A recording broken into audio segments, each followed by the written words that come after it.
Good morning. We're kickstarting stage 2 with our first track of the day, led by Onura. For the next few hours, we're going to take a closer look into the digital securities market, where Anthony Lully and Ami Ben David will discuss all things related to digital shares, asset digitalization, private company life cycles, and more. Please help me welcome to the stage Onura's Head of Business Development, Anthony Woolley. Go. Okay, good morning everybody on the West Coast. Glad you've joined us and come across onto the digital securities track. What a great summit we're having. As the accent's probably a bit of a giveaway, I'm sitting in London and was able to spend yesterday evening listening to the sessions. And it's been a great summit. What a well done to Draper Goren Home. Let's get going. So what we want to do in the digital securities track today is talk about some significant developments in the institutional world. I think we've come to a key moment in time where the institutions are really stepping up now and making progress in digitization of securities and alternative assets. So let me just bring up a presentation for you. So as Shira said, I'm Head of Business Development for Onura, and I want to talk to you this morning about a really important private markets digitization initiative that we've been leading the last few months across the industry. So first thing to say is that the private markets are massive, right? They've grown over the last decade. The private markets have grown twice as fast as the public markets. And just last year, we had almost $900 billion flow in private assets. This is also in the context of a significant amount of unallocated capital searching for investments. And quite amazingly, this massive market is virtually entirely offline. So going back to April, May time, all of us were really in the midst of the COVID crisis as it goes on now, but people were just becoming aware of the scale of the economic crisis. And I think also over the last few months, society as a whole has done in a few months probably a cultural change in terms of digital transformation that would have taken the next 5 years. And I think there's a number of different forces coming together at the same time. People being aware that you can do things online, that you don't have to get onto an aeroplane to meet clients, that you can bring together investors from all over the world. And this comes at a time where technology and also regulation is evolving to the point where we have the potential to digitize the private capital markets at a global level.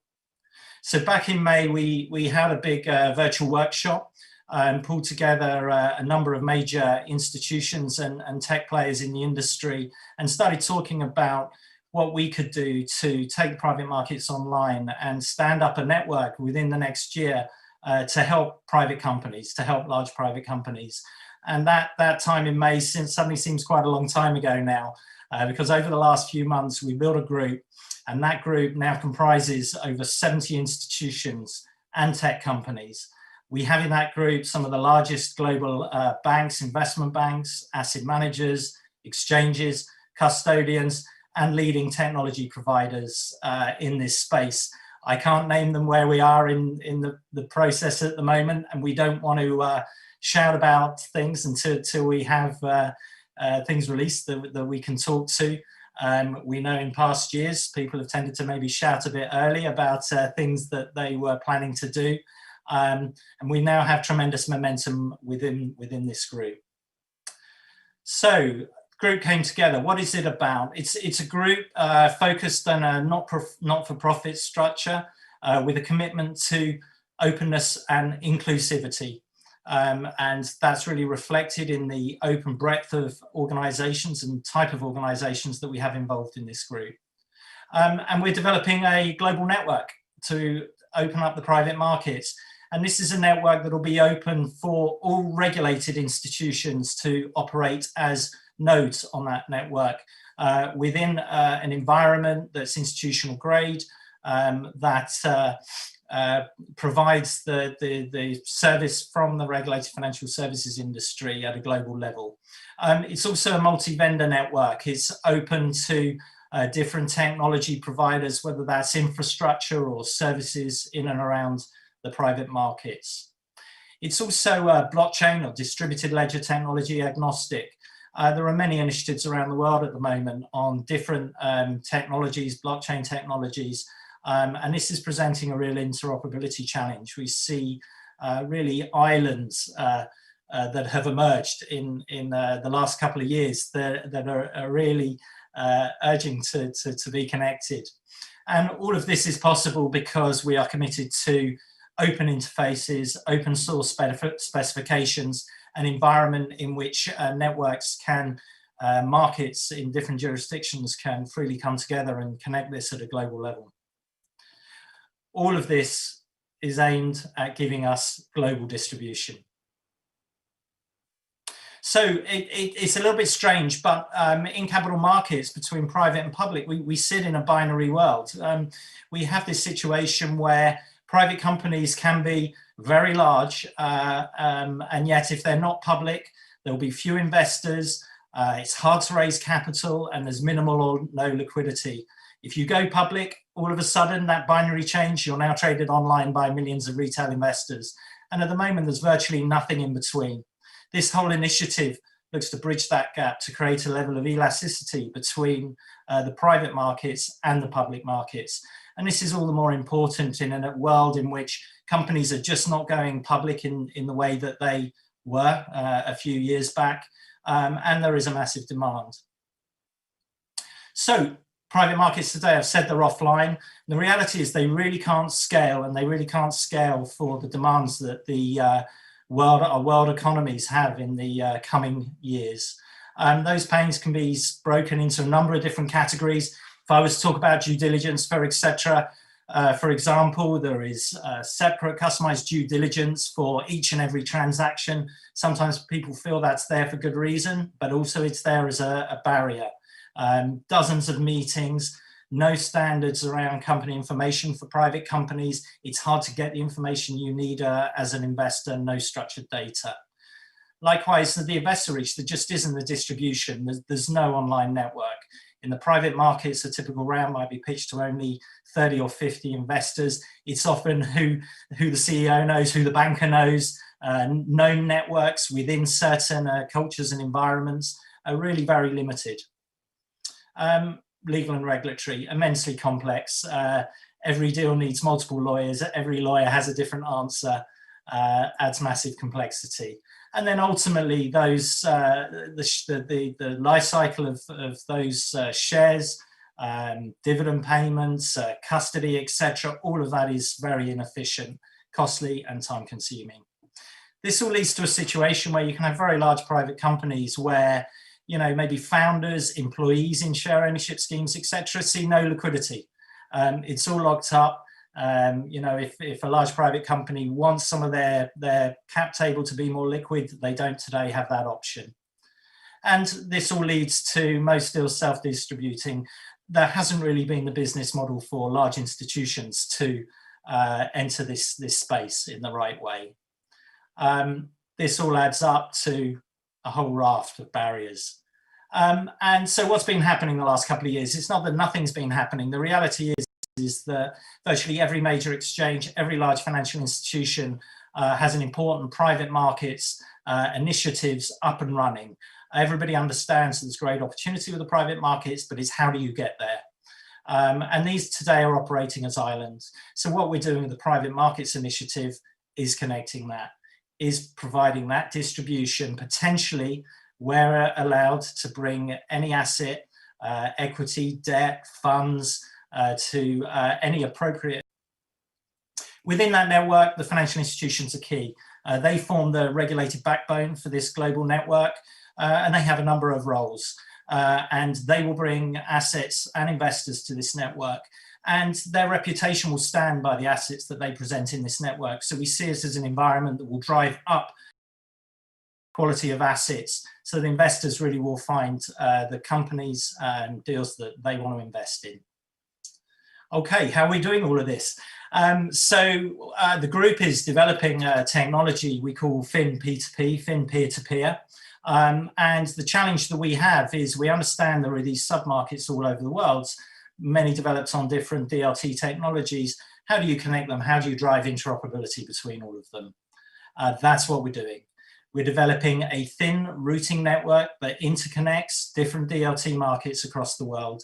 It'll be published with open source specs based on open interfaces and APIs. Ultimately, our goal is for every asset, where appropriate, to reach every eligible investor in whichever jurisdiction to see and invest in those assets. And this is rapidly evolving. We have the specs for these APIs well developed. I'm very happy to say that we're now entering a whole pilot program that we hope to be able to talk about in a little bit more detail in the coming months.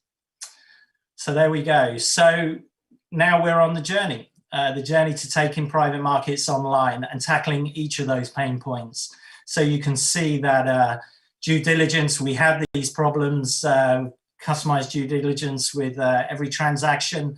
This network will standardize data.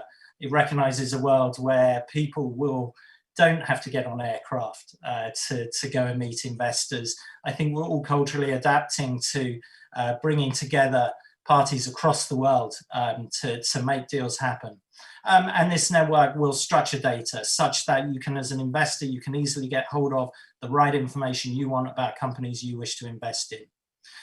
All of this enables the investor reach, right?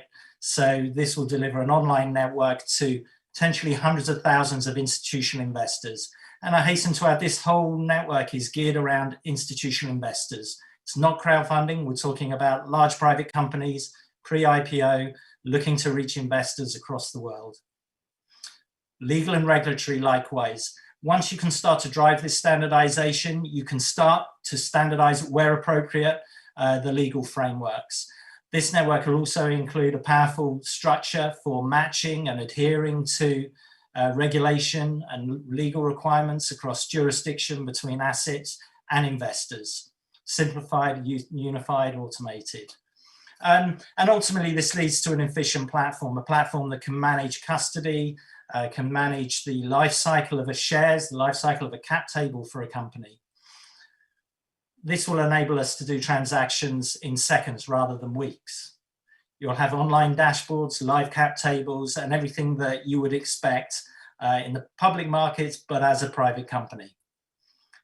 Ultimately, this gives us the liquidity we want. This enables founders, CEOs, employees of companies to have some of their cap table digital, to enable them to get some of the liquidity and unlock the value that they have in their organization. And the last point is incredibly important. Once you have a new business model such as this, once you have this structure, it enables financial institutions to engage in deals that maybe were not efficient or profitable for them to engage in historically.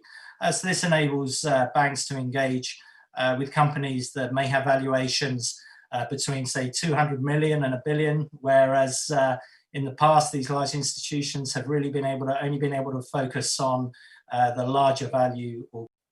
So we're very excited about this. It's got tremendous momentum. In the last 6 months, it's come a long way, which is probably why you haven't heard so much about it. And we're now moving at a tremendous pace. So this is really the first time that we've been able to give you a little peek insight into what is going on across the financial services industry in this space. In the next few months, expect to hear a lot more about deliveries that we have coming down the line for this. And next year, we expect to be in an environment where we can deliver a network to large private companies, enable them to reach investors across the world, bring some liquidity to their cap table, and help our global economies in a time and a place where I think they need that help right now. And, you know, we have great companies out there across the world. We've got investors in different countries looking to reach those companies. We're looking to unlock that, to bring that online. So we look forward to getting more and more involved in that journey as we go forward. Okay, that's it for my initial presentation. I think we're going to take a short break, and then I have some really interesting panel members to bring online with you and have a little bit of discussion about some of the institutional, legal and regulatory advances that are happening in this space.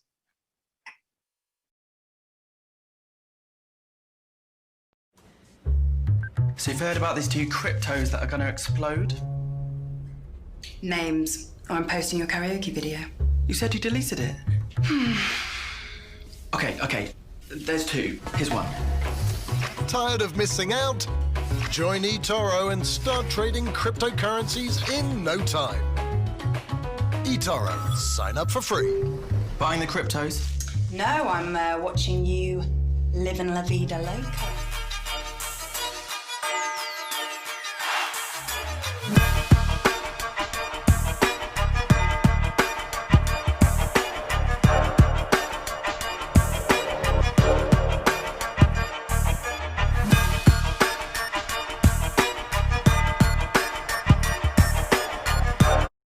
Steve and Dave use eToro to invest in the financial markets. Steve does research on global investment opportunities.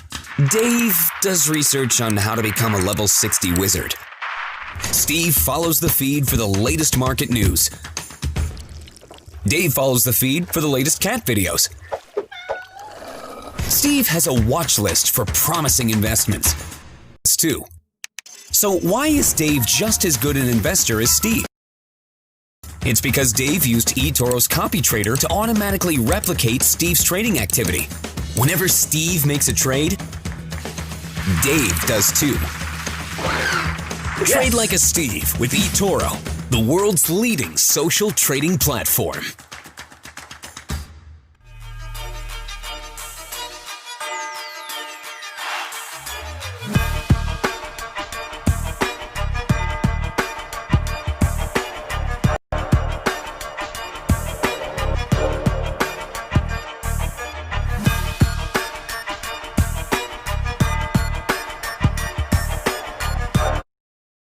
Next up, we're bringing back Anthony Woolley to take us through a deep dive into the financial industry and the digitalizations of assets with the head of digital assets markets at Credit Suisse, Emmanuel Ado, and the global head of capital markets and business development at R3, Angie Walker, and Abradat Kalamapour, partner at Ashurst.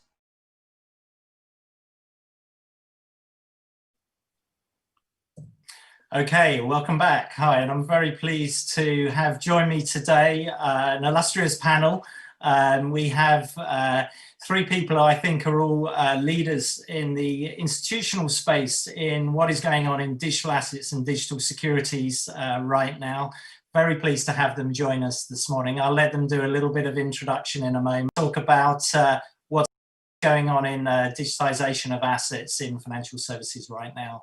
So I have Emmanuel Ado, who's the head of digital assets from Credit Suisse, Angie Walker, who's the head of business development and capital markets for R3, one of the leading tech providers of DLT technology, and Abradat Kalamapour, from a partner at Ashurst, leading in the fintech and digital securities space.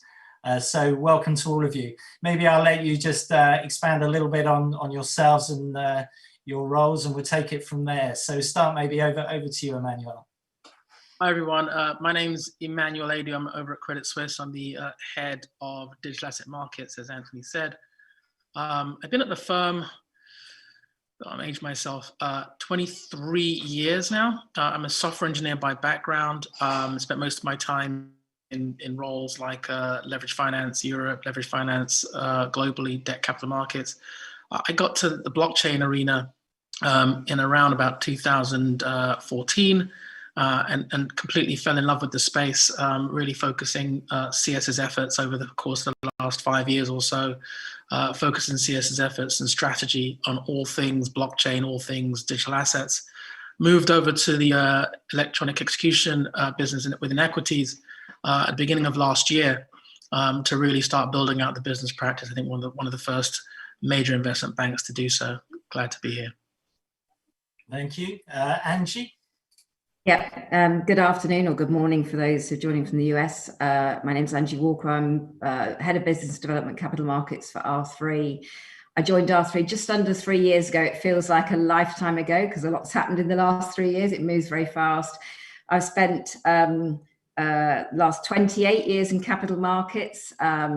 So a large proportion of that in the front and middle office, providing and building very complex trading platforms. So having lived within a very small world of asset classes, primarily equity and listed derivatives, coming to R3 and the work we're doing and the innovation we're doing within capital markets in R3 and with the ledger has broadened my horizons dramatically to a much broader range of asset classes that we're working with and the life cycle and the workflows that we're working with today. So it's a very exciting time. I'm very privileged to be involved in all of it, and delighted to be with you today. Thank you, Angie. Glad you could join us. And last but not least, Abradat. Thank you very much, Anthony. It's a pleasure to be on the panel with yourself, Emmanuel, and Angie. I'm a partner at Ashurst in London. I'm in the finance practice. I also head the firm's accelerator program, FinTech Legal Labs. My practice history has been in capital markets, financial products, and innovative structures around financial products. In my early career, I was also involved with a number of startups and startup projects in the financial services industry. So I've had a good background in sort of marrying sort of innovative technologies and sort of capital markets, actually, and have had a massive focus on how we can actually use and take advantage of current technologies, particularly on blockchain in the digital asset space, and have seen some really amazing projects come up, actually, including Onera. There we go. Thank you, Abradat. And maybe just very briefly, I'll give you the shortest background to how I ended up at Onera as well. So I've had a long career in capital markets, working functions, amongst them Citi many years, HSBC, SocGen, and really through a long time in my career where we were using leading edge technology to bring electronic trading to the fore in areas such as FX and fixed income. And then I think it was 2014-15, much like my panel here, started to get really interested in what was going on at the time with blockchain, smart contracts, and the impact we felt that was going to have in financial services. So it gets to a point when you work with this space, you work with a lot of fintechs, it becomes a bit addictive. And last year I started understanding what Onera is doing, really believing in that vision around the private markets, and so joined them at the beginning of this year. And I think what you'll find is that you'll see many people in the institutional world who have really driven change in financial services in their careers moving into this space, because we can see that this is where really things are happening now, and this is the big next transformational step. Okay, so we have just over half an hour to cover some interesting topics. Maybe where I'll start in our discussion, I gave the presentation I gave previously, I referenced COVID-19. We really can't have any conversation without making reference to these very unique times that we are in this year. And I think it's people are really just starting to understand how it's transforming our societies and our economy in so many ways. So it's dare I say, it's often said, a crisis is maybe a catalyst for change. I wonder for my panel members here, how do you see, how's the way the pandemic really affecting the way large institutions are thinking about are they only looking at the downside, or are they looking at the opportunities maybe presented by digital assets and digital transformation more broadly? Maybe I'll go to you, Emmanuel, for that one first. How's the world changed the last 6 months for you guys? I think it's a good question, right? And we always have to stop and think about how outside factors are affecting us and on our outlook. And I'll tell you, I think when the pandemic kind of first hit, I remember talking to some peers at other banks, and in March, and we pretty much concluded that we could write off 2020. I mean, I think going into 2020, we were probably feeling like 2020 was going to be our year. And digital assets were going to lift off. Well, I think my job is to be the optimist, and that was probably overly optimistic. In any case, with or without COVID is kind of the answer. I think that I'm happy that I haven't seen a slowdown in energy, enthusiasm, interest in the space at CS, anyway, at Credit Suisse, and actually not even in the projects and consortiums that we're in as well. And it probably just meant that my uneasy feeling was likely driven from a bit of optimism, over-optimism that 2020 was going to be the landing year, because it's likely not. There was still some really important building blocks that needed to happen. People, both on the buy side as well as on the sell side, need to have a better understanding of what digital assets are. Projects like the one that you are doing with FinP2P needed to be established. There were still so many fundamental building blocks needed for us to get to the kind of scale that's needed, the tipping for that hockey stick. So I actually ultimately think that this year has been actually really good. We've actually had some good success in terms of building fundamental building blocks that are needed to build a robust ecosystem supporting digital assets. Very good. What about Angie? I know R3, you've got your main office in London, beautiful offices, but they're probably a bit empty at the moment. But how are you seeing? I mean, you have probably a luxurious position of talking to many different players in the industry, banks, FMIs, other tech providers, etc. How's this really impacting things the last 6 months?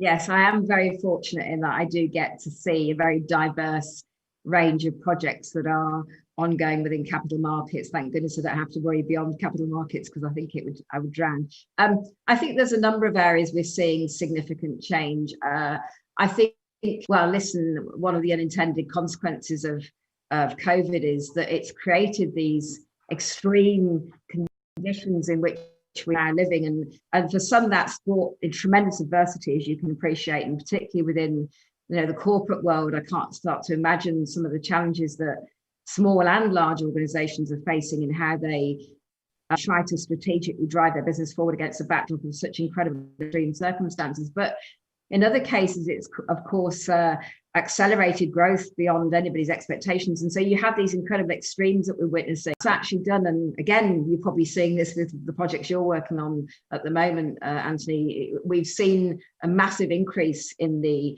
appetite for capital formation across a number of the initiatives that we're involved with that are being built on Corda. And that's really because it's either people want to be able to sweat an asset or release capital or raise capital because they are witnessing either extreme downturns in their revenues and their growth or extreme acceleration in revenue growth. So one of the unintended consequences or inadvertent effects of COVID is it has created these incredible extremes. So I'd certainly say in the world of capital formation and raising of capital, we've definitely seen a massive increase in appetite. And that's not just within the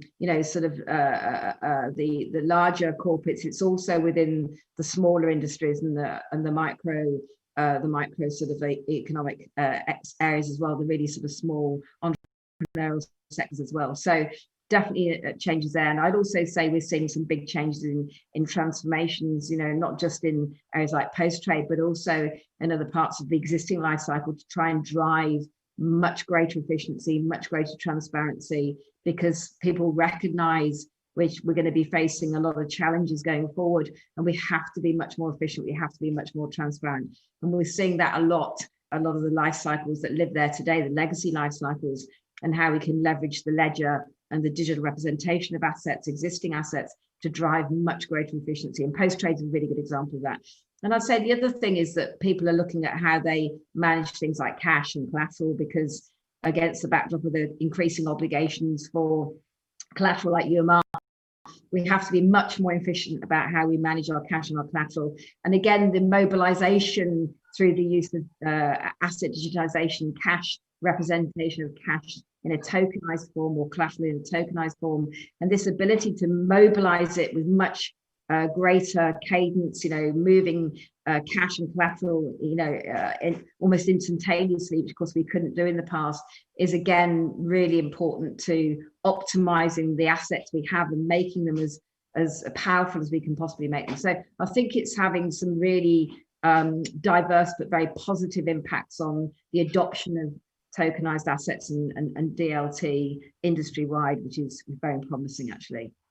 Yes, indeed. I think, with private companies, you're now seeing the extremes, as you say, right? I mean, this terrible crisis, I think, there are private companies that have been put under test that maybe might not make it through the crisis, but there are many that either of being profitable, growing organically for many years, find themselves needing financing through no fault of their own, great strong companies, and you see the companies, as you say, they're really taking off. That their markets are really growing exponentially as a byproduct of what's going on at the moment. In all these cases, they're all looking. Many are looking for financing or in different ways. And many of them also probably looking for lawyers as well, right? How's things with you guys right now at Chess? It's quite interesting actually, Anthony, because there was, after the initial lockdown phase, I would say there was a slight slowdown in communication by sort of projects that were sort of kicking off, but actually it's come really full steam ahead. I mean, we've seen it both on the institutional side and the startup side, actually. Clients like Goldman Sachs announcing that there's a new head of blockchain, and that's during this lockdown period. So that shows the institutional support. We've just been instructed recently by a very significant group on the development of two cryptocurrency projects, which I think when they come live are going to have a serious impact in the market. So that's on the institutional side. And in terms of the startup world, we opened the FinTech Legal Labs formally for applications 2 weeks ago. When you're an advisor on that lab from your SG days and continue to be. And amazingly, we've had close to 65 applications in a 2-week period. And that shows you that there is still, and a lot of those applicants are very high quality and are actually active in this space. Not all of them, because it's not purely a blockchain-based accelerator, but there's a big component of that. So I think that there is still momentum. There's still a lot of interest. People are recognizing that they want to have access to their assets and currencies in digital form more than they did. I just don't see a slowdown in it. Whether we're going to see digital assets sort of be accepted more broadly, I can't give you a timeline on that. That could be very quickly, or it could just take some time, but it's no doubt going to happen. Yeah, indeed. I think this whole excitement, this world, the word's getting out a little bit more broadly. I think we had Jay Clayton, the chair of the SEC, commenting last week. He's realized, he's thinking maybe all stocks might become tokenized over time. Which is quite a revelation. But what I say, I joke slightly, but does this for you guys, senior executive, C-suite, this sort of thing, is that awareness there as well? Do you think that the organizations are waking up to this? So I would say pockets are, and pockets are still sort of learning. There's no doubt that the governments and regulators are very aware of it. I mean, you probably saw there was recently, 24th of September, the EU sort of came out with its digital finance strategy and proposed laws around that, including, a market in crypto assets, right? So regulators are aware of it, and they are, because there's a lot of institutions, submitting proposals and saying, look, we need these changes in law to be able to accommodate such things. And we're going to have new asset classes that are going to come out other than the traditional. But I actually agree with that observation that we're going towards this path of tokenization. As a term, could be called something else, but that is the path we're going down. There's no doubt about it. Everyone in the market that I speak to is generally aware of it or learning about it. And Emmanuel, I know you worked this out about 6 years ago, right? I remember us having conversations back in 2015. But what about the senior executives at Credit Suisse? Is that message getting through? I wouldn't just speak about them. I think I spend a lot of time with our big clients as well. And I think, to Abradad's point, that they're still learning. And I think people have to figure out what do we mean by digital asset in the first place? What do we mean by tokenization? For many of us, I think, they look at the world we live in today, which is electronic, and they confuse electronic with digital. They confuse, book entry with digital, and they say, well, what's the difference? And I think sometimes you have to go back to basics. You have to go back to where we are and how do we get here. And I kind of tend to look at this as the part in the kind of the three tranches of the past, the present, and the future. And you have to evoke kind of the imagery of what would it have been like to facilitate trading in the pre-electronic, i.e. pre-compute. You have to go back very far. You have to go back prior to 1993. In fact, why don't we go and think about what it was like on Wall Street or on or down in the City of London, and how were trades actually facilitated then? And some of us I'm not old enough to remember that, by the way. I got it here just at the advent when desktop compute was coming in. But some people in the call listening in might remember that, right? In terms of bikes and couriers and signatures and all that good stuff. And so it's not all that long ago that was the way that we did things. It was slow, it was expensive, there were lots of mistakes. And then we get to the point in the, I would say, mid to late 90s, certainly the mid 90s, when desktop compute, if we think about the first wave of internet, which is about connectedness, is late 90s and certainly early 2000s. So again, not that long ago in the big scheme of things. And when we look at our infrastructure, this is when we become electronic, this is when we become book entry. This is the phase we're in now. And so one of my very first roles when I started on the street was in a company called DLJ, which you might remember was bought by Credit Suisse. And we wrote systems at the time that did trade entry.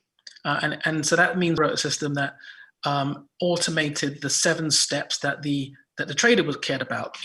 He was off of a paper blotter, and he'd heard about this thing called desktop compute, and he hired a smart Englishman called Emmanuel Adi to go and create a trade entry system for him. And then the middle office person, maybe someone like Angie, hired their own person to do the next few steps in that process. And maybe the finance control person or product control person hired an IT person to automate the P&L process. And then pretty much 20 years later, you end up with 3,000 systems across 8 different products, all connected via either messaging protocols or FTP files or how we're sending messages. And that's the mess we're in today. We're reconciling across systems where logic has been applied and interpreted in different ways. And that's what we're trying to unbundle with a digital asset. And the digital asset is an asset where we've got a single understanding of the term sheet and a single understanding of how the rules, the regulatory rules applied to that term sheet in terms of its accounting standard or its transfer rights, etc.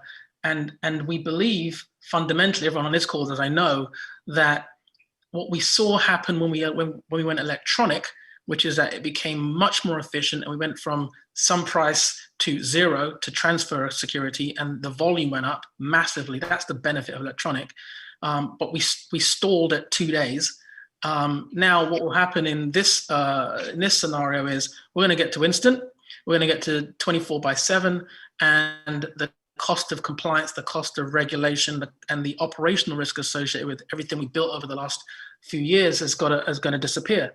That message, to your point, took me a long way to get there, but that message I don't think has completely sunk in and resonated with every senior executive in a leadership position across not just my firm, but others. Because if they did, then digital assets wouldn't be something that was scary, unknown. It would be just the next iteration of securities.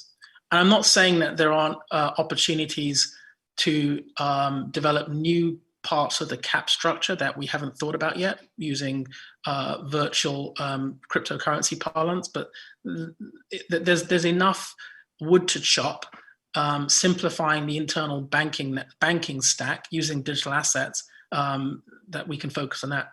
Chewed up quite a bit of your time there, but hopefully that was useful. No, I think it's really important to have that historical context and think about the bigger picture, because I think sometimes you've got either people who have just been in this world of transformation the last few years. I think everything's changing tremendously fast and don't have the awareness of the world that was. You've got those of us that maybe have been through tremendous transformation in capital markets and financial services industry maybe 20 years ago. I mean, I remember when looking at a trade floor, rows of spot traders individually hedging Eurodollar spot trades. And we implemented a system at a big American bank. I won't mention here, well, it was a fantastic program, FX Auto Trader, right? And it did what it said on the tin. I think by the time we finished the project, you had far fewer spot traders and someone managing currency inventory and flattening their inventory in real time. And I think it's that balance of living through change. And then you've got lots of people in the financial service industry that think things aren't changing because they wake up tomorrow as it did today. It's like looking at the minute hand of the clock. Plus, as you say, we're sitting on 30 years of tech legacy in that space. But I think, the transformation that we saw in capital markets 20 years ago, we think of wholesale banking more broadly, not just in terms of the public secondary markets, but what is going in the primary markets, both on the private side and then the IPOs that aren't happening so much now on the public side. You start to see the opportunity for the whole life cycle of those financial products, those securities, right? Not just that public secondary trading, which we all think about when we think about technology in this industry. I don't know if you had anything to add to that, Angie. I know you've obviously haven't lived through quite as much of this, I'm sure, over the years, but I joke. But no, I mean, for yourself, you came through a FMI background. I mean, what's your perspective on those transformations? Yeah, I actually came, most of my life I spent on the equities trading OMS side. So it's really interesting to hear Emmanuel's story, because I came from the period when we went from blotters and writing orders on blotters and handing them to sales traders and all of that being very manual to, as electronically executing baskets of 3,000 orders in less than 5 seconds or 2 seconds, or eventually sub 1 second, and obviously doing things like low latency trading in microseconds. So I've seen the whole gambit from beginning to end, only in the front and middle office. I think the Jay Clayton thing is really interesting. I think it represents a really quite a significant change in sentiment. I don't want to speak out of turn, but I've witnessed in the last probably 9 months a really different attitude amongst the national authorities within the various jurisdictions. You've seen some really big changes. I'm sure Abadat could tell you in much better detail than I can, but they represent a sentiment change across the regulators.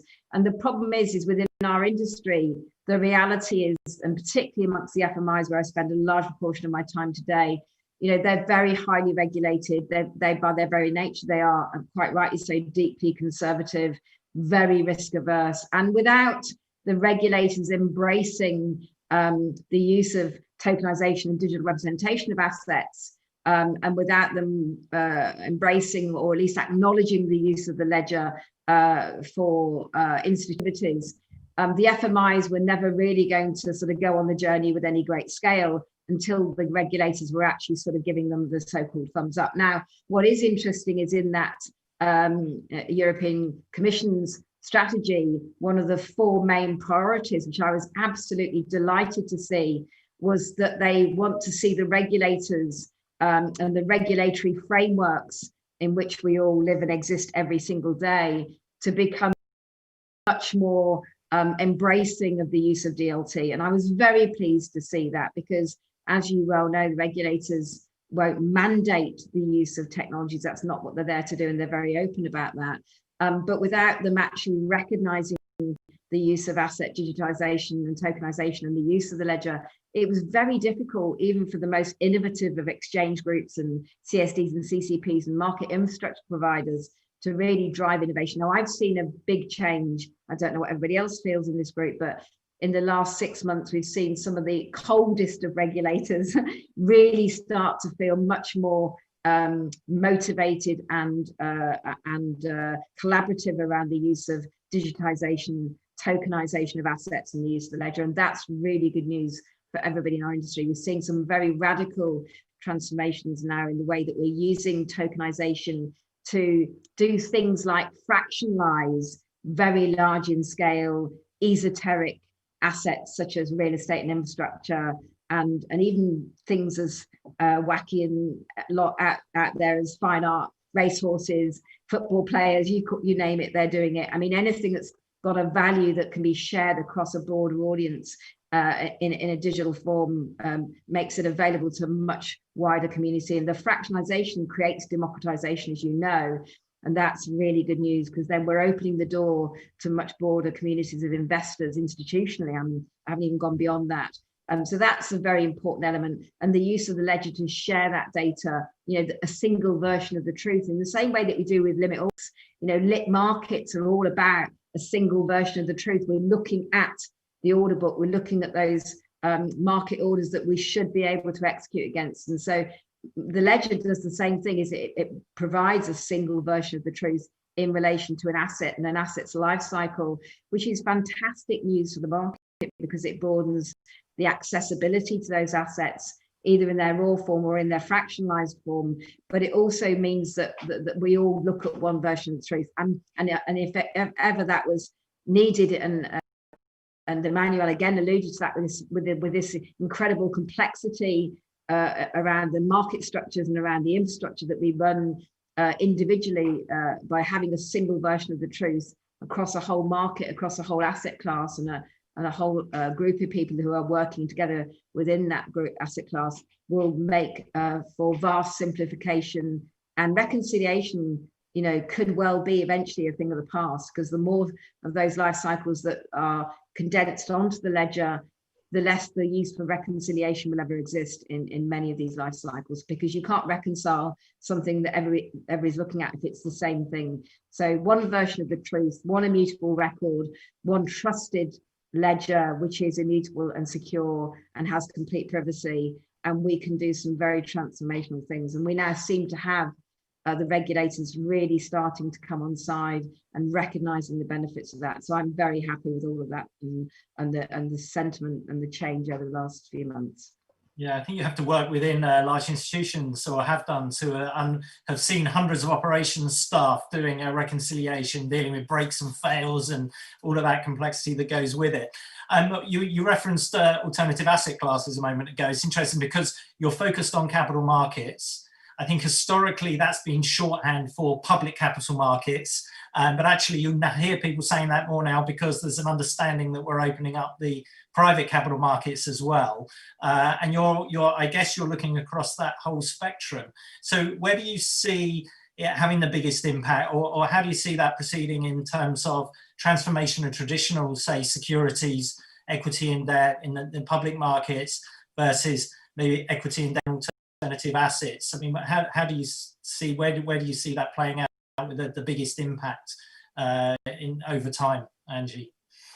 So I think I think in terms of the equity markets, I think there's going to be a big impact, particularly in the small cap, the micros, and the private equity marketplace. I think the use of the representation of those assets in the digital form, the fractionalization of them in itself could bring greater liquidity. So if you think about the small cap markets where we really struggle with liquidity, I mean, I come from an equities world, and within those small cap markets and the micro markets, it's very difficult to create liquidity. By fractionalizing, that in itself creates greater liquidity because you're moving much smaller units. I think within private equity, there is an increased demand for more favorable and more diverse ways of raising capital, and the use of, again, tokenization of and digital representation of private equities, and making those assets available to be invested in by a much broader community, which the ledger allows us to do within a very secure. Could I jump for one quick second? Sorry. You mentioned something, Angie, that I want to just ask a question, and maybe to Abradat on this, which is, I haven't yet been convinced that just because you fractionalize something, because the asset itself has got to be something people actually want, and that want drives the liquidity. And the second thing is, and this is the Abradat part, have the regulators had any opinion that, you know, an asset that today is, you know, institutional only because it's illiquid, let's say it's a PE fund, or it's something that's a Reg D, for instance, that's labeled that way. Just because it's fractional, does it mean that we can sell it to retail? So they're both those questions aimed at me, right? Yeah. Okay, Emmanuel. So I agree with you. For something that's just fractionalized to actually be taken up, there needs to be a market on it. And a lot of these projects that we get approached on let's look at fractionalizing something. When you actually start digging into it, there's a lot of legal challenges and commercial challenges, right? So for example, let's say it's a hard asset, and you fractionalize it and you sell it to a group of investors, and there's something that asset requires an investment. For example, an insurance event, or the asset gets damaged. So you need to go out to all that market of holders and say, well, who's going to pay for it? And what happens if say 90% pay and 10% doesn't, right? How do we deal with that? So there's all these conversations. Let's fractionalize art. Let's do these things. Okay, well, so if you fractionalize art as an investment, where is it going to sit? Who's going to actually enjoy it, right? There's a lot of these kind of conversations going on. And when you actually dig into the detail, the actual legal infrastructure around it hasn't been, and commercial, it's not just legal, because we basically hear what you have to say, what you want to do, and build it. It hasn't actually been developed yet. I'm not saying it won't.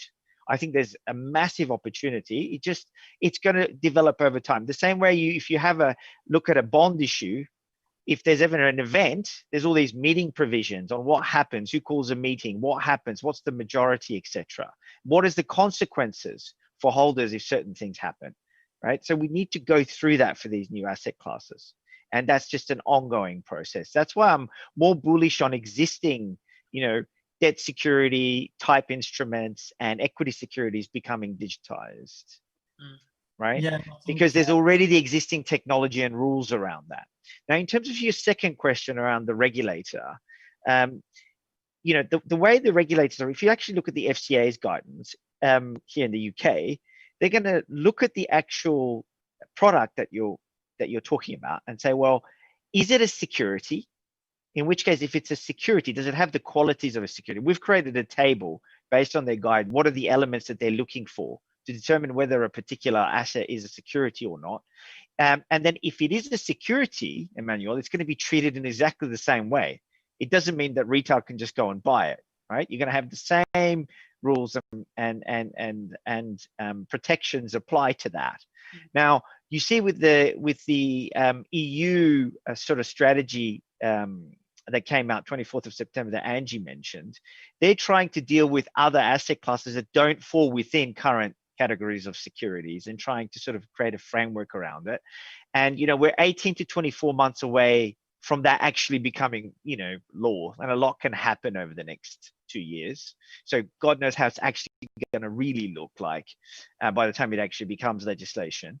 But looking at it, they're starting to talk about rules, for example, for an issuer of digital assets where it might have some requirements in terms of regulatory capital, what it actually issues, even if it's not a security, something that's going to look like more like a prospectus. That increases barriers for the smaller fintechs that want to come in as well. So there's some advantages to the regulation because you know where you stand, but you've got to be careful you don't end up killing off the innovation, because the small guys, they don't have the resources to do all of that early on. So it's a fine balance, I would say. So you've really got this world of digital assets, and can we fractionalize assets? And if you can, have you got distribution, or does anybody want to invest in them? Buy it. What are you buying? Because it sounds great. It sounds great, Anthony. Oh, I'm buying a fractional part of a Lamborghini. Okay. What does that mean? Does that mean I drive it on Saturday? What if I smash it? What are the other fractional holders going to say? Right? So there's a lot of thinking that needs to happen on that. We're not there yet. I'm sure we'll get there. I think when we get there on the assets side, my wife's actually a professional violinist, and I'm thinking I'm going to fractionalize her violin. I'll sell off a violin, but we keep the violin, and she'll come and play for you occasionally. Okay. There's the assets side. But then, as you say, you've got what are securities. So you look at private companies and digital securities in that space, whether it's equity or debt, and you say, well, are these assets people want to invest in? Well, people seem to want to invest in SpaceX, right? And these other fantastic high growth private companies. And if we can provide an environment where you can get the distribution, then you've got really attractive assets you're bringing to an investor base that maybe don't have that access, right? 100%. That I'm very bullish on that, right? Where we're actually opening the opportunity for investment to things that people don't get access to, right? That's why I'm very excited about the FinP2P project. Right. Nice plug there for our big open industry initiative. I can't believe time ran down so fast. I thought we've got ages, and now we've just got a. By the way, Anthony, I'll send you my Swiss bank account details for making that statement at the end of this call. Yeah, no comment. But I think if you're listening to the digital securities track, I might be biased, but I think this is the right place to be, right? Because this is where the rubber hits the road in terms of the larger financial services industry making this at scale. right? And enabling distribution to happen globally and help our economies, right? Absolutely. Any last words, Emmanuel, Angie? I think this has been a really excellent panel. I want to thank Angie and Abradat, and obviously yourself, for inviting me, including me. Had a lot of fun. Thank you. No, likewise. Thanks to all of you. I hope people listening have found it interesting. Don't go away, as they say. I'm sure we're got some fantastic. I'm loving the adverts in the Summit eToro adverts. They're really cool. So we'll take a short break, and then I think we got some interesting further insights into things like digital shares classes and how you can actually get liquidity into some of these large private companies. All right. Thank you for listening, and bye for now. Thank you. I got 2 words for you, bestie. eToro Copy Trader. Just find a top investor on eToro and hit copy. From now on, whenever they make a trade, you make the same trade automatically. Neato! eToro.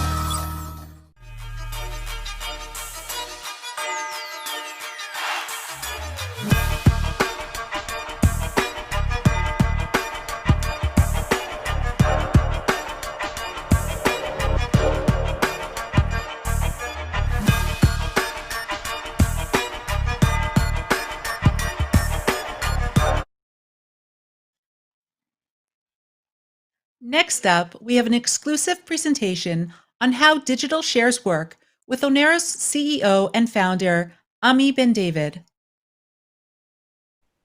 2, go. Hi, everyone. My name is Ami Ben David. I'm going to actually continue on the discussion that Anthony just had with Emmanuel and the rest of the team. Very interesting discussion. What I'm going to do is I'm going to take you through at least one of the use cases of digital securities, and we're going to go down deeper into that use case. And that use case is the tokenization and digitization of private companies and shares in private companies. So I'm going to put a presentation on, and I'll take you through it. So again, this is going to be very relevant for CEOs, board members, executives, VCs that have portfolios, and so on. And we're going to talk about raising capital for private companies and liquidity for private companies using the digital securities and security token technologies. So Anthony said this before as well. If you're a private company CEO or board member, you're familiar with this market where a public company can be traded online by millions of investors, but you usually see no more than 30 in a typical financing round. It's all done manually. And then when it's done, there's virtually no liquidity or very little liquidity. And we'll talk about the liquidity options that there are there, because there are some companies that are doing liquidity, but there's still a lot of friction in that liquidity. So there's almost nothing that's scalable in between until we actually digitize it. And as Anthony said before, when COVID-19 started, we were looking at what can we do as a financial industry to help private companies out of the crisis. That was something we thought about in the first month of the crisis, and we all talked about private companies having an issue actually raising based on the old way of doing things, which is very manual, based on personal meetings. And when I used to raise capital for a company, I'd have to get on a plane and travel and meet people and so on.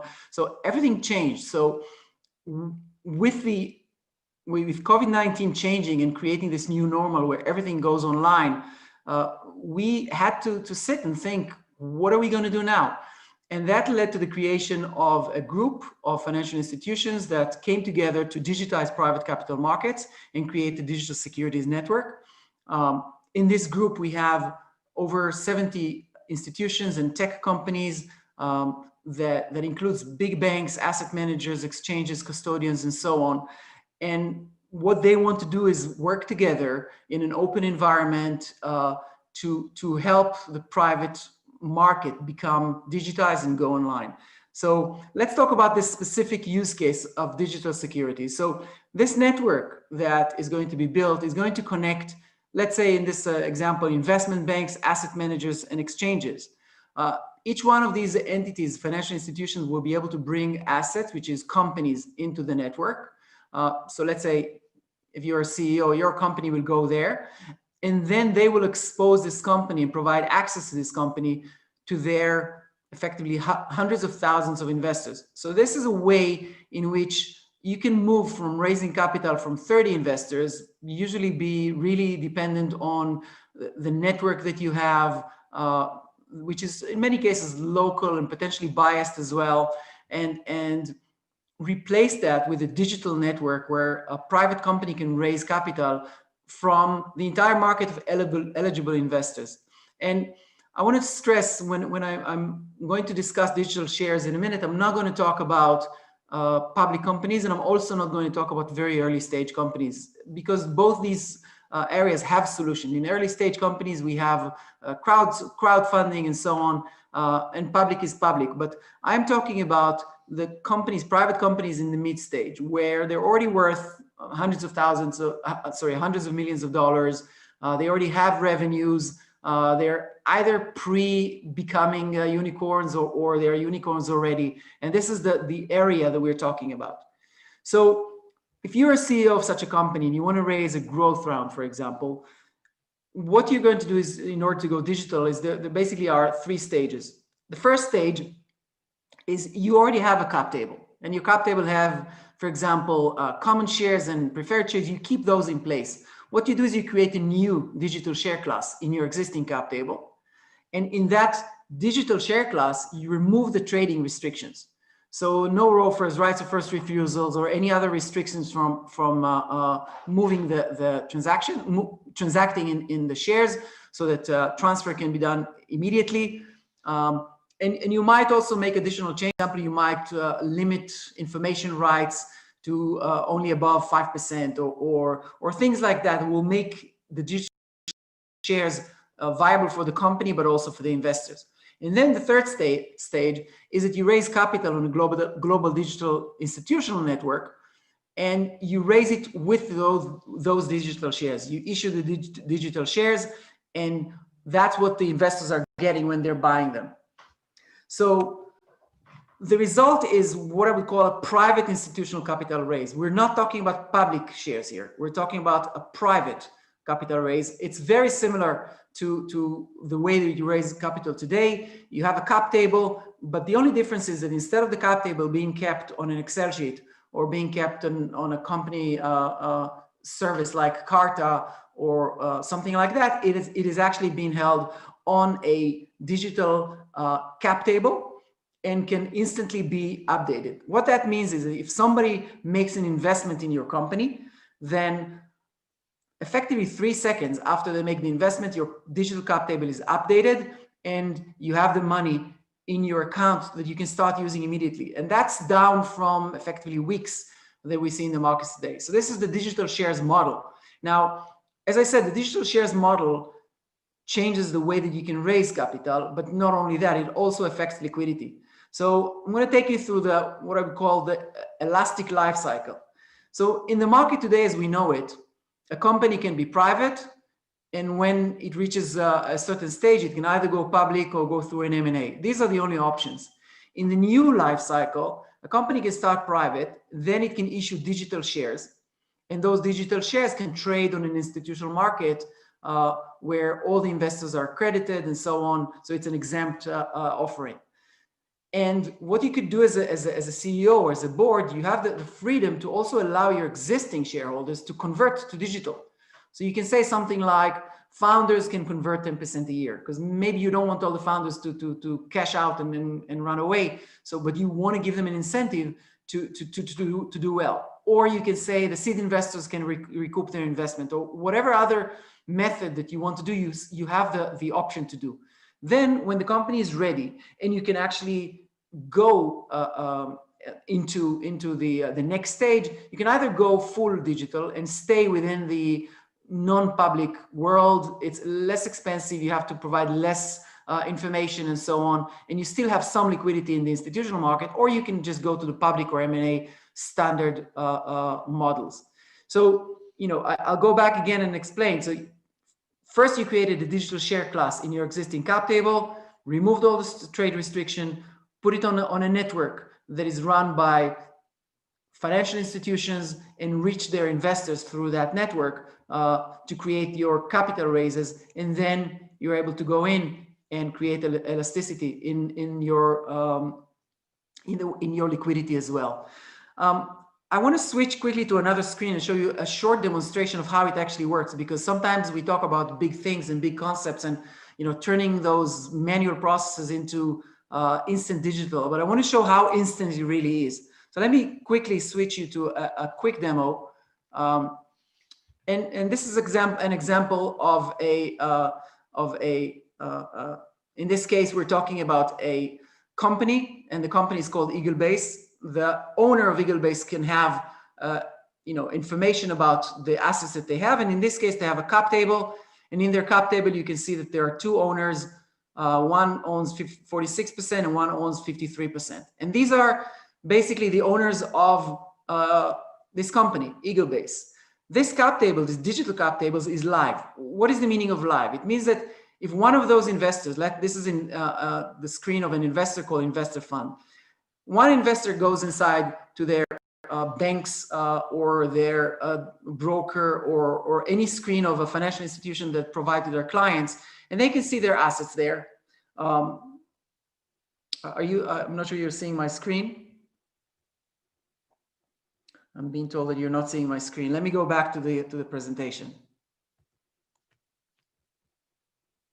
I was presenting, I was sure that everybody's seeing my screen, but apparently not. So what I was actually showing was how easy it is and how simple it is for an investor to view the offering of private companies, to make a decision, to click invest, and then it goes through automated AI system that checks the regulation compliance of that offering. And if everything goes according to plan, 3 seconds later, they're on the digital cap table. If the company is looking at the digital cap table, they will see that this client, this investor has now joined their cap table within 3 seconds.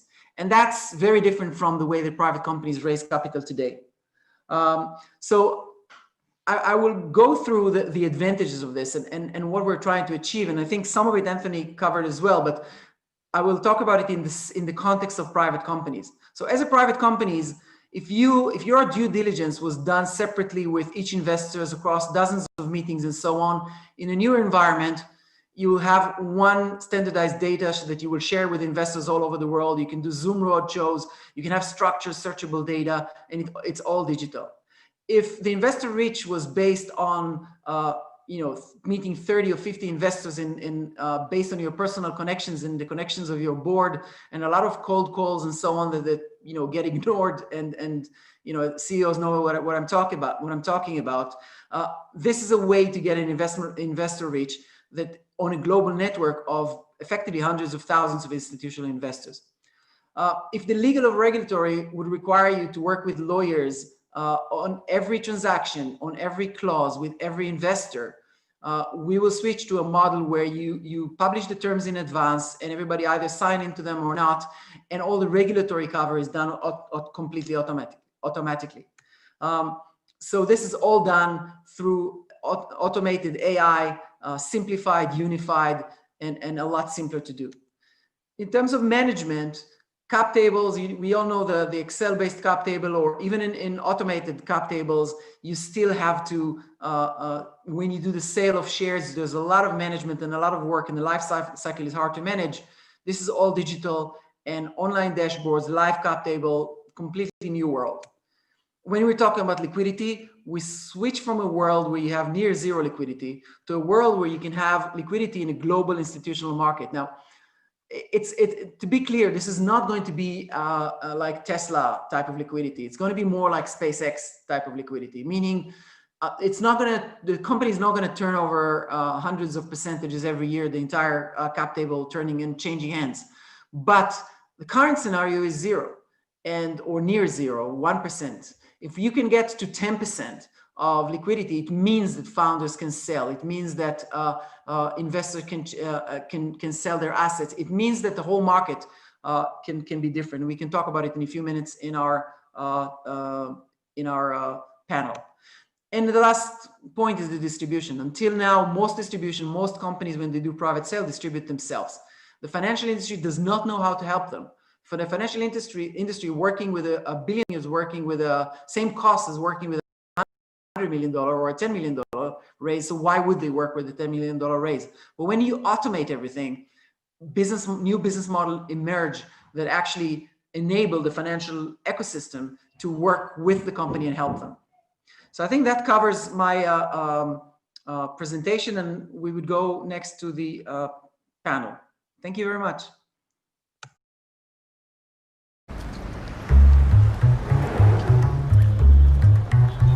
One donut stand, 5 hidden cameras, 2 actors, 100% happiness. Fresh made donuts today. Or is it? Fancy donut? Gonna have jam, please. Cream donut, please.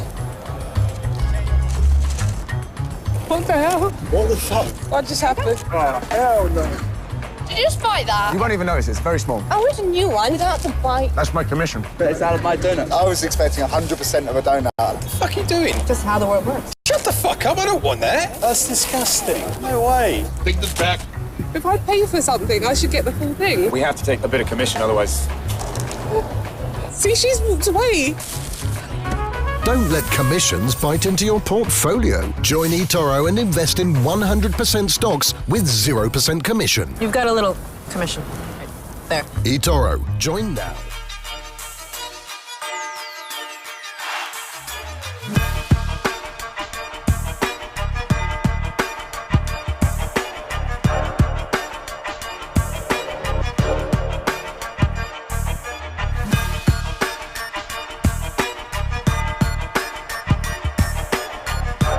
Let me guess. You're too busy to watch this ad. Just like you were too busy to invest in Bitcoin or Ethereum. Oh, who's a Gucci boo-boo? Who's a Gucci boo-boo?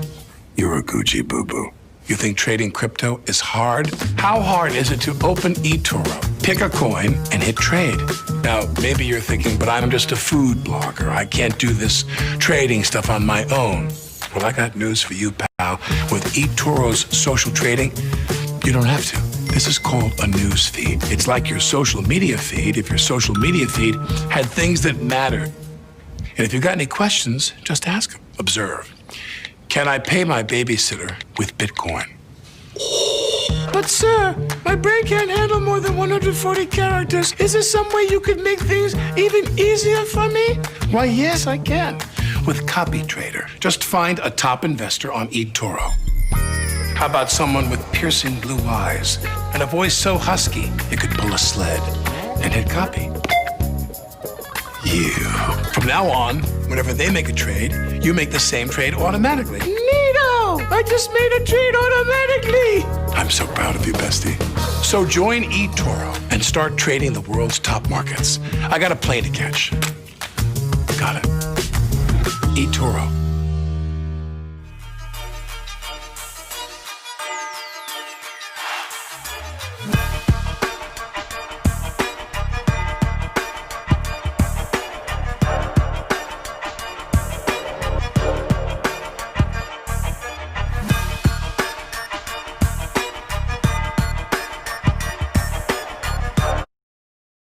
David with Nisa Amalis of Grasshopper Capital, Gilad Amir of Paul & Street Capital, Amir Blackman of Axiom Space, Greg of SharePost, and Avichal Garg of Electric Capital.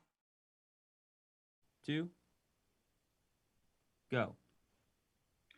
Hi everyone, we're back, and we have a great panel here to discuss the how security tokens and digital shares are actually going to affect the market, specifically private market, private and startup companies raising capital. And we have a great panel here to discuss exactly the implications of this new innovation, including 2 VCs, 1 expert from the private equity side, and 1 company as well, representative of 1 company with a lot of experience in raising capital. To go through the implications of what we're going to see. So let's start with an introduction, a round of introduction. Please, every one of you go through, what you do and your relevancy to this market and digital securities in general. Let's start over with Avichal. Go ahead. Hey, everybody. Avichal, I'm a founder and a partner at Electric Capital. We are a crypto-focused investment firm.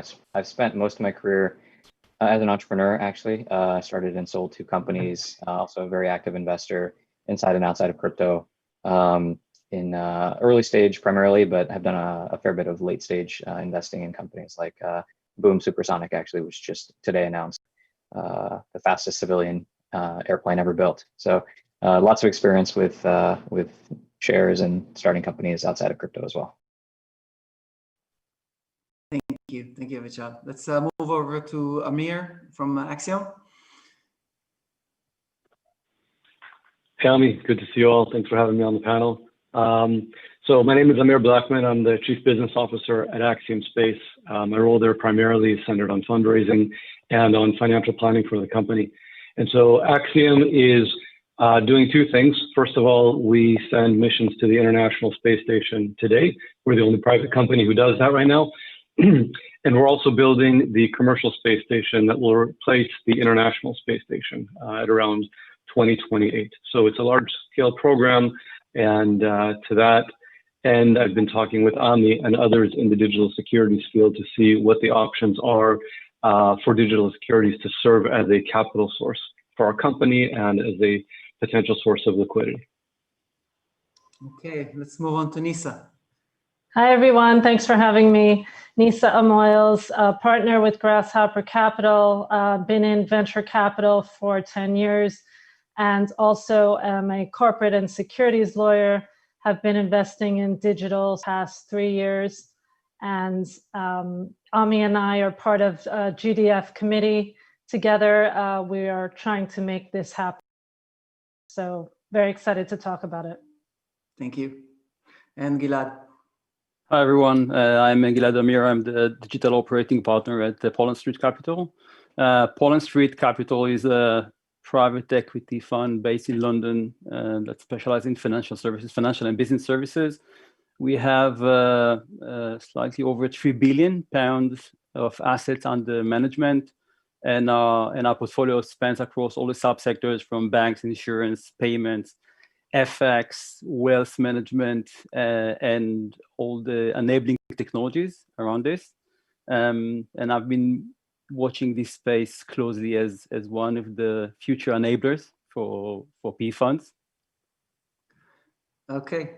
Hi. So thank you for coming, all of you. So what I want to do is I wanted to break this conversation almost to two parts. One part is about raising capital for private company and comparing the new digital model of a digital share that I just described before to the way that it's done today. The cap tables, the Excel sheets, or similar to Excel sheets, and the one-to-one meetings, the kind of small scale versus the ability to go to a much larger institutional space. So that's the capital raise. And the second part of the conversation is about the potential for liquidity. Liquidity for private companies, is it good? Is it bad? Is it required? And so on. So why don't we start with the way that capital is being raised? So I will start with you, Avichal, again. You come from you're representing the VC industry here. And the VC industry is known for investing in companies that disrupt other markets. I put it this way. Do you think the digital shares are actually going to disrupt the VC market? Do you think that that's something that's in our cards, or do you think it's going to be a more of a small upgrade? Will VCs continue to dominate the market, or do you? And I'm talking not about early stage. I'm talking about mid stage and growth. Or do you think that once it is open to a bigger audience of investors, then it will be much more, much wider? What is your view on this? Yeah, it's a good question. I think it is extremely disruptive, but it depends on who you are. So, if you're a mid-stage or growth stage VC, and you don't have a brand, you don't have deep expertise in a particular area, the primary value that you bring to a company, I think, is capital. And in a world filled and awash with capital, I think as these platforms go digital, you're undifferentiated. And so if you're not in percent of VCs, this is extremely disruptive to your business. And from the entrepreneur's perspective, why would you take money from somebody who's, you know, sort of the media VC if you can get it more easily on a platform? You push a button and capital shows up and they stay out of your way. And so it's disruptive to them. I think if you're in the top 10% of VCs, you know, what do the VC firm really bring? You know, they bring capital, obviously, but they also bring expertise and depth of, you know, there's some value out there. And they often bring governance and some help in actually, like, you know, thinking about how to run the company. And so these platforms, I think, start to unbundle that a little bit. And so, you know, I think for the top 10% of VCs, it'll stay bundled. But I think you start to get some really interesting properties, such as on these platforms, could you have experts in certain areas pair up with people that give you capital? And now you start to like deconstruct what a VC might be. And so could a growth stage round be constructed by going to a platform that brings a lot of capital to the table? And at the same time, there's experts that come in and bring a little bit of capital and maybe get some leverage on their capital in exchange for offering expertise to the company. And so I think you start seeing new models emerge on top of these platforms. And the people that really get disrupted are sort of like the bottom 80% of VCs. I think the top 10 to 20% actually have a great business for all sorts of other reasons. Yes, no, I totally agree. And I think that a lot of people, even in a company, they will want somebody to follow, and they will need the expertise there. But as you're saying, for the rest of the VCs that don't bring differentiation, it's about access. Amir, from your side as a company raising capital, exactly in that space that we're talking about in the kind of growth stage, what is your experience there? Do you see the value in something like that, and how will that change your strategy in raising capital? Sure. So, you know, we're trying to weigh out the risks and rewards of working to raise capital through a digital security. So we look at some of the pros related to liquidity in terms of, from the investor side, it shortens the investment horizon. It attracts more capital. The con is if that investment horizon is too short, we're going to attract the type of investors that want to come in and then quickly sell and go out, and that's really not who we want. We want investors who want to come in and then want to reinvest. So that could be an issue. Although that is kind of a double-edged sword, because we might, through that mechanism, get some of those less desirable investors up front, and that helps the company get along to the point where we can attract those long-term investors that we're more interested in. So it can play a few ways in that aspect. Some other thoughts on that is it can generate a liquidity premium, so we might be able to raise at a higher valuation. We instantly have a secondary market, so that's good for early employees and early investors. Another thing that's related to that could be a danger is that what this creates is a publicly known arm's length transaction that could create a down round, even if the company is doing well, just because there's something going on in market sentiment. So we have to be aware of how much of the company's total equity do we float to the digital security, and so that's something that we need to consider. Another thing from a founder's perspective is digital securities are new. So it requires significant diligence from us and costs with our legal team to understand how the digital security works, what are the potential pitfalls. They're not broadly used yet, so we might become expert on this, but the next issuer is going to want to get to that expertise in understanding how this works. So I think it's still, at this point, hard to know what the investor base is for digital securities, and what the liquidity premium will really turn out to be. So it's actually a little bit hard to do that weighing out. So for us, we're still in the position where we're very excited about digital securities. We know exactly what it offers, but we do want to answer those questions, which we'll ultimately do by going out and talking with the digital securities investors there to find out what the thirst is. Yes, and I think this is one of the reasons where the project that Anthony and myself spoke about earlier is bringing together financial institutions, because we believe that it is very hard to sell to institutional investors to come and invest in maybe on a network that they don't know and they don't trust. But if they just get the investment from their known bank, known exchange, the people that they work with to get the public securities anyway, and they're trusted and they know that they wouldn't get into something that's not regulated, and the big CSDs aren't involved and so on, that would just turn it into a security. You start with a security, you move to digital securities, and in the end, it will just be securities again, only they will be digital. And that's, I think, is to your last point. I want to move on to Nisa, and something that Avichal said earlier was that maybe there's 10% VCs that will gain from this, but a lot of the smaller VC will be less advantageous. It will be less advantageous for them. But maybe I think something that you're doing, is there a room for new type of VCs that actually have expertise in this new world of digital securities and actually focus on that type of specific companies and know how to offer them specific advantages as well? Because I know that's something that you've been doing over the last few years. Yeah, I think that we're talking about different types of VCs, but what we really should be talking about is later stage. And this really affects more of maybe private equity. And it's disrupting the value chain in that the company may opt to use a banker or a broker dealer. You have 9,000 US VC-backed companies between the sizes of 100 million and 1 billion that can't go public right now.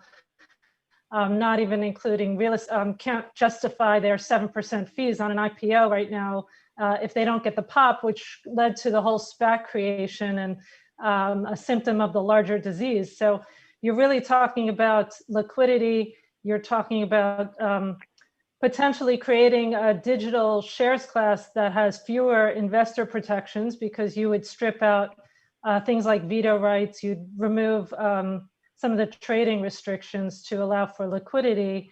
And that's good because it removes some friction, it automates the process. It might standardize due diligence where you have like a PPM equivalent form template, and that eliminates some of the legal fees as well. So I think that there's definitely room to play with this digital share asset class, particularly for investors that do have value add that go beyond governance, whether, like in my case, a legal background that might be helpful. So I do think that there's room in the market to play with this. Thank you. If you'll allow me, I just want to ask Nisa on that. Do you think that those investor rights that are stripped away are more important or less important to investors than the liquidity premium? I think that they are probably, as long as pro rata rights are preserved, I think liquidity is something that people are looking for, and that's why you've started to see funds with shorter and shorter lockup periods, particularly in this sector. So I think that having that, getting away from the 7 to 10 year horizon with some extensions is a good thing. Yeah. Thanks. And we talked about the VC world, but obviously a lot of the companies in this size and the companies that would need this type of access to capital are in the private equity space. So Gilad, from your private equity viewpoint, how do you see digital securities? How do you see them influencing your market? Are they going to be as disruptive to your market as they are to potentially other markets as well? Yeah, well, it will take some time until it will get on the radar of PEs, okay, and we become mainstream. I think that, so I totally agree with Avichai. I think that, as PE firms traditionally are much more involved in the value creation process and work more closely with the companies. So I think that there will be less impact on PEs. I partly agree with Nisa about. So I think that there will definitely be an impact on the entire industry of introducers, investment bankers, brokers that will need to reinvent themselves in this new world. But I see very limited impact on PEs. Maybe if the market will be open to non-accredited investors, so that could change the dynamic over time in the long run. And then PEs and VCs, but mainly PEs will act like wealth managers in a way, but it will take time. I don't see any real impact in the short term. Okay, but do you think that PEs are going to see, do you have, or not specifically you, but the PEs that you know, do you have in your portfolio companies that you think would want to digitize part of their cap table, not necessarily just for big raises, but you think that brings value to PE owned companies compared to the alternative of staying private versus going public? Definitely yes. I think that again, it depends on the terms, because I think that one of the risks is that you don't know who you may end up with as a partner in the business, right? So that's one of the risks that you need to hedge, right? But I think that in general, this concept of having a new market with all the advantages of the public market, but without the hassle, is massive, right? So by definition, it will have real value in some cases. And I think that the P-backed companies would probably be the first candidate actually to use this at scale. Mm-hmm. Yeah. Okay. I mean, I think one thing you just said is really interesting is like a common pattern you see in a lot of markets, which is you take something that was very discrete and you make it continuous. And that's like the point about technology, right? Yeah, and it's a powerful disruptor, I think. I mean, if you look at in the early stage, I'm sure all of the listeners here spend all of their time on VC Twitter like I do. But if you spend time in VC Twitter on the early stage side, there's a lot of discussion right now around angel list rolling funds, which are sort of a digitization of seed stage funds. And one of the breakthroughs there too is the ability to make it a continuous fund. You can sort of do this rolling fund where people can subscribe every month. And there's a lot of discussion back and forth about what are the consequences. And I think this is very similar, as you see this pattern all the time, is when you take something, to your point, that used to be either public or private, and they exist in two different spheres, and then you break that down and it's like it's no longer discrete. Now there's a continuity in between. What are the consequences? And in general, I think when you're talking about capital markets, what it does is you realize that there's actually a lot of capital sitting on the sidelines that fits into neither of these worlds. And all of a sudden you activate all of that capital. And so generally it's a good thing to bring all that capital to work. It's good for founders, it's good for employees, it's good for companies. I think it's a little bit TBD who that capital will be and what form it'll take and how it'll sort of coalesce. But I think your observation is a really good one, that sort of moving from a discrete world to a continuous world is going to be pretty interesting at the very least. I would just add, because I have a rolling fund, that I think the angel is disrupting that market, which is really disrupting on the earlier stage, is eliminating some of the barriers to investing. And I think that's exactly what we're talking about here, is that we're trying to do that, but just for later stage companies.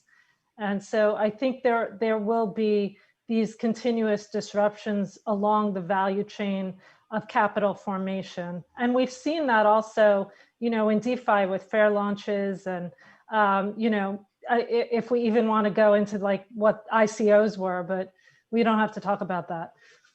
Yeah, I think that this is a kind of an interesting segue, because you're talking about the ICO. Digital securities, security tokens, started with going on public blockchains and going to retail investors. And actually a lot of the assets that came on there were not suitable for retail investors. They were not even allowed to invest because they're not accredited and they're not financial institutions. And a lot of those trillions of dollars that sit in private market can only be accessed by the institutional market.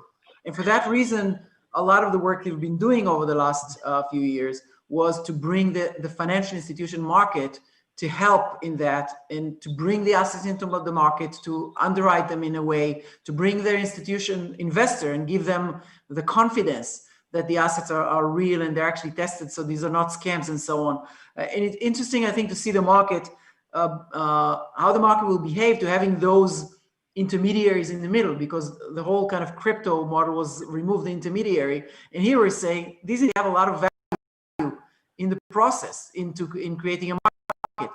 Some of them are banks, some of them are exchanges, some of them are applications and so on. So that would be interesting to see, I think, how the market will react to working through these entities.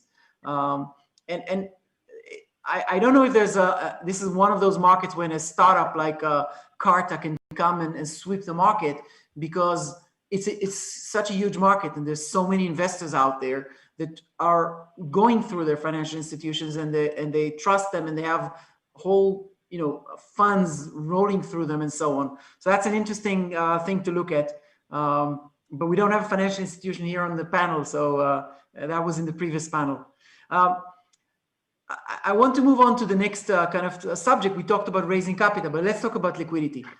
What I heard, and I want to start with the VCs again, and then hear Amir from the company side as well. When I spoke to companies about digital securities, the founders would say this: "I love it. Now, how do I sell it to my VCs?" Okay, because the founders want to have 3 or 4 years. Liquidity could change their life altogether. They might be sitting on shares worth a lot of money with no access to them. And founders are, yes, I want this, give me this yesterday, but they're afraid of their VCs. Why do you think VCs might object, and what do you think might convince the VCs to enable this type of liquidity? I think that if you had the founders convert a certain percentage every year into liquidity, that you might not get such objections from the VCs. From their point of view, though, they want to make sure that the founders are incented still, and that they still retain a large portion of the equity so that they're incented to do a good job in the company. But I think there are creative ways you can come up with that, a certain percentage going liquid, or put some controls around it that would be attractive, a win-win for everybody. Yeah, agreed. I think kind of two thoughts on this. One, I think he says exactly right. There's this element of incentive alignment, which is really important in the long term. And actually, I think the best VCs are pro founders taking a little bit of money off the table. And it's because it really does change a founder's psychology. When you go from having $0 in the bank to having just enough that you're not worried about paying your bills and feeding your family, and if somebody has a health issue, like, can you take care of it? That kind of stuff. I think if that's out of the back of your head, you're actually a better founder. You can actually focus on making the company big. And I've seen that, and that number is different for everybody, but we're actually very, very big fans of, like, at a Series B, somebody taking a little bit off and de-risking if that makes them feel better, and then actually that can lead to much bigger outcomes. Because now I think that the challenge is you have to pair that to, I think, Nisa's point, with if it's too much that's taken off, it can be disincentivizing. And actually, one of the hardest things I think any investor will tell you is just not selling, right? Like the temptation when a company goes up 10x is to sell. And actually, like, real wealth for founders and for investors is made when a thing 1000x's, right? As an early stage investor, or 100x's. But it's actually the hardest thing is to not sell between 10 and 100x, or any crypto investor will tell you that, right? Like, crypto is littered with stories of people that bought Bitcoin at 300 and then sold at 3,000, or, and they're like, oh man, I could have held on 20K or 100K or whatever. And so actually in a weird way, like, the liquidity has to be balanced with actually this thing that it does, like illiquidity does, which is it forces discipline. Because if you can't sell, you actually get to often, if the company's going well, you realize significantly more upside. But I think there's a healthy balance in there. To your point earlier, it doesn't have to be binary. I think actually, like, a little bit of liquidity can go a long way. I think I would turn that over to Amir and Gilad to answer, because there's one interesting thing that I saw, what you're describing is this, is really from the VC side, because as a VC, the ideal is to do the 1000x, to get the companies that become the super unicorns, and then, but actually, not all companies get there, and there's a lot of companies that will never get there, and they're still very, very good companies, and they make a lot of money, and they're not going to exit as a public company. Or in the PE world, Gilad, what is the importance of liquidity for founders and early investors, seed investors, and so on, as companies stay private much longer and so on? Do you see this as an important element, as a valuable element? Do you see that as a problem in the current scenario? Again, it depends on at which stage of the value creation. If we are just right after the investment, or pre or close to the exit point, so obviously my answer would change. But I think that in general, this concept of, again, raising money faster, much faster than any other alternative, at a fraction of the cost and headache and restriction that you would have otherwise, and whether it be debt or equity.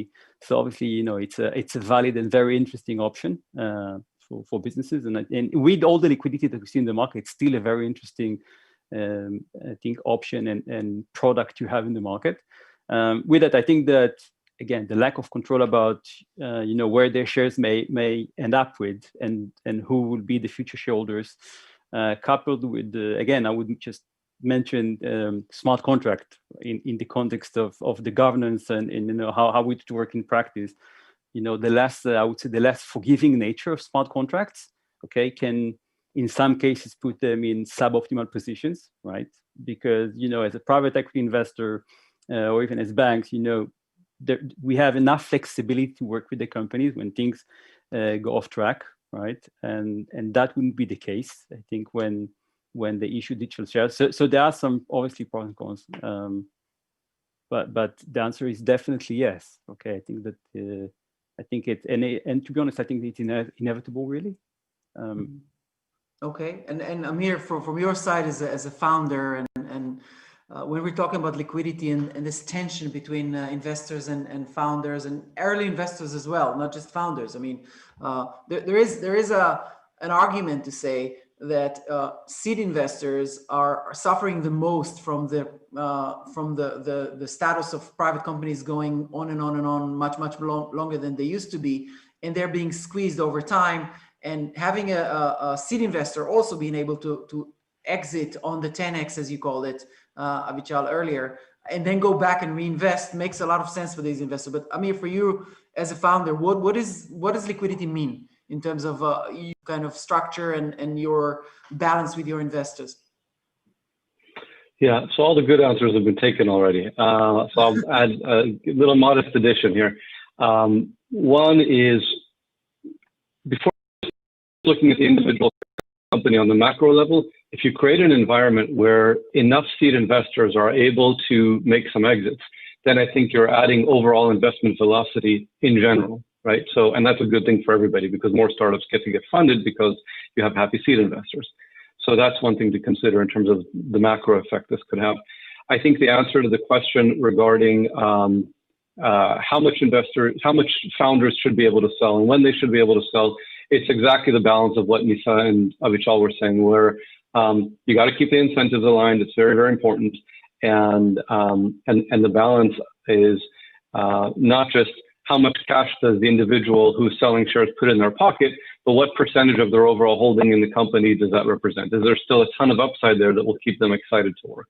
And I agree with Avichal entirely that a relaxed investor is often a better investor, so long as that they're not so relaxed that they're out on a yacht. And so, so the last thing that I'll just add, which what I said would be my modest addition here, is that from the VC standpoint, if they can get past the concern of not knowing who their partners will be through the issuance of a digital security, is that if the investment is done early on, like pre-Series C or like up to Series C, you're broadening the investor pool within a company that could potentially reduce funding risk in future rounds, if those are the types of investors who, you know, and this is why I'm saying it has to happen early on. If an investor comes in on a digital security at, you know, a post-seed or a Series A, there's probably a good deal of likelihood they want to reinvest if they believe in the company to the B and C. Once the company has passed the C round, that type of investor won't be able to afford the later investments. But on the earlier front, on the Series A to C, I think there's an opportunity for that broader investor pool to reduce future funding risk. Yes, go ahead.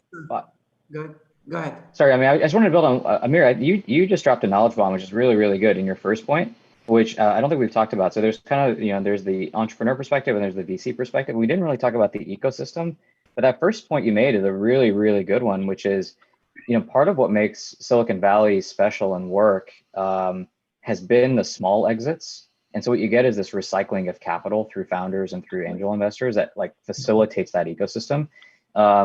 And that works in some other small parts of the world, but that dynamic actually doesn't exist in most of the world today. And it really hampers the ability for companies to even get started Because if your angel investors and your seed investors are looking at it as a 12-year commitment or a 15-year commitment, and they never get liquidity on 90% of the things that they invest in, there's just not enough capital circulating to make the whole thing work. And so actually by unlocking capital in the later stages for earlier investors and getting that capital to recycle, what you're really doing is allowing that dynamic that, one of the important dynamics behind Silicon Valley to actually work in a lot of other places now, and bootstrap, more and more seed ecosystems. So actually, like, I think that first point around capital recycling is a really, really good one. Yes. And a very important one for ecosystems. I agree, Avichal. I would actually take your point and try to even enlarge it even more, because you mentioned the value, and I think that potentially one of the things that digital securities can do is they can basically remove some of the biases of, if you take the same company that's born in the Valley and the same company is born in Prague, right? It's going to have, and they're doing exactly the same thing in a global world where, all the services are SaaS based and so on. Those two companies will get different valuations, different ability to raise, different access to the top investors.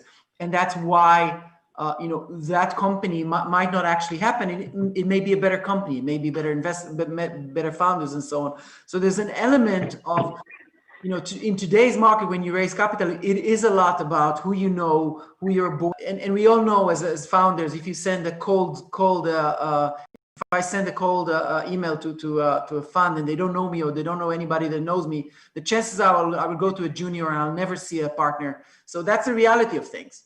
So in a digital world, an automated kind of digital world where the PPM, as Nisa said, is open, I think that there's definitely a way to remove a lot of the biases that are almost entrenched in the current environment and open it up to more companies from more places to more investors. I don't know, Nisa, what do you think about that kind of? I agree completely. I think that democratization of access to capital is one of the ethos of the crypto and blockchain sector, and especially in digital shares. And I think that's what you're seeing with the rolling funds, is removing those biases as well. And I think that digital shares can really help to bring great projects from all over the world by any type of founder and by any type of funder. And so that's something that's really long overdue. I think it was Chamath at Social Capital a while ago who was using AI to decide, what investments they were going to make, and their makeup looked a lot different than a typical fund. So I think pattern matching and bias is a very real issue, and access this can solve. Yes, that's why I raised it. And I think if you put together all of these elements, the access, the democratization of the access on both sides. When I mentioned before that a founder sees 30 to 50 investors, it's actually the other way around as well. Only 50 to 30 investors see the company, and it might be a great company, and other investors don't have access to it. So it goes both ways. If you put that and you layer on top of that the ability to add more money into the ecosystem by recycling the money, as you mentioned before, Amir, I think there could be consequences of digital shares that it's very hard to foresee at this stage for us what it means. And I think that's what part of what happens to a market when it goes through a transformation like that. You can't really predict what will happen on the other side. You can only kind of guess who will be the winners and the losers at the end of this process. But I still think that, coming back to Avichal's original first message was that there's a lot of value in identifying the right companies, in really knowing how to help them and how to promote them. That's not going to go away by digitization. Okay, that's definitely going to stay there. And Gilad, from your side as well, I think even more private equity work even closer with the companies, right? So for you guys, it's definitely something that you will continue to lead in this environment. Although you could argue that we could automate and develop our own version of robo-advice, if we will face like a 20x, 200x, more volume with the deal flow we need to process and work with. So you could argue that, our model would look more similar to stockbrokers and wealth manager than the way we do things today. But yes, it won't go away. I agree. So I would. We're about to end our time. So maybe a couple of ending sentences for each one of you about what you see in digital shares, digital securities future, and whether you're going to be involved yourself in that market over the next year. Do you think, or will it take longer than that for you to get involved? We'll do a quick round. So Avichal, why don't we start with you? So to your first question, yes, I think we will be involved. I think, I actually think my long-term vision, or what I would love to see happen, is everything from company inception all the way to being public just moves to better infrastructure. And so I think a world where literally somebody sitting anywhere in the world, they start a company, hiring people is easy. There are marketplaces you can go to, you can hire your friends, paying them is an API call, doesn't matter where they live in the world. The money just shows up in their bank account, and actually probably moves over crypto rails. Every subsequent round can happen by people all over the world who have different areas of expertise, and you can find people who have different kinds of expertise that you need. And the entire life cycle of running the company basically moves to this kind of infrastructure, because if you think about all of these discrete things that companies have to do from inception to IPO, I don't know, there's probably some number that somebody should calculate, but you probably kill like 10,000 trees just in like the amount of paperwork that you end up doing, right? Or like the number of hours that gets spent doing paperwork and signing documents, and it's just so inefficient. And it should all just be digital. And so I think this is one piece of it, but I actually think the whole life cycle of the companies just gets digitized, and we'll all be much better off for it. Thank you. Amir, your summary? So on me personally, because we've been talking for a while about this. This is something that we're interested in as an issuer, and for all of the pros that I mentioned earlier. I just want to add another note on kind of big picture effects. I think at the outset that this is going to play to the benefit of issuers, especially at the beginning, because we're a rare breed. So there are not a lot of us who are there who are excited about this, who've spent the last couple of years getting in the know. I also think it's going to play to the benefit of early movies on the institutional side, because this is going to lower their transaction costs. They can provide a more cost-efficient product to their customers. So I think institutionals are going to benefit from this, the ones that run on this.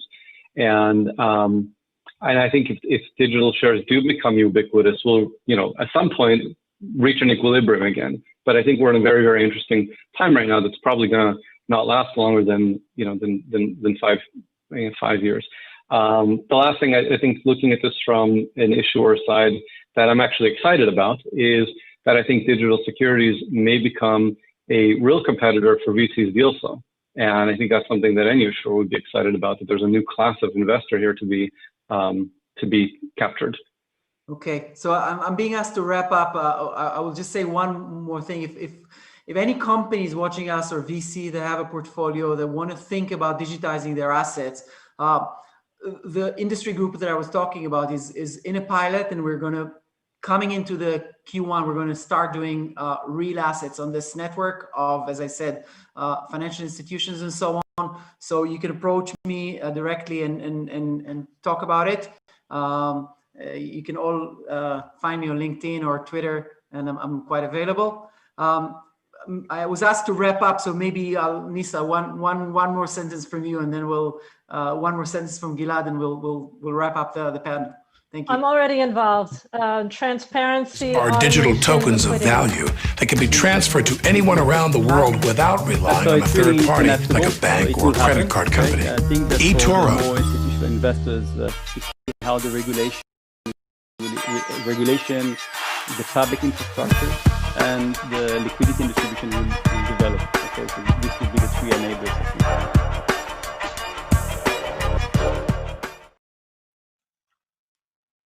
Up next, we have a deep dive into the world of tokenization, escrow services, and smart contracts with Wendy O of Beyond Associates, Natalia Karyava of Propoi, Moshin Masoud of Tokenism, Blake Richmond of Vertalo, and Michael Flight of Liberty Real Estate Fund. Go. everyone, Wendy O here. First and foremost, before we get started, shout out to Los Angeles Blockchain Summit for having me back to moderate a panel. This particular topic, I'm extremely excited to learn from these amazing experts because I'm currently selling my house in Los Angeles County. So it's going to be fun to kind of hear their expertise on things. So today we're going to be talking about tokenization, escrow services, and smart contracts. And as most of you guys know, Ethereum, smart contracts, and tokenization of various hard assets that are tangible and intangible is currently booming. We're seeing this with the NFT market, but NFTs are a little bit different than real estate, whether it be commercial real estate or residential real estate. So we're going to go ahead and take this time to go ahead and talk about tokenization with these real estate folks. So does everybody want to go ahead and introduce themselves? Tell us a little bit about what you guys do, your name. Mozan, do you want to go ahead and go first? Sure. So my name is Mohsen. I'm the founder for Tokenism. Tokenism is a platform for fractionalized sales of commercial real estate assets, which enables single direct investment with as low as $1,000. We're actually going live with the platform on October 12th. So 4 more days to go. Congratulations. Michael. Hi, I'm Michael Flight. I'm CEO of Liberty Real Estate Fund. We are launching the world's first security token fund, and we expect to be launching that at the end of October. Our initial raise is going to be $30 million, and we invest in super safe, super stable, triple net commercial properties throughout the United States. Blake, what about you? I'm VP of Finance at Vertalo. We're a data management platform for tokenized assets, and we have a team that is dedicated to deploying this technology in the real estate space. I'm also a partner at Novo Block Capital and a trading advisor with Sarson Funds. Nice. Natalia, what about you? Hi, everyone. My venture Propi is one of the first companies in the world to finally be able to automate the real estate transaction with smart contracts. After 10 years of being a real estate developer myself, combined with 4 years of property development, we've got the National Association of Realtors to invest in our mission. Now, recently, Team Draper, and many agents, realtors in the United States, consumers are utilizing Propi and blockchain on back end of our product. In 2017, we had a token sale, and this allowed us to build a robust, hard to replicate product. And Wendy, I'd be happy to help you to sell your house. Awesome. Well, I've got an agent now, but we will be interested in buying soon. We're anticipating the market to correct a bit, so we're going to hold on to our capital, and hopefully I can utilize some of your guys' services because everybody is so diverse and unique here. So my first question, when we're talking about being diverse, how can someone, your average Joe, benefit from real estate and blockchain from your guys' professional experience, or is it really just for the big dogs, people with a lot of money? If Mozian wants to go first. Sure. So I can start with that. Our biggest USP is the fact that we're reducing the minimum investment in commercial real estate down to $1,000. Right now, real estate is only accessible to, as you put it, the big dogs out there, people with the big money, and it's not accessible to your average Joe. Anyone who wants to invest needs to have either a larger saving or needs to syndicate or can get some real estate exposure with limited returns through investing into REITs or funds, but that truly inhibits their liquidity aspect on that investment. And it's an investment which you're stuck with for a longer period of time, whether it's 3, 5, or 7 years or so. Tokenization, at least with tokenism, how that works is you're able to invest with a minimum of $1,000.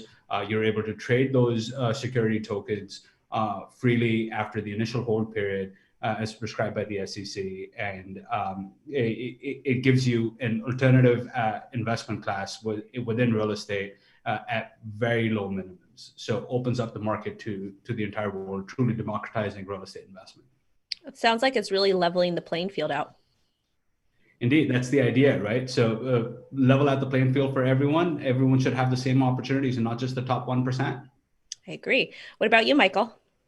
My background was in institutional real estate. So we were used to dealing with insurance companies, hedge funds, private equity funds. And so one of the first thing that really drew me, especially when I was talking to all my friends that were doing cryptocurrency, is like, well, number one, I went to a public school, and so I never learned math very well. So when they started talking about hash, I said, no, I avoided that in high school, okay? So not sure what a hash function is. But anyway, I really saw it's like, this is like a worldwide phenomenon, not just, our typical investments that we had done in the past with shopping centers. It was friends and family. It was bringing in a hedge fund or, a pension fund or an insurance company and come alongside. And we looked at the security tokens and said, this is a worldwide phenomenon. Anybody in the world with the amount of money to invest can invest in something. And we think that, especially with the hard assets, including real estate, ours is cash flowing. So my partners hate this, but we call it crypto with cash flow. So, I'm just so excited about this, opportunity to bring a worldwide, there's all this investor money sloshing around. What about you, Blake? Yeah, I'd echo what Mohsen said in terms of fractional investments and fractionalizing these properties for smaller bite sizes.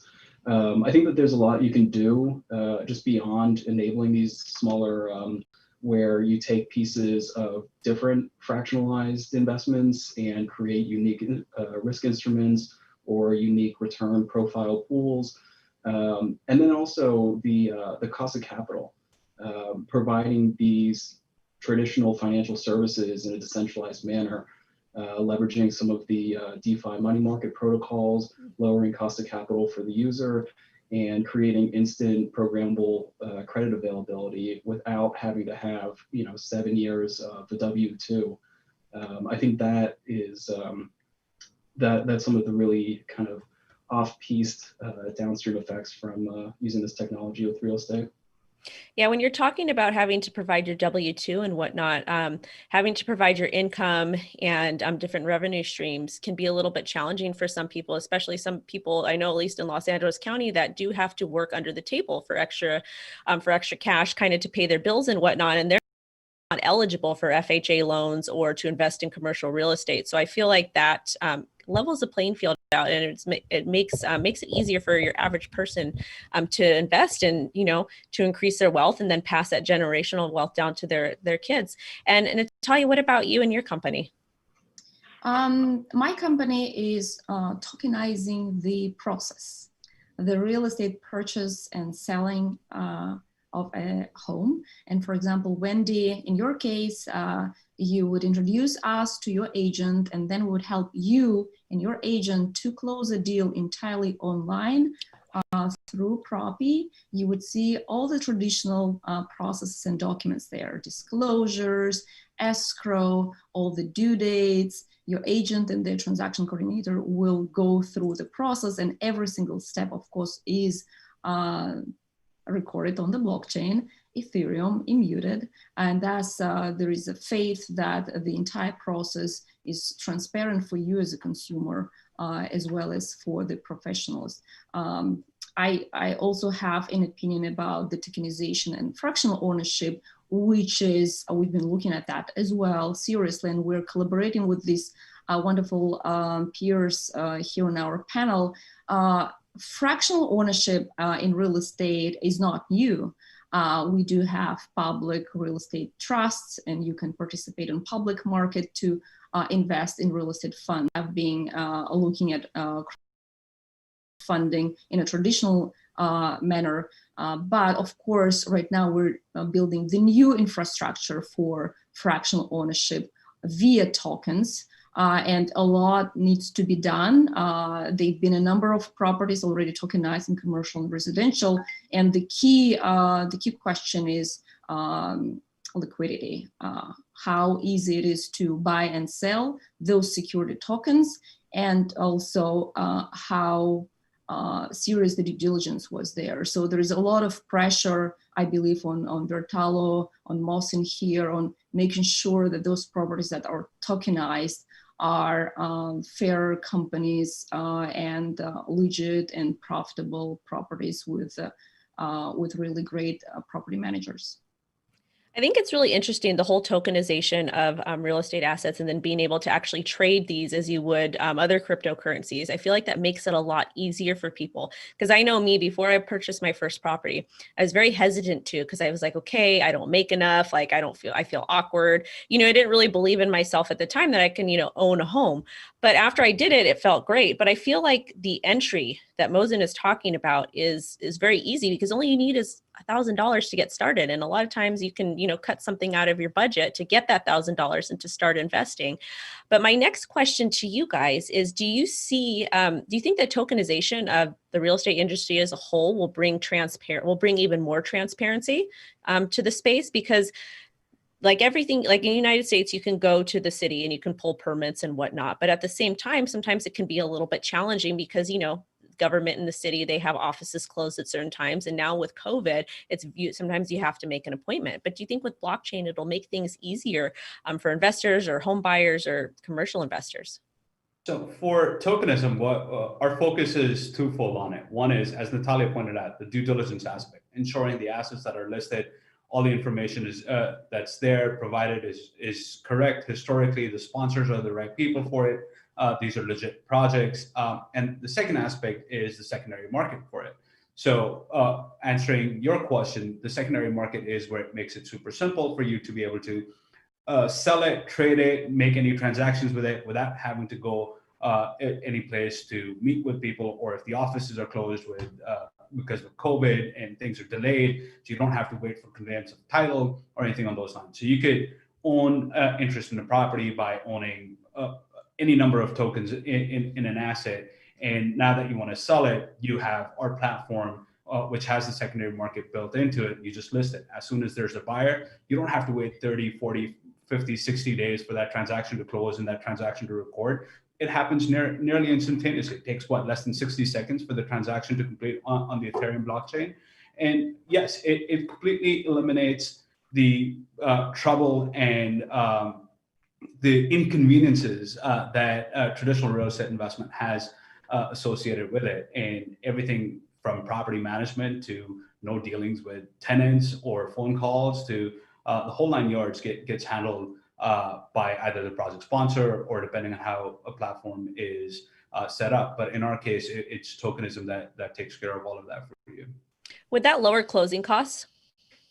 So we're eliminating multiple intermediaries in the process. So yes, it reduces inefficiencies significantly and reduces cost. Having said that, there is still a traditional closing that we have to go through, utilizing services like Propies to ensure that it happens perfectly in order to tokenize the asset in the very beginning. So the first time a token is being, an asset is being tokenized, we would transfer it over into a new SPV and a traditional closing would take place. But beyond that, there's no more traditional closing or costs or things like that. And then Michael, sorry, Wendy, I just wanted to clarify something. When you talk about transparency and county records, today there are 3,000 of counties having those small land registries in the United States. Normally in other countries, there is one centralized registry, or in Australia, there are 8, one per each province. And when we talk about tokenization, Mohsen and Blake and Michael can confirm here, we're tokenizing equity in a company that owns this property. And thus those records are not going to the county level. The county tracks the records of ownership transfer when it comes to acquiring, for example, your house, Wendy, on the name of a company, and then this company stays in the records. And this is where I strongly believe that land registries have to implement blockchain-enabled land registries. We had some work done where 2 counties were utilizing blockchain-enabled recording system developed by my company. So there are 2 aspects of the transparency. One, we look at the transparency of the liquidity of tokenized properties, all those STOs. And once I talked to CZ of Binance, asking him, how do you envision millions of buildings, and those buildings would have thousands of owners of tokens? How do you envision this future equity security exchange? And he said, yes, this is how it will be, millions of tokens.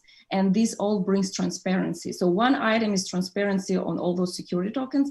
And then absolutely another one is the ownership transfer, land registries. I hope they will be one day decentralized and not be dependable on the government. But for now, these are two a little bit not very connected items of real estate that will be potentially tokenized. Yeah, echoing what Natalia said, land registries need to be put on a decentralized platform. Proppy did some great work on it. And I know they've been working on it. We've been following them for a couple of years. They worked on it for years and years. I've been following them for a couple of years, just to clarify that. But the market is so fragmented that we have to go towards a structure where we're tokenizing the interest within the asset by tokenizing those SPVs or those corporations or companies, whatever you want to call those, for that purpose. So in the foreseeable, tokenization or fractional ownership would result in those SPVs and those companies that own that single asset. And as long as each asset is held by a single entity and your interest is within that single entity, therefore it is within that single asset as well. But And then, Wendy, go ahead. I do believe it's going to create and get rid of some of the extra add in there. It's going to be difficult in the United States because we've been doing land title, and you've got governments that, if you're looking for full employment, you put them in the land registry title office and things like that. We do see it happening a lot more in different countries that didn't have very good land title things. So it's easier to start from scratch. It's harder to get the political process here to buy into it, but you are going to see some efficiencies eventually. You're going to see a lot of paperwork efficiencies. There's going to be a lot of legal work and a lot of title work, and more than likely commissions are going to go down because it'll be more efficient. One additional point on transparency here, and you guys bring up a good point about the fragmented landscape here. With residential properties, you have an MLS, you have a database, you can see every property. With commercial real estate, you don't have anything like that. And I think that once you have a critical mass of these liquid security tokens representing commercial real estate, you now have what is essentially a decentralized MLS on the commercial side. So there's all these sort of downstream effects that lend to broader transparency for the industry as well. Let's talk a little bit about these types of practices being done in other countries. I know, for example, let's say in Latin America, there's a lot of issues with titles from what I've heard. I have friends that, they're in the United States, but they have family in Mexico, and sometimes they battle with the governments there trying to prove that they own the title or they own that piece of land. Do you see tokenization of real estate? Do you think that that's going to help other countries kind of make it easier for the residents there, especially in the ones that are struggling? I think at some point you have, like, the greatest asset class in the world is real estate. I think it's about 280 trillion. And a lot of that's people that own land. And a lot of that's in areas like in Brazil and the favelas and things like that, where you can't find a title to the land. So those people might control the land, they might live on the land, but they can't prove that they own the asset. So it is just going to enrich the world if people can actually get title to their property, because then they get an asset and then they can borrow off that asset. They can use that asset to start businesses and all the rest of it. So I just can't say enough great things about blockchain and what it's going to do for creating and generating worldwide wealth. Yeah, and following up on that, I'm originally from Pakistan. That's where my family is from, and having fragmented land registry over there is the name of the game, and you get land grabbers. So very similar things as what happens in Latin America with not being able to verify title. So blockchain and putting land registries on the blockchain would truly eliminate a lot of those issues, and fraudulent titles issues would be resolved. We're currently working on another product under tokenism that's an NFT-based land ownership, and putting title for smaller developments to put their land titles on NFTs and transfer title utilizing those, and then working with the government land registries in the international market on a similar product. I believe Propi's work with, Natalia's companies work with multiple governments, and they're currently working on it as well. I'm a big fan of Propi. If you haven't noticed, I keep on referring back to them. Great source of inspiration for us as well throughout. So, but I'll let her talk more about it. So. Thank you, Mohsen, so much. Yeah, indeed, in the last 3 years, we worked with governments, and again, when they clarify here, normally we use the term tokenization for fractional ownership. And when it comes to land registries and all the inefficiencies happening with ownership transfer, tokenization is not helping directly because the underlying ownership transfer is either an entity or a person, and they could be claims, fraud, and whatnot. So just to have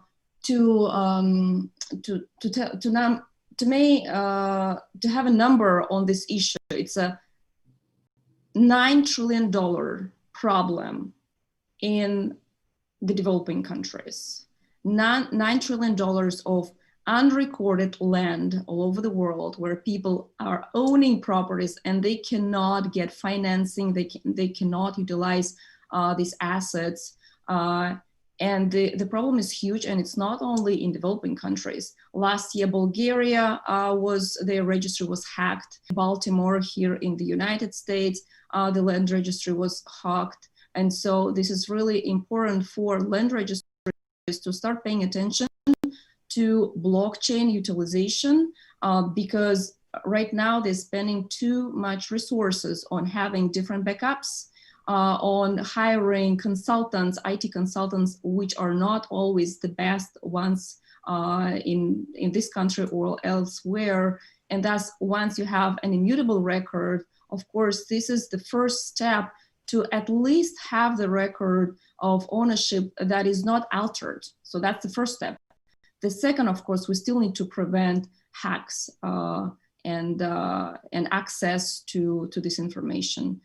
So just briefly wanted to clarify those points, and we worked with the people of Rohingya, which have 3 million people, and they're losing their properties just because someone in their native country are claiming ownership over those. We've been working also with Vermont counties, and the system has been. We do see governments are willing to innovate, it just takes time. What about you, Blake? Do you have a thought on this? Yeah, I think the panel's done a good job of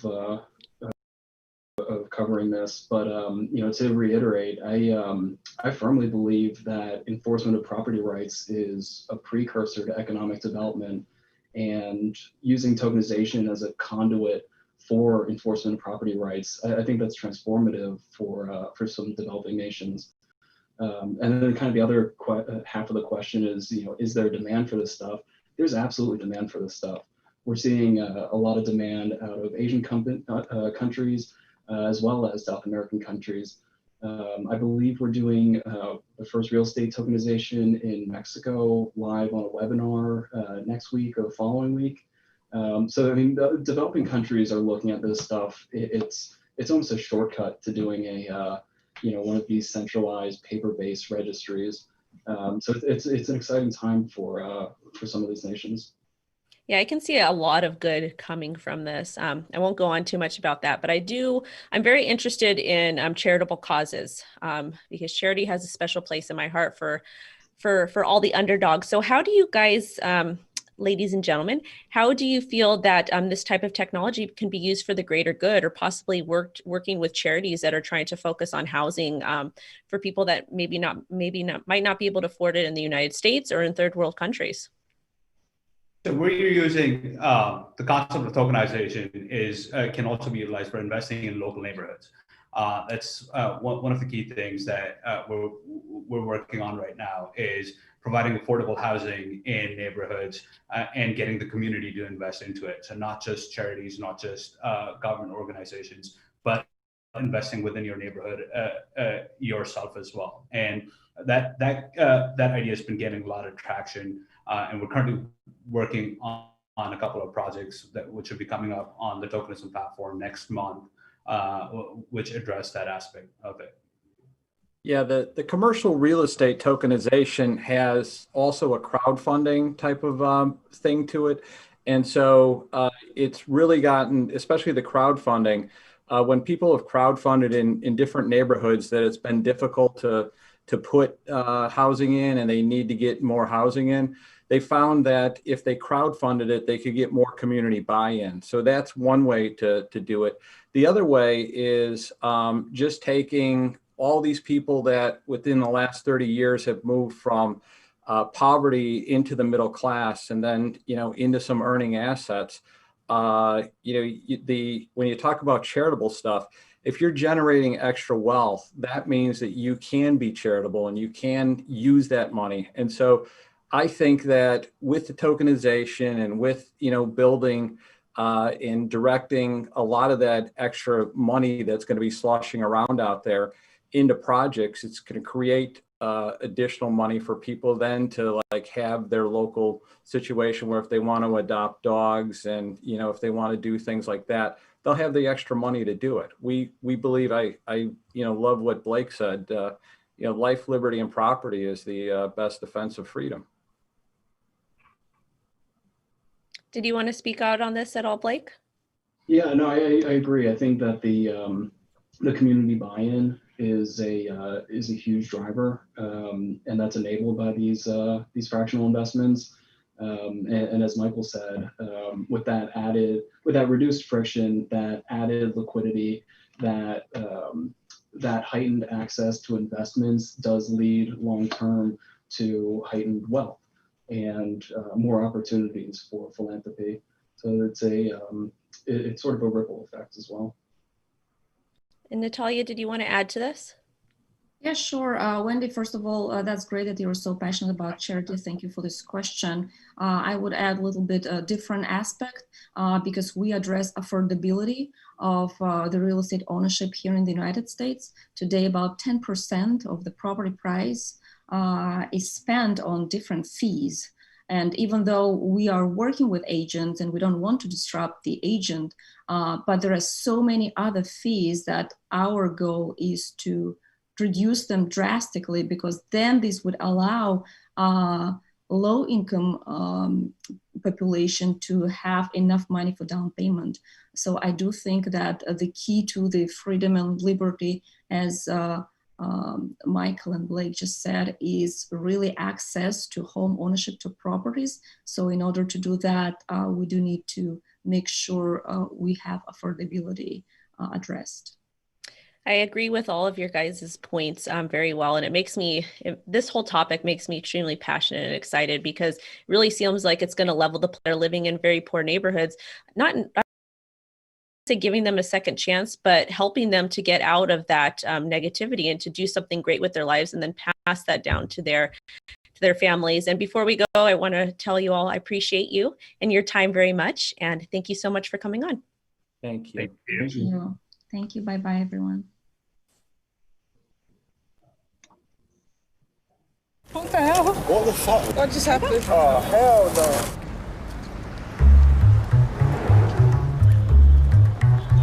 One donut stand, Not live anymore. 5 hidden cameras, 2 actors, 100% happiness. Fresh made donuts today. Yeah, she's 4. Is it? Fancy donut? And she's at Nana's right now because there's no possible way I could have done this panel.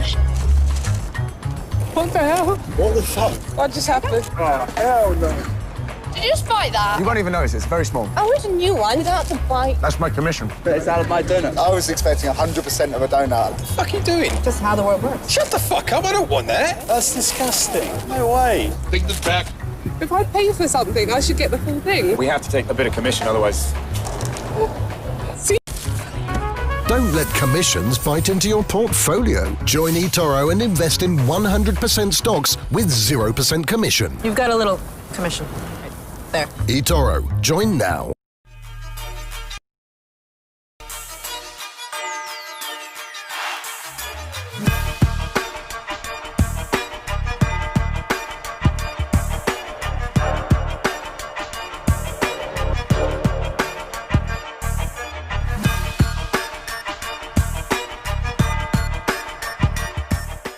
of Archax, Ziv Kindman of Onura, Hugo Renaudin of Logo, and Seamus Donahue of Mateco.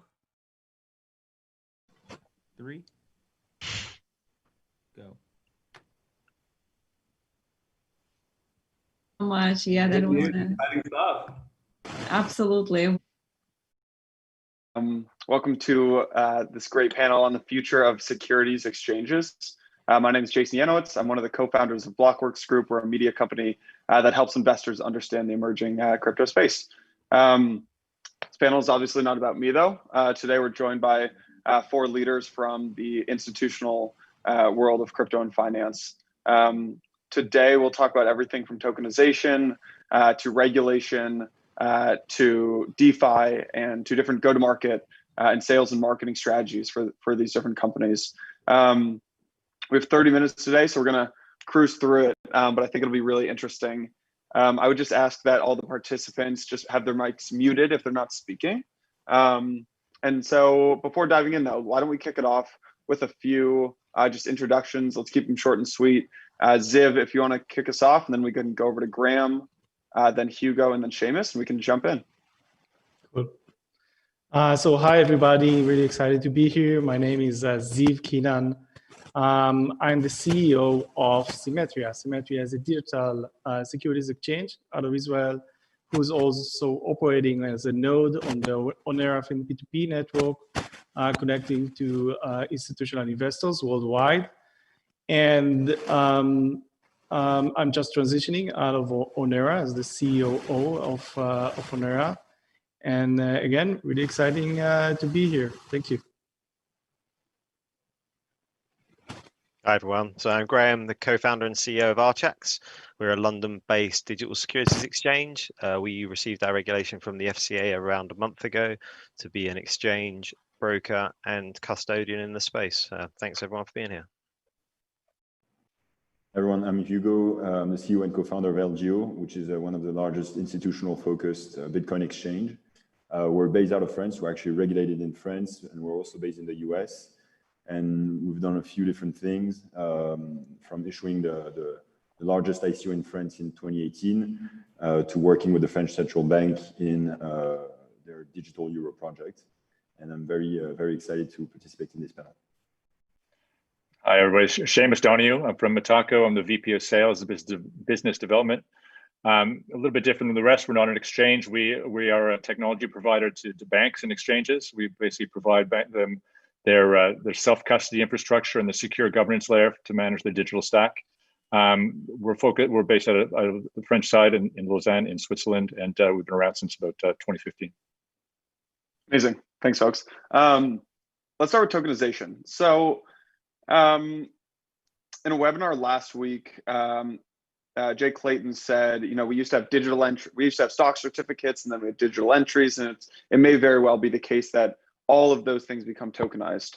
Having known most of you guys for a few years now, we've seen this before, right? We all went through the kind of security token boom of like 2018, and there was a lot of hype, and then it died down significantly.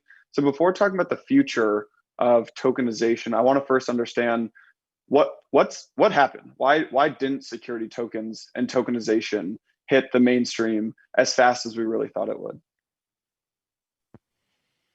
I can start. So I like your story because it really presents well evolved. In 2018, I sat with a colleague and I told him, look, the digital securities world is then they called it security token is going to be the next thing. It's going to replace all the the financial system, the way that we trade, the way that we list securities. And let's start a law firm surrounding digital securities and do loads of money. And he basically agreed, and we started a law firm, Israeli-US law firm surrounding digital securities, and then crypto winter came about a year later, and he said, didn't you say it's going to explode and we're going to be rich? And I said, yeah, but I didn't say when.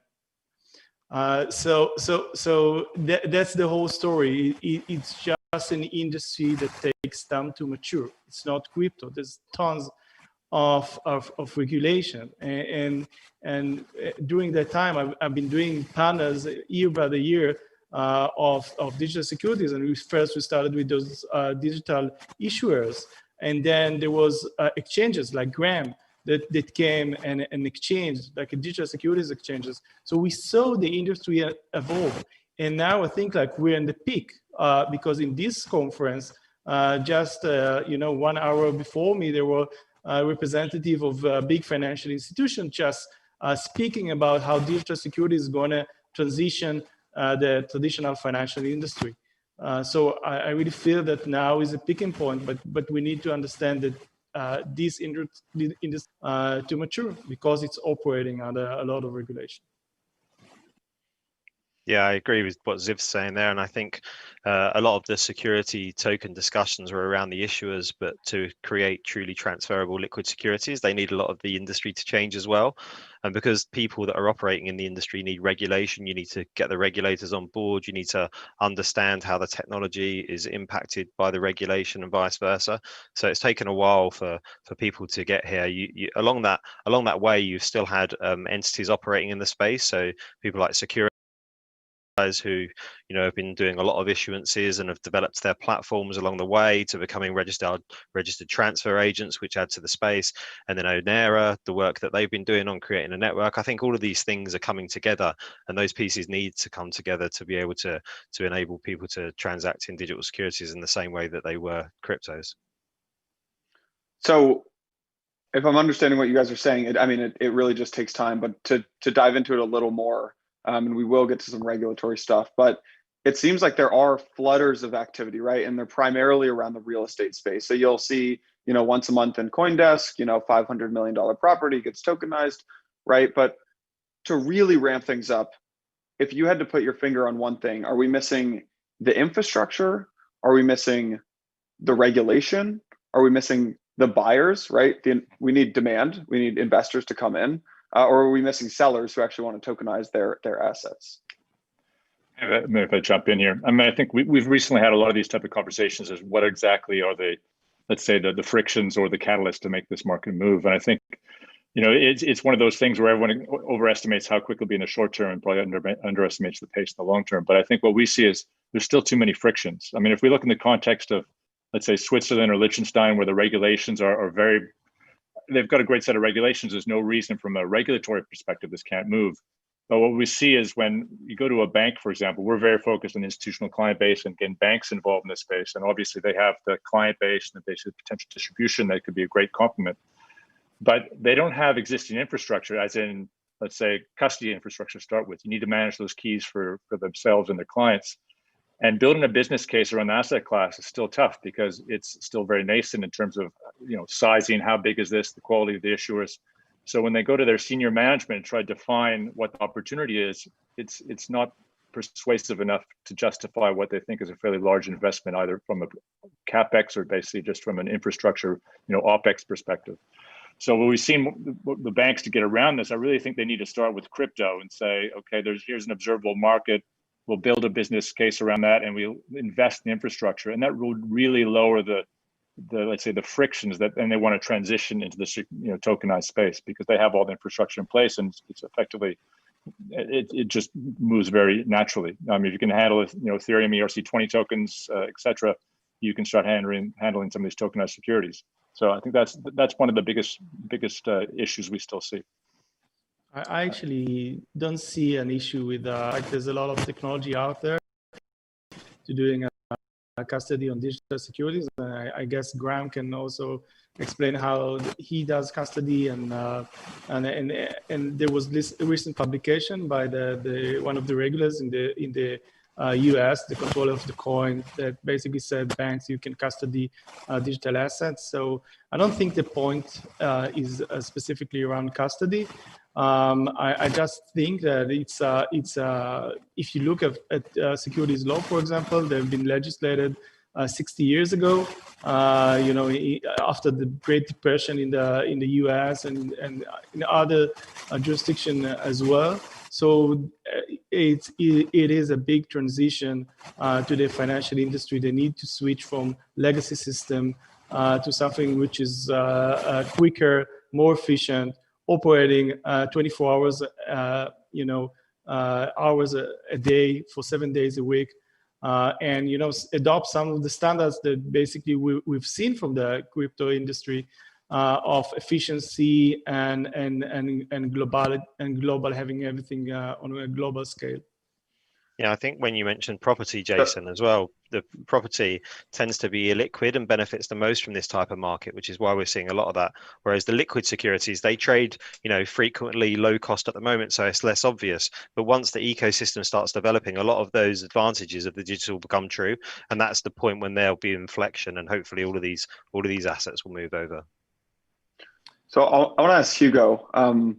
Ziv, you were mentioning U.S. and kind of securities law and things like that. And Hugo, you have not just experience working in, you're running one of the largest institutional exchanges, and you operate in both the U.S. And France and Europe. If I'm, tell me if I'm wrong there. But you also have experience working with regulators and even the French central bank, right? So how have you found the regulation to be different in the US versus Europe right now? Yeah, it's very different in terms of how you approach it. In the US, people have tended to use frameworks that that have been existing, to Ziv's point, for a long time. So they use securities law and they issue tokens under this kind of framework. In France and in Europe in general, it's been a bit different in the sense that regulators have tried to create bespoke setups for crypto assets, for security tokens and things like that. So there's one in France. We're actually regulated under this framework, which is called the PSAN framework. There's one in Europe, which is coming. There's one in Germany as well. So in terms of approach, you have the US where you can basically put these new assets in an existing category, and in Europe, everybody's kind of waiting for this new category this new framework to arrive. But I think there are solutions to deal with regulation, and just to come back on what's I would say the main blocker, like the main friction for the adoption of that. I would say it's infrastructure, but I would say it a bit differently. I think it's user experience. Because it's still incredibly difficult today to manipulate tokens and objects in blockchains. Like the concept of a public address, a private key, protecting that, even the concept of running a node. That's extremely difficult, and for people that are not really necessarily used to that. And so I think that once we'll have this complexity, which is taken away from the operators, from the people in this market, well, that will be way easier. And I don't think that's going to come with crypto. I think that's going to come with stablecoins, because we see in Europe and especially in France, we're quite close to that. But like there's a lot work which is done by central banks to try to issue a digital euro, a digital currency, something that runs on a blockchain.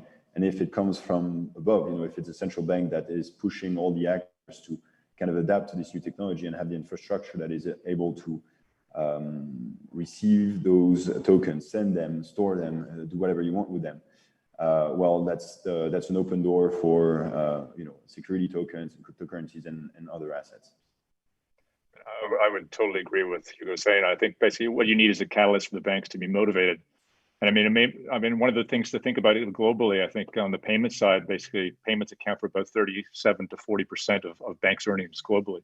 And that's true in Europe. It's also been growing. It's one of the fastest areas of revenue growth for the bank. So when you have someone like Libra launching, which has obviously catalyzed all the central banks to look at the space in a much more sort of accelerated way, it's the same thing going to force the commercial banks to respond and get infrastructure to be able to respond to either disrupt their existing payments industry by adopting stable coins, and that'll give them the kind of, let's say, the end-to-end infrastructure to handle anything in the space. So I think that's definitely a very good point to point out as a catalyst. Just keeping with regulation for a second, interesting week for regulation, right? CFTC charged BitMEX with operating an illegal derivatives platform. The SEC ordered SALT to return, I think it was $1 million. Kick lost a case and has to return investor funds. Unicorn had to pay $6 million to SEC, right? And it goes on and on. I mean, the good thing is I think the crypto markets are much more resilient than they have been in the past. It barely impacted the market. on the flip side, you know, this thought of like this startup cliche almost of build fast and break things, a la Facebook, a la Uber, that's really coming around to hurt several projects. How do you all balance moving fast and onboarding users while still complying with the regulators?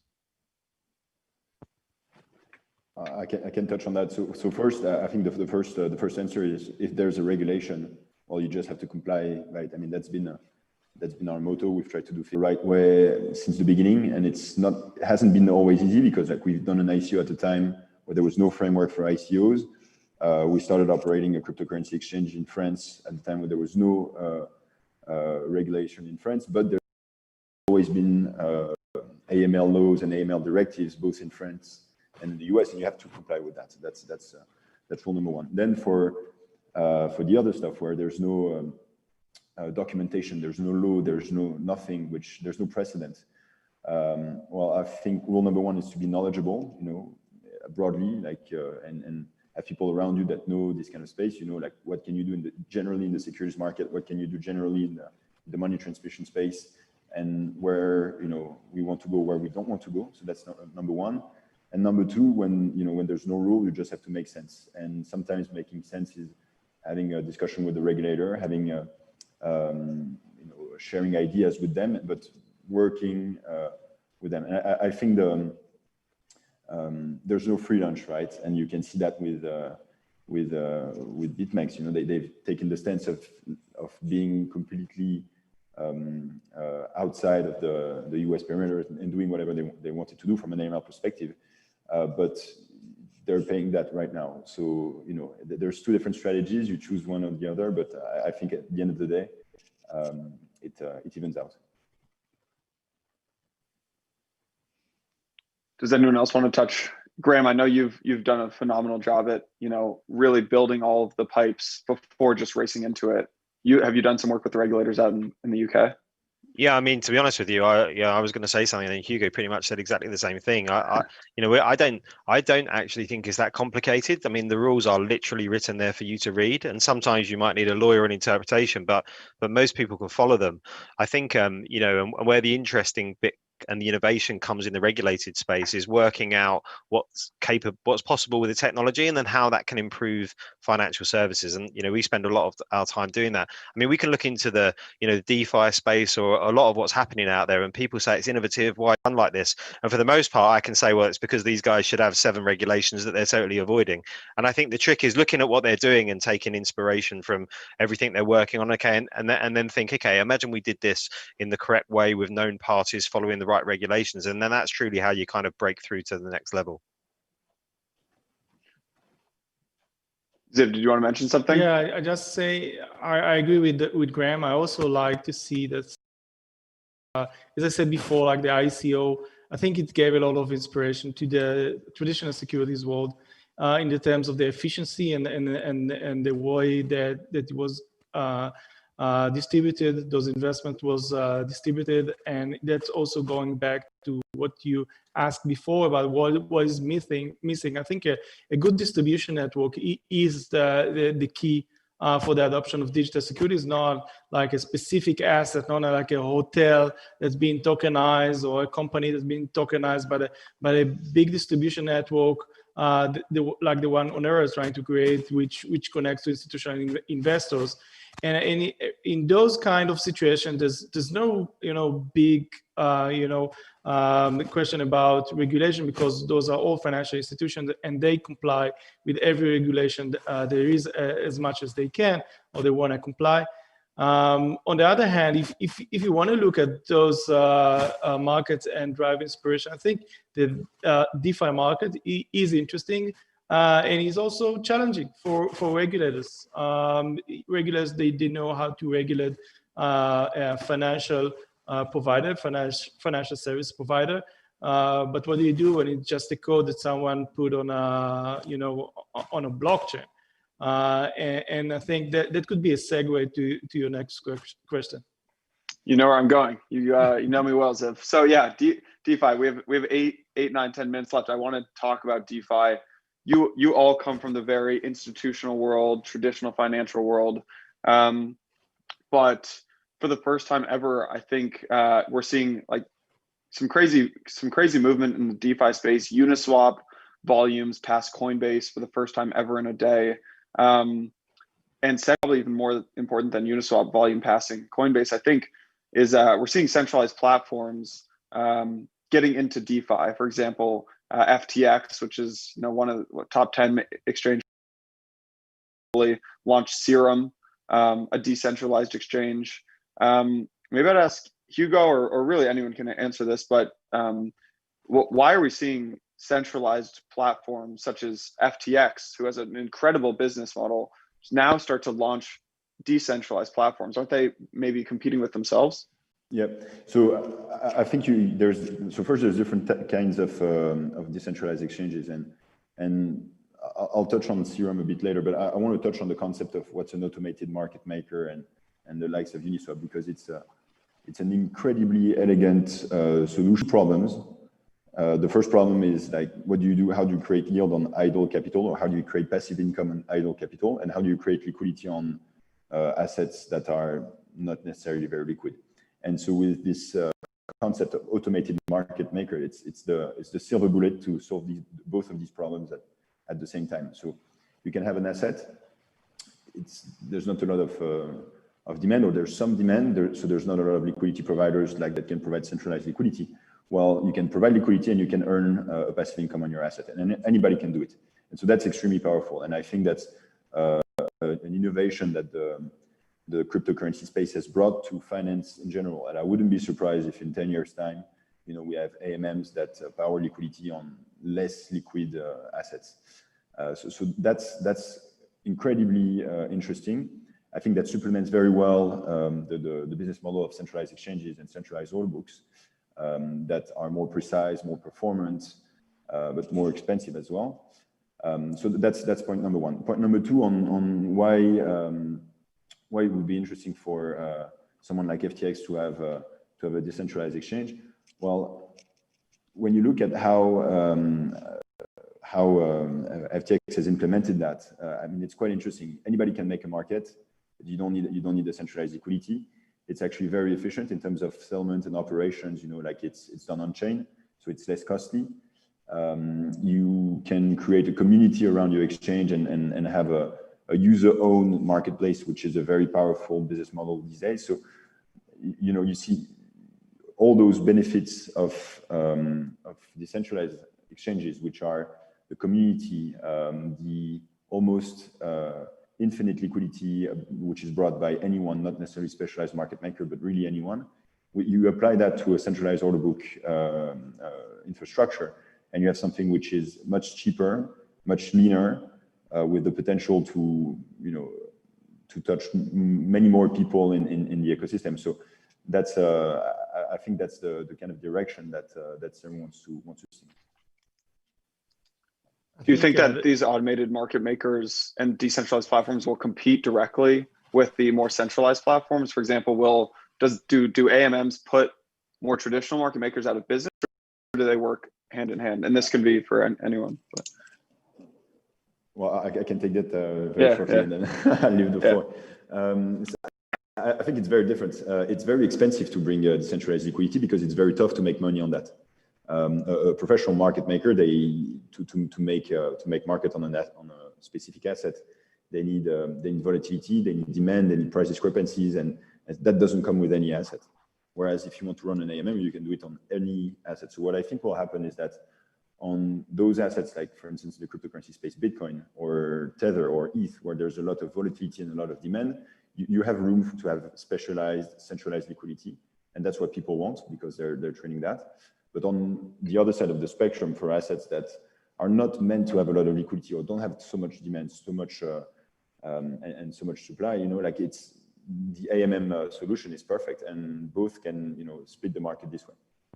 I think, and looking at them both, Jason, I mean, the guys at FTX are innovators anyway. And when we were talking earlier about innovation and regulation, I kind of look over at the space and consider what should be regulated or what shouldn't. But ignoring that, Serum is an interesting project for a lot of reasons. The kind of truly decentralized nature, the fact they stepped away from Ethereum in a bit of a DeFi bubble and went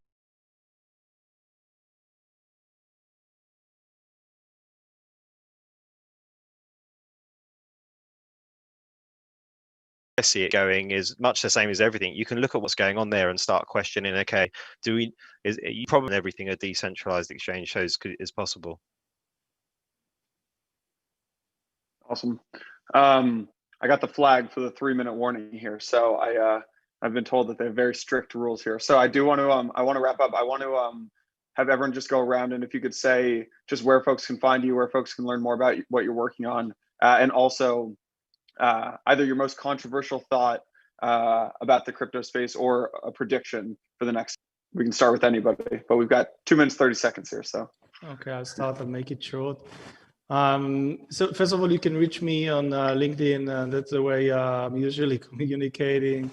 And about my thought about the market, I'm a big believer in the securities token, digital securities ecosystem, but I'm also thinking that eventually the walls of DeFi would converge with the digital securities world. I would see the financial tools developed there to provide something which 20 years ago was very basic, like a solid 5% on your investment, are now provided, only in crypto. But if you converge the world, if you can take real assets and use them as collateral on the DeFi, or if you can create similar tools, liquidity pools like was discussed before, I believe that that could generate a lot of revenues and solid ways for people to invest. I just quickly, Jason, you can find us at Archac's website on LinkedIn or Twitter. And I guess just, our main view is that this is a technology play, and at some point there's a point of inflection and all assets are moving over to digital, not just these liquid assets. I'd have to agree. Seamus, what about you? Yeah, you can find us obviously same points of contact, metaco.com and Twitter and LinkedIn. I mean, I think, I would say, I think the tokenization is very exciting. I think it is going to take a bit longer. And I think what we're going to see, given we're focused on banks, is we'll see the banks, all the tier 1, tier 2 banks adopt crypto as their core asset to start to really be a catalyst in the space. And I think then the tokenization space really opens wide open. And for us, you can find us on lgo.group or on Twitter, LGO Group. And I don't know if it's a controversial opinion, but I think that within 10 years, there will be at least one country that will accept Bitcoin as an official currency. Who's it going to be? This I don't know. France. Amazing. Amazing. Well, Graham, Ziv, Hugo, Seamus, and to the audience, thank you so much. I'm on Twitter at Jason Yanowitz if you want to get in touch. But this has been a great conversation. Thanks everyone for joining, and thanks everyone for participating. Thanks everyone. Bye-bye. Thank you. Take care. Bye-bye. Steve and Dave use eToro to invest in the financial markets. Steve does research on global investment opportunities. Dave does research on how to become a level 60 wizard. Steve follows the feed for the latest market news. Dave follows the feed for the latest cat videos. Steve has a watch list for promising investments. Dave has a watch list too. So why is Dave just as good an investor as Steve? It's because Dave used eToro's copy trader to automatically replicate Steve's trading activity. Whenever Steve makes a trade, Dave does too. Trade like a Steve with eToro, the world's leading social trading platform.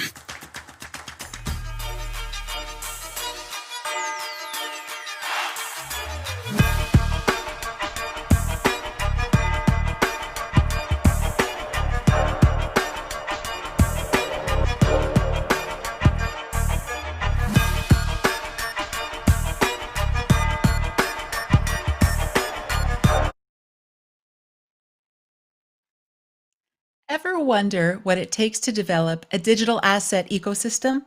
Our next guests will share just that. Please welcome Jason Silveri of Horizons Law and Consulting Group, moderating a discussion with Daniel Truck of Symbiont and Dave Hendricks of Vertalo. Go. Hi, my name is Jason Silveri. I'm an attorney with Horizons Law. We're a boutique law firm that caters pretty much strictly to the crypto asset and blockchain space. I'm also an adjunct law professor teaching blockchain and crypto law at the University of New Hampshire. And I serve as compliance officer for MyCrypto, which is one of the more popular client-side Ethereum wallets. Joining me today is Dave Hendricks. Dave is the CEO and founder of Vertalo, an SEC-registered transfer agent and B2B data management platform that connects and enables the digital asset ecosystem. Dave, why don't you tell us a little bit about yourself? Hey, Jason, great to be here. Thanks so much, and hey, everybody. So I'm Dave Hendricks. I'm the CEO of Vertalo. A little more than 3 years ago, my team and I got together and we thought about doing an ICO for the first version of Vertalo. We conferred with our lawyers and also one of my co-founders who's a former SEC attorney. And instead of doing an ICO in late 2017, we decided to do one of the first Reg D security tokens. We issued that security token to 53 holders in March of 2018, right when the crypto kind of, maelstrom had reached its peak. We saw during that process that there was a big gap in the middle. We saw issuance platforms and we saw trading platforms both being stood up.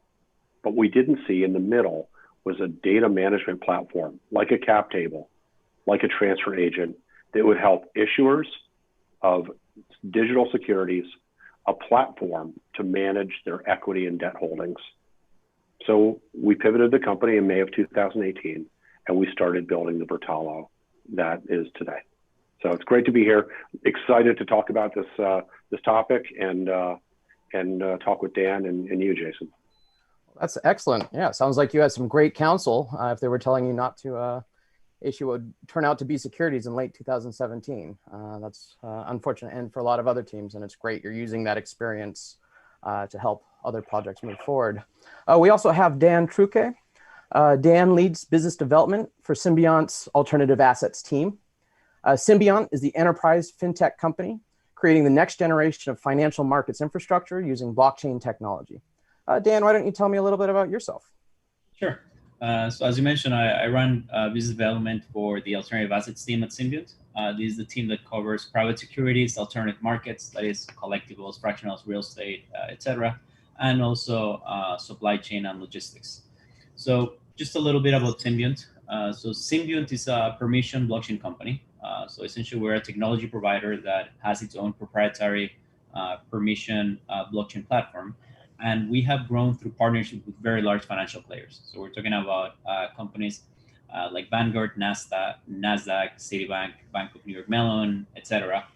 And the company at this stage is actually 6 years old. The company was created when, back in 2013, Mark Smith, our founder, he was actually the former founder of Lava Trading, a huge FX dealer platform sold to Citibank for 350 million plus back in the mid-2000s.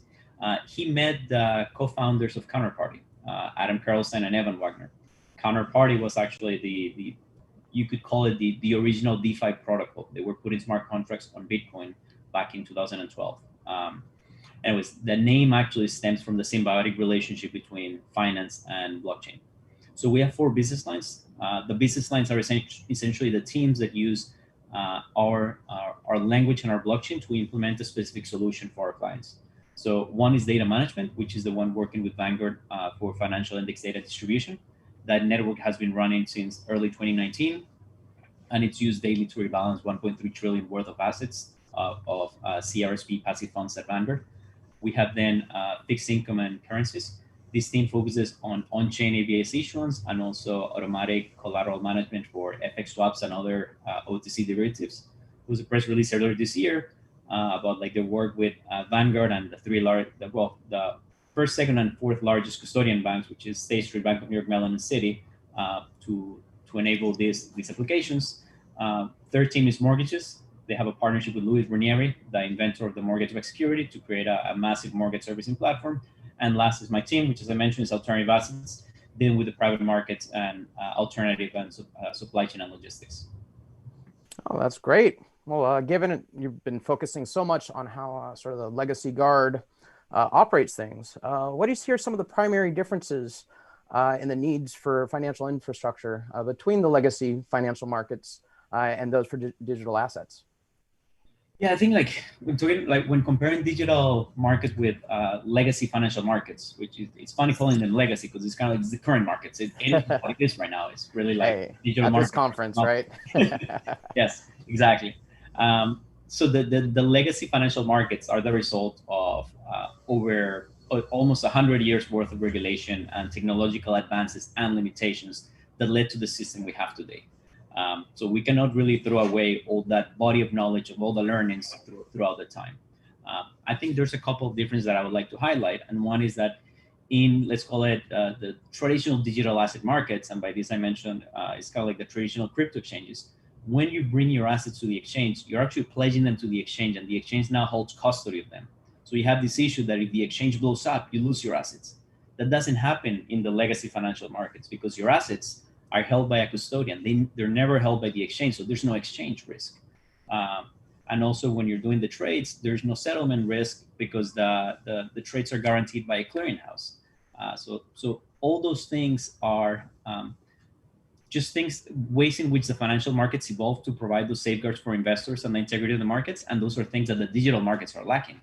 That said, the current markets, the legacy markets are not flawless. Back in the 70s, as trading started to speed up, and we hit what was called the paperwork crisis, which was a situation where they even had to take off Wednesday so they could just carry around all this all the papers to settle all the bonds and stocks that had been traded.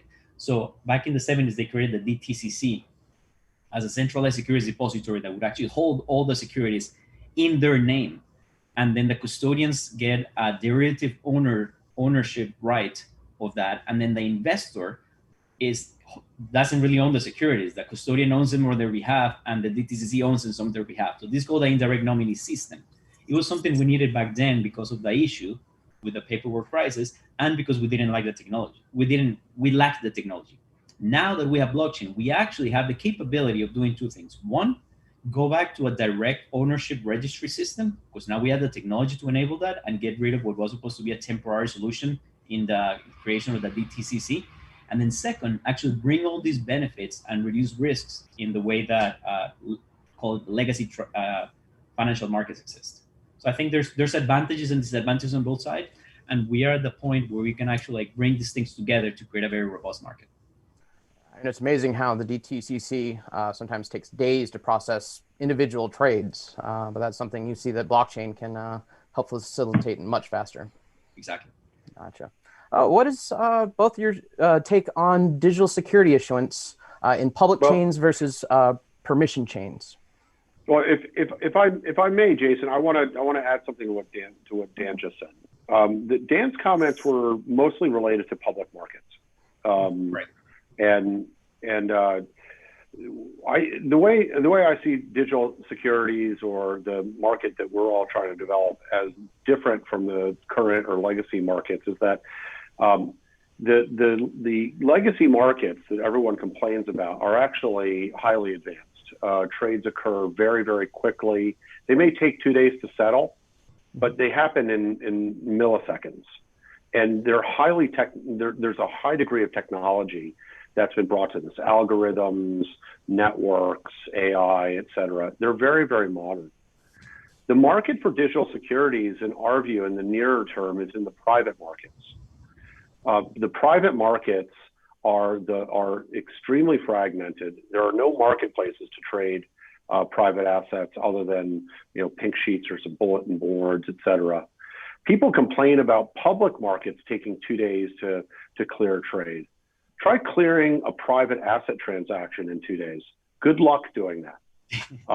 More like 2 weeks, maybe 2 months. So there's a huge opportunity to take this technology, whatever you call this technology, I really mean programmable asset technology, and bring it to private markets to reduce friction in the discovery, pricing, purchase and sale of assets across classes and across countries. And what Vertalo is focused on doing is using blockchain and distributed ledger technology to reduce friction, both in the direct ownership framework, but also in the primary issuance and secondary sale of private assets. I think that, yeah, blockchain will come to public markets when blockchain becomes faster. But today, the private markets are in bad need, sore need of improvements in efficiency. And that's what we help facilitate. Well, that's a good segue for the next question. What exactly is this technology that we're talking about? And specifically, what is your guys' take on the difference between security issuance on a public versus a permissioned network? And do you see the two ever reaching a point of extensive collaboration, or is one going to inevitably eat the other? So I think this is one in which Dave and I are probably gonna disagree a bit. Blockchain brings about the promise of openness, collaboration, and transparency, and that opens a world of possibilities. And it's true, like essentially the frameworks that I mentioned bring true value when you apply them to the private markets, because that is where, as Dave mentioned, is where we have settlements that take weeks and not days. And even days in public markets is something that should be fixed. But definitely the low-hanging fruit is in the private markets. Public blockchains definitely have a very good use cases, particularly if you're talking about non-security token transfers. That's what public blockchains are made for. I mean, they have the cryptocurrencies, and you can easily transact these tokens, simple peer-to-peer transactions. The problem is when you start talking about securities. Securities trading in these blockchains have hit several roadblocks. The first one being regulation, of course. As I mentioned earlier, the regulation has been amassed over the past 100 years to safeguard the integrity of the markets and help investors not get pretty much screwed up. So you run into things like the Bank Secrecy Act, where you have like AML and KYC requirements. And because of this type of requirements, in a nutshell, regulators tend to be, let's call it, allergic to public blockchains. So there's already that issue of like, you don't want unknown entities running the infrastructure of a financial entity. That poses a lot of regulatory challenges. However, aside from that, even if you're able to get over that, public blockchains have a lot of issues, a lot of operational risks related to the fact that you don't control the infrastructure in which your mission critical transactions are happening. Forks, rollbacks, unpredictable network fees and congestion. You have what happens if the private keys are lost, governance centralization of miners or stakers, of course, slower performance of proof of work and proof of stake chains, and of course, limited privacy or layer 2 privacy implementations. All these things, some blockchains have worked out, like a few of them here and there, but overall, it's, yes, I guess you could somehow figure out each of these one by one and make it work, but permission blockchains are there and they work and they're faster and they don't have any of these issues and they work in the current regulatory framework.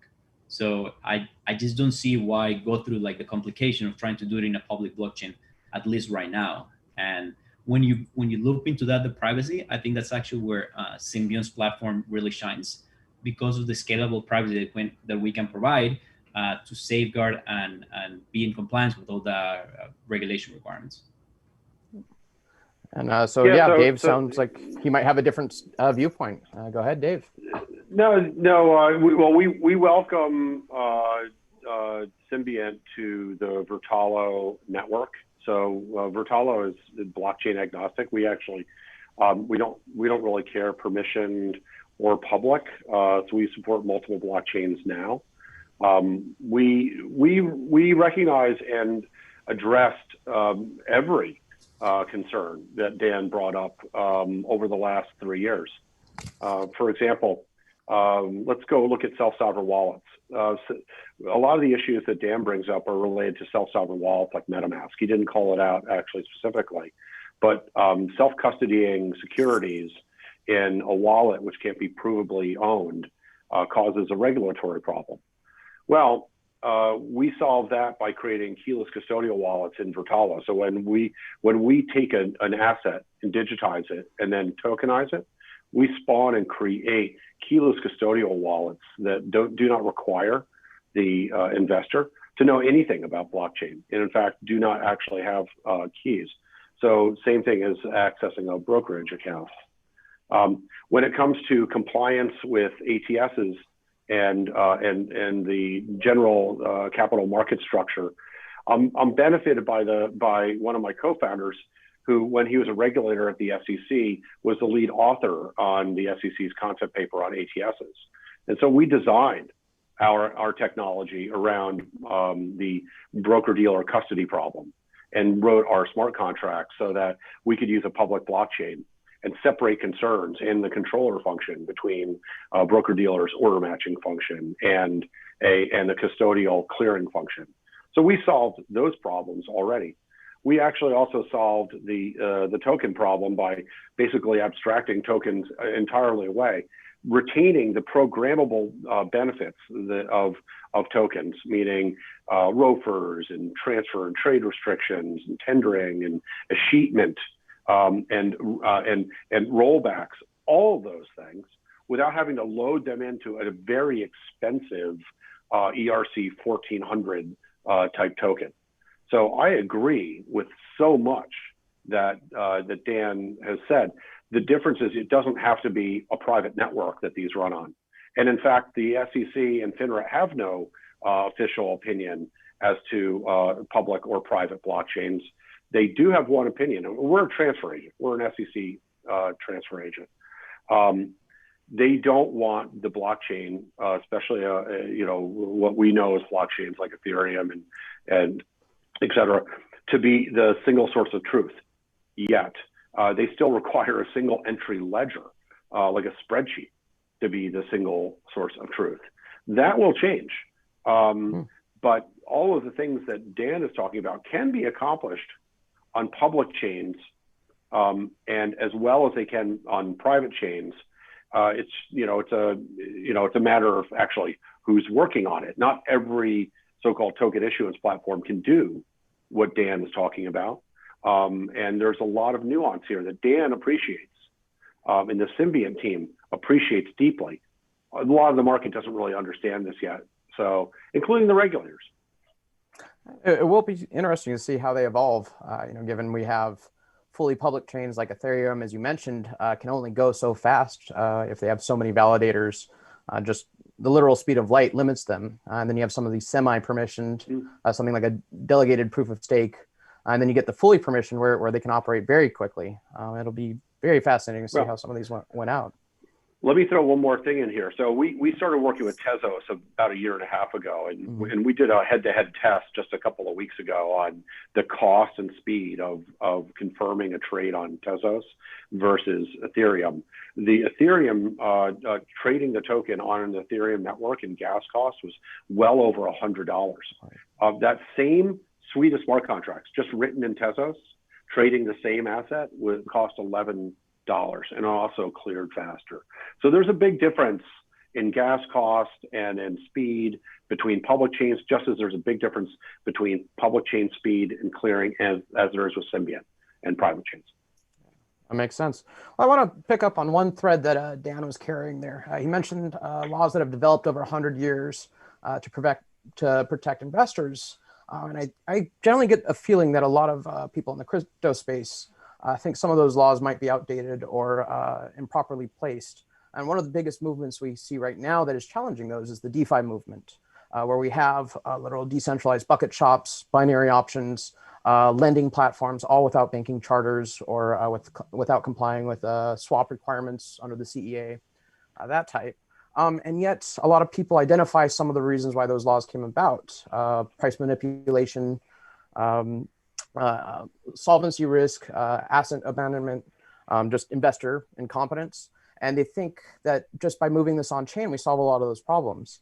At the same time, we still have laws such as the BSA, which you identified, which helps fight criminals, terrorist activity, and other unwanted behavior, which will likely be necessary and useful into the future.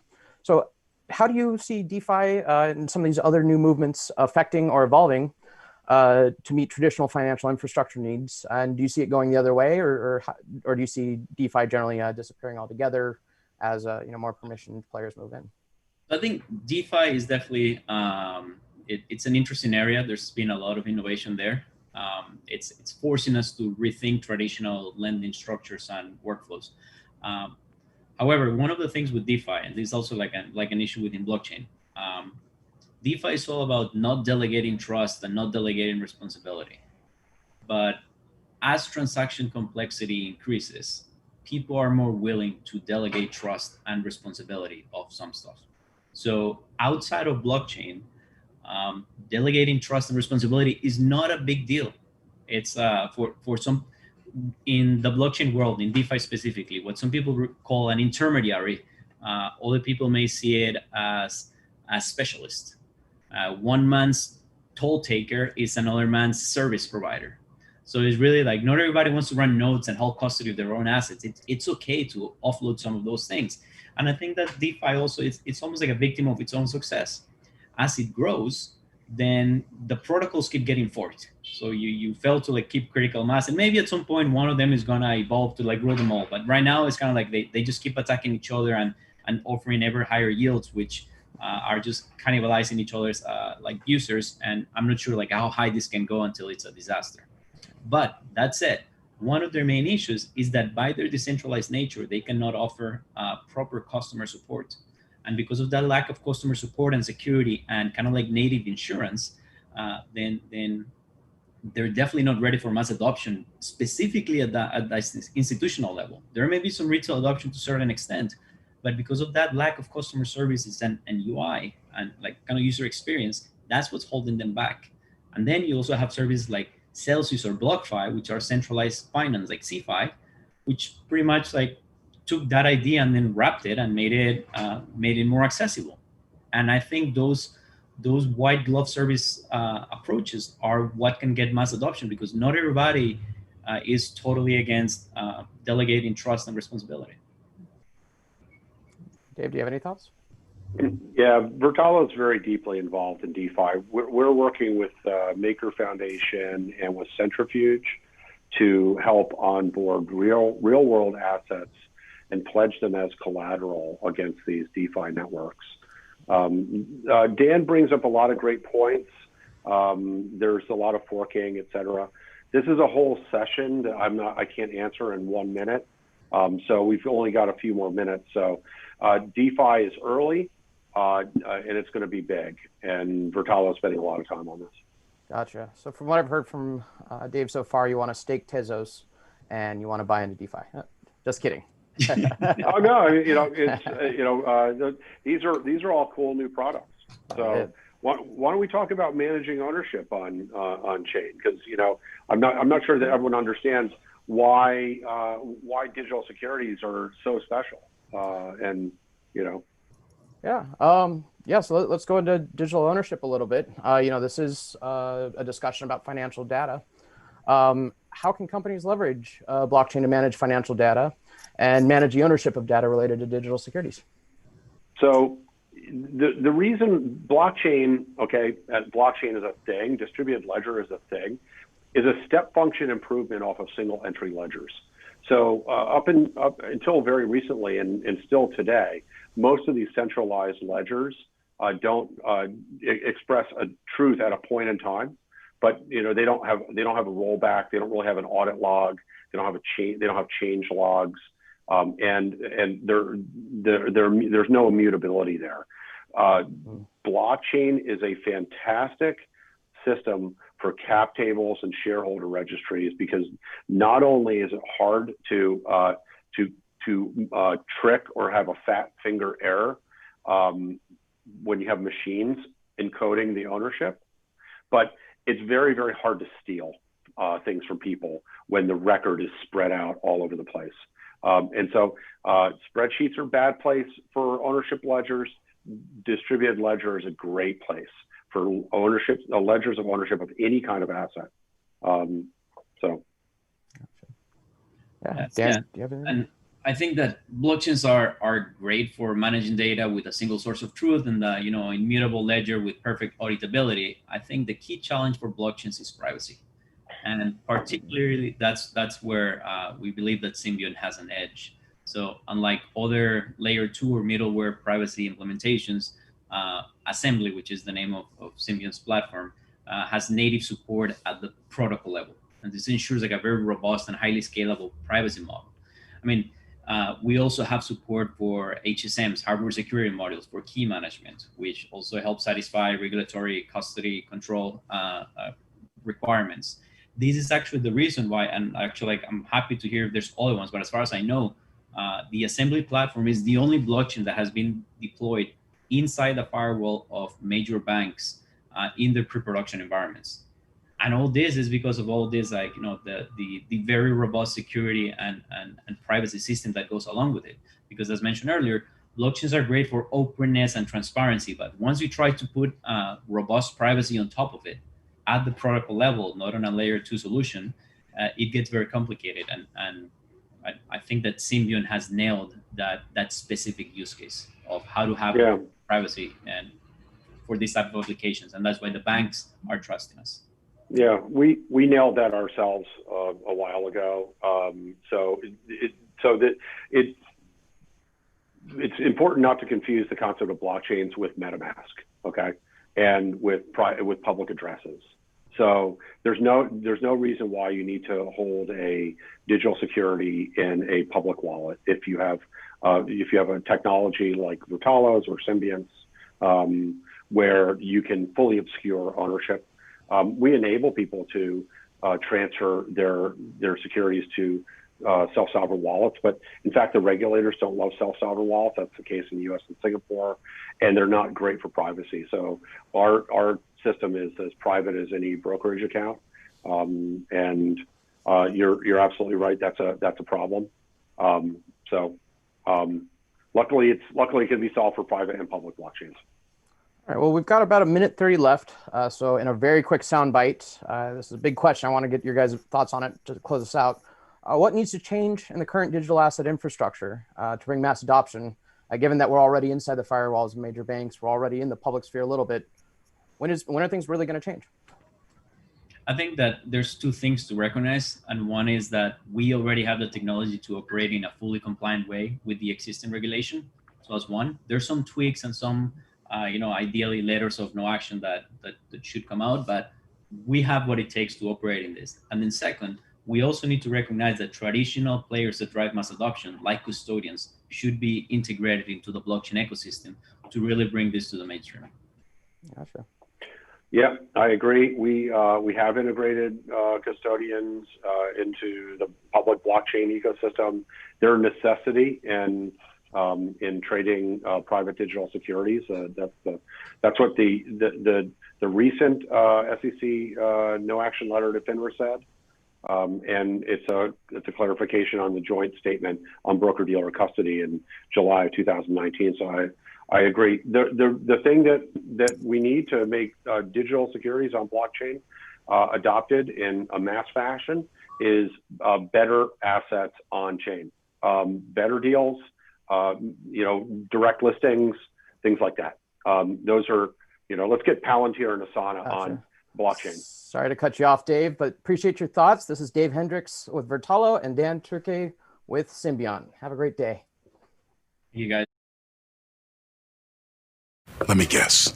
You're too busy to watch this ad. Just like you were too busy to invest in Bitcoin or Ethereum.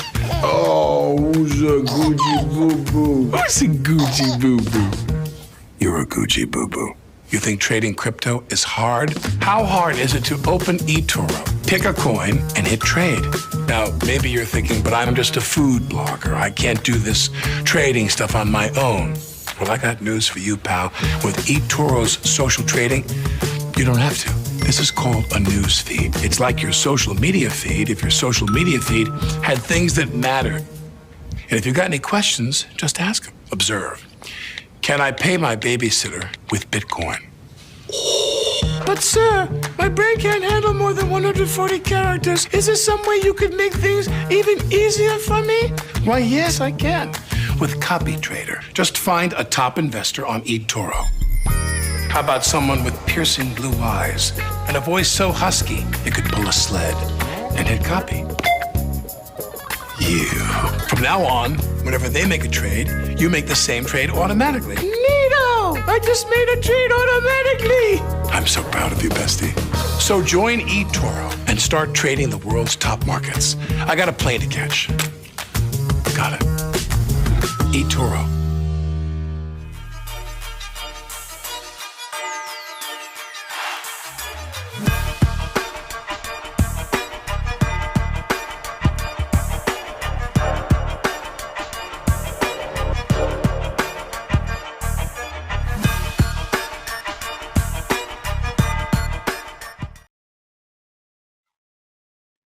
Thank you all for tuning in to our digital securities track.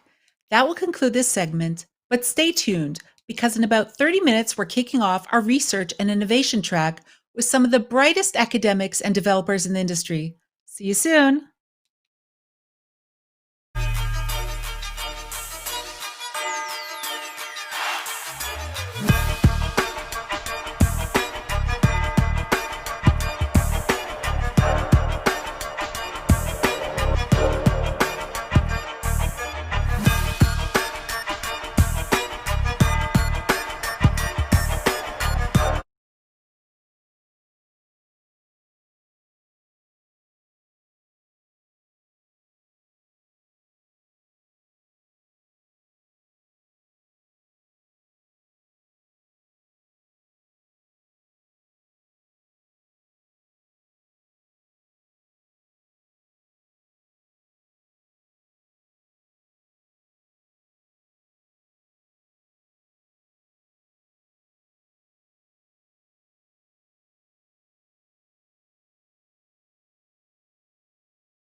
Okay, there's two. Here's one.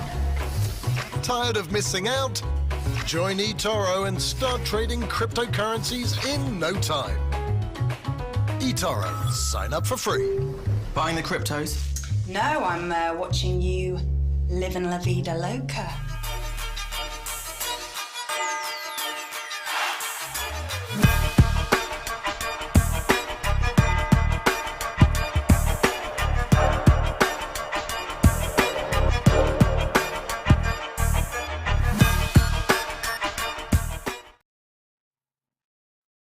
Hello, and welcome back to LA Blockchain Summit.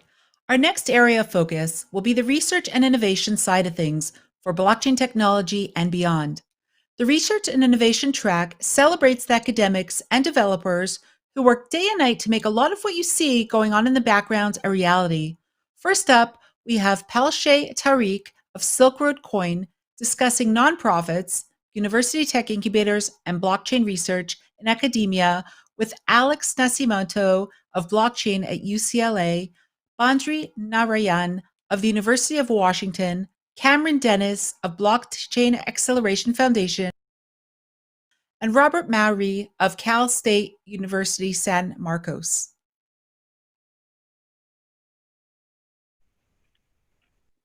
Good afternoon. My name is Palshay Tariq, and today I will be moderating a panel full of innovative blockchain experts with backgrounds spanning from finance and economics to entrepreneurship and academia.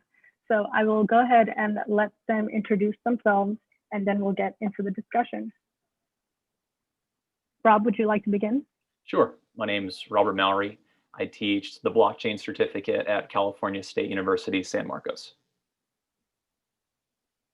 Hi, everyone. My name is Alex Nascimento. It's a pleasure to be here. I teach blockchain business applications and security tokens at UCLA, and we co-founded what's today the blockchain at UCLA.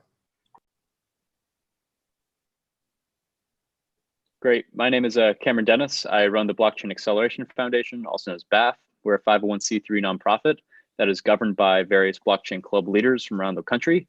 And we start accredited courses, we host weekly meetups, we place students at jobs, we connect students to blockchain-related research opportunities, we apply for grants, we do a bunch of cool stuff, and yeah, it's great to be here.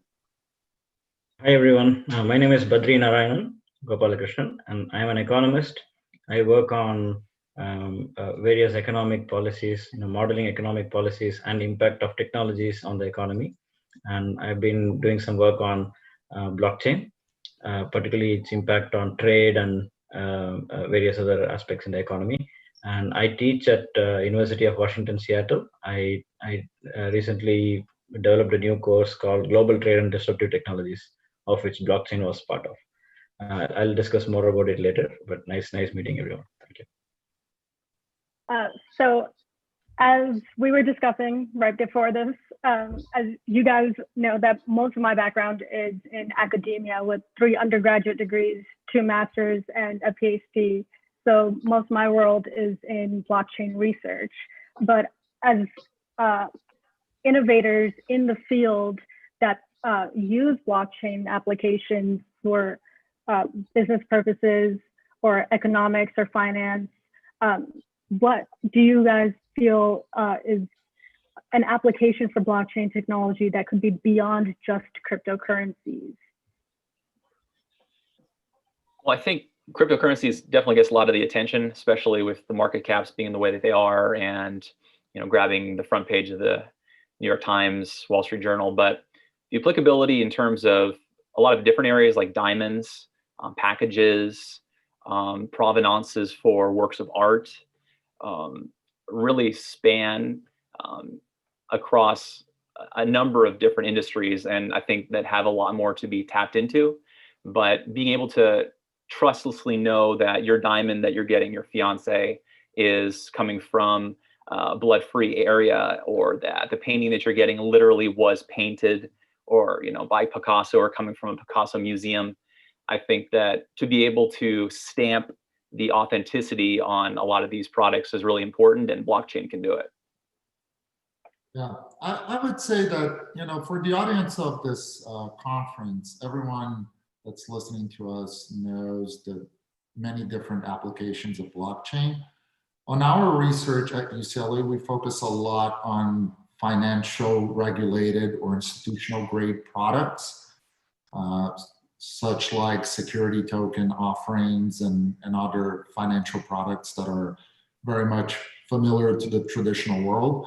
But if I would pose like two big industries that are significantly benefiting from blockchain today, is the finance industry because of the automation process and the great reduction of back office costs, and definitely supply chain.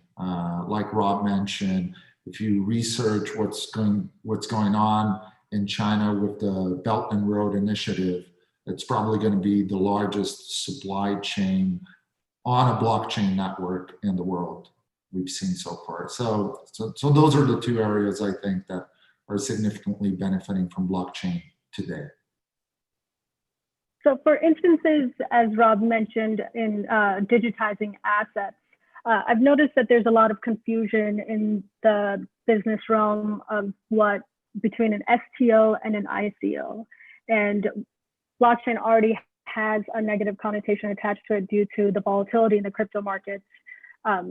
But is there a preference, or based on your research and background, is there a recommendation that you would suggest between an STO and an ICO, or any differences that, or key differences that you feel would be important to know?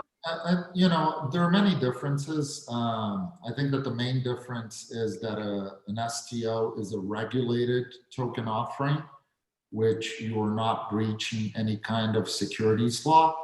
So if we want to use a very kind of umbrella approach, if you're issuing any kind of investment contract where one party is giving you money and expectations of making money out of that transaction in any way, shape, or form, that is a security.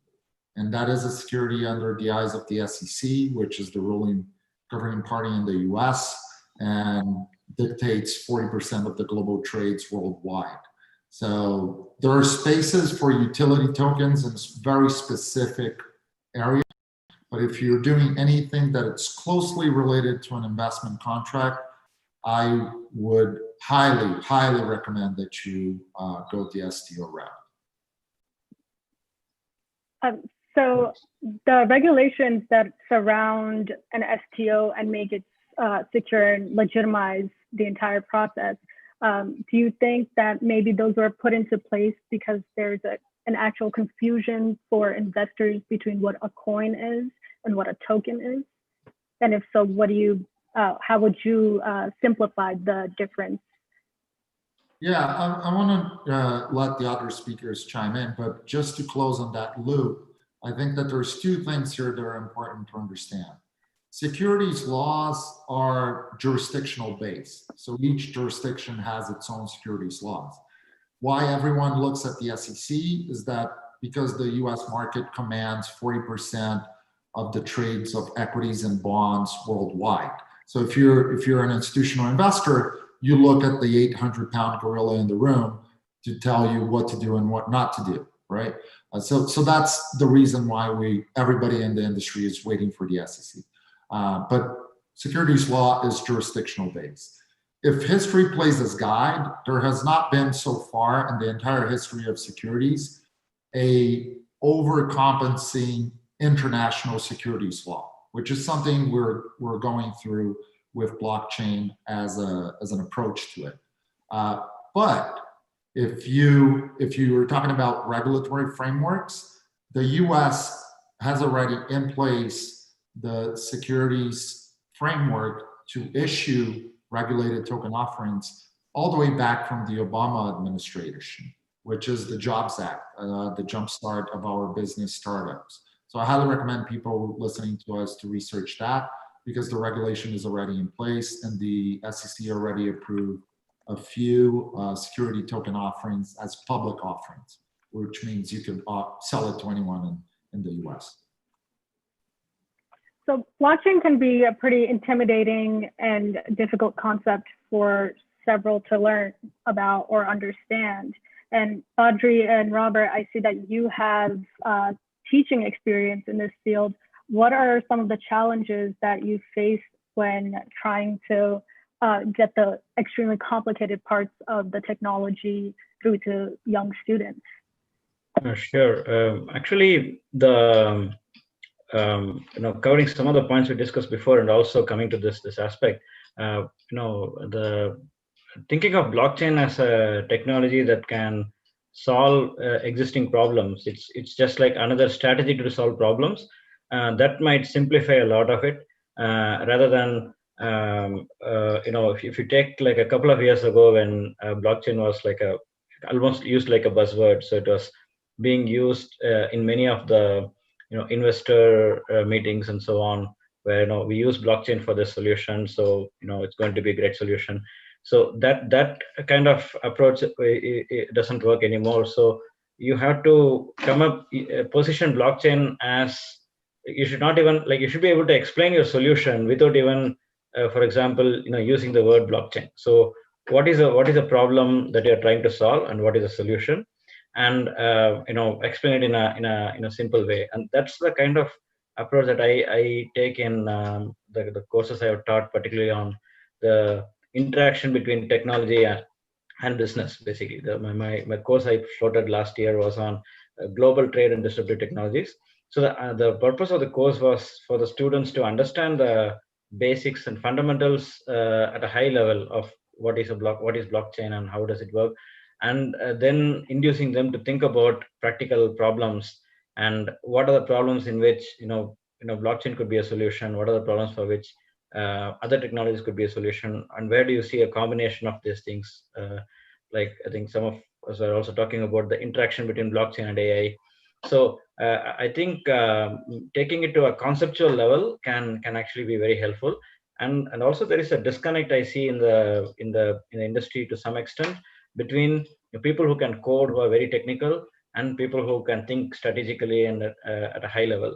I think there is a lot of communication gap where the technologists know what all about the code and the details, but they may not know some of the high level aspects. They may not be thinking along the high level aspects, whereas the high level thinkers, they may not know the details. So I think the curriculum should actually bridge this gap, and that is also something that I've been trying to do. Like the students are usually mixed. Actually, some of them are engineers, some of them are liberal arts people. So that actually gives that itself solves half of my problem, because the students are going to interact among themselves. They can educate each other on the different perspectives, and then I, as a teacher, I also induce the technical people to think about high level stuff, and the high level people to think about technical stuff, and that way you can bridge the gap to some extent.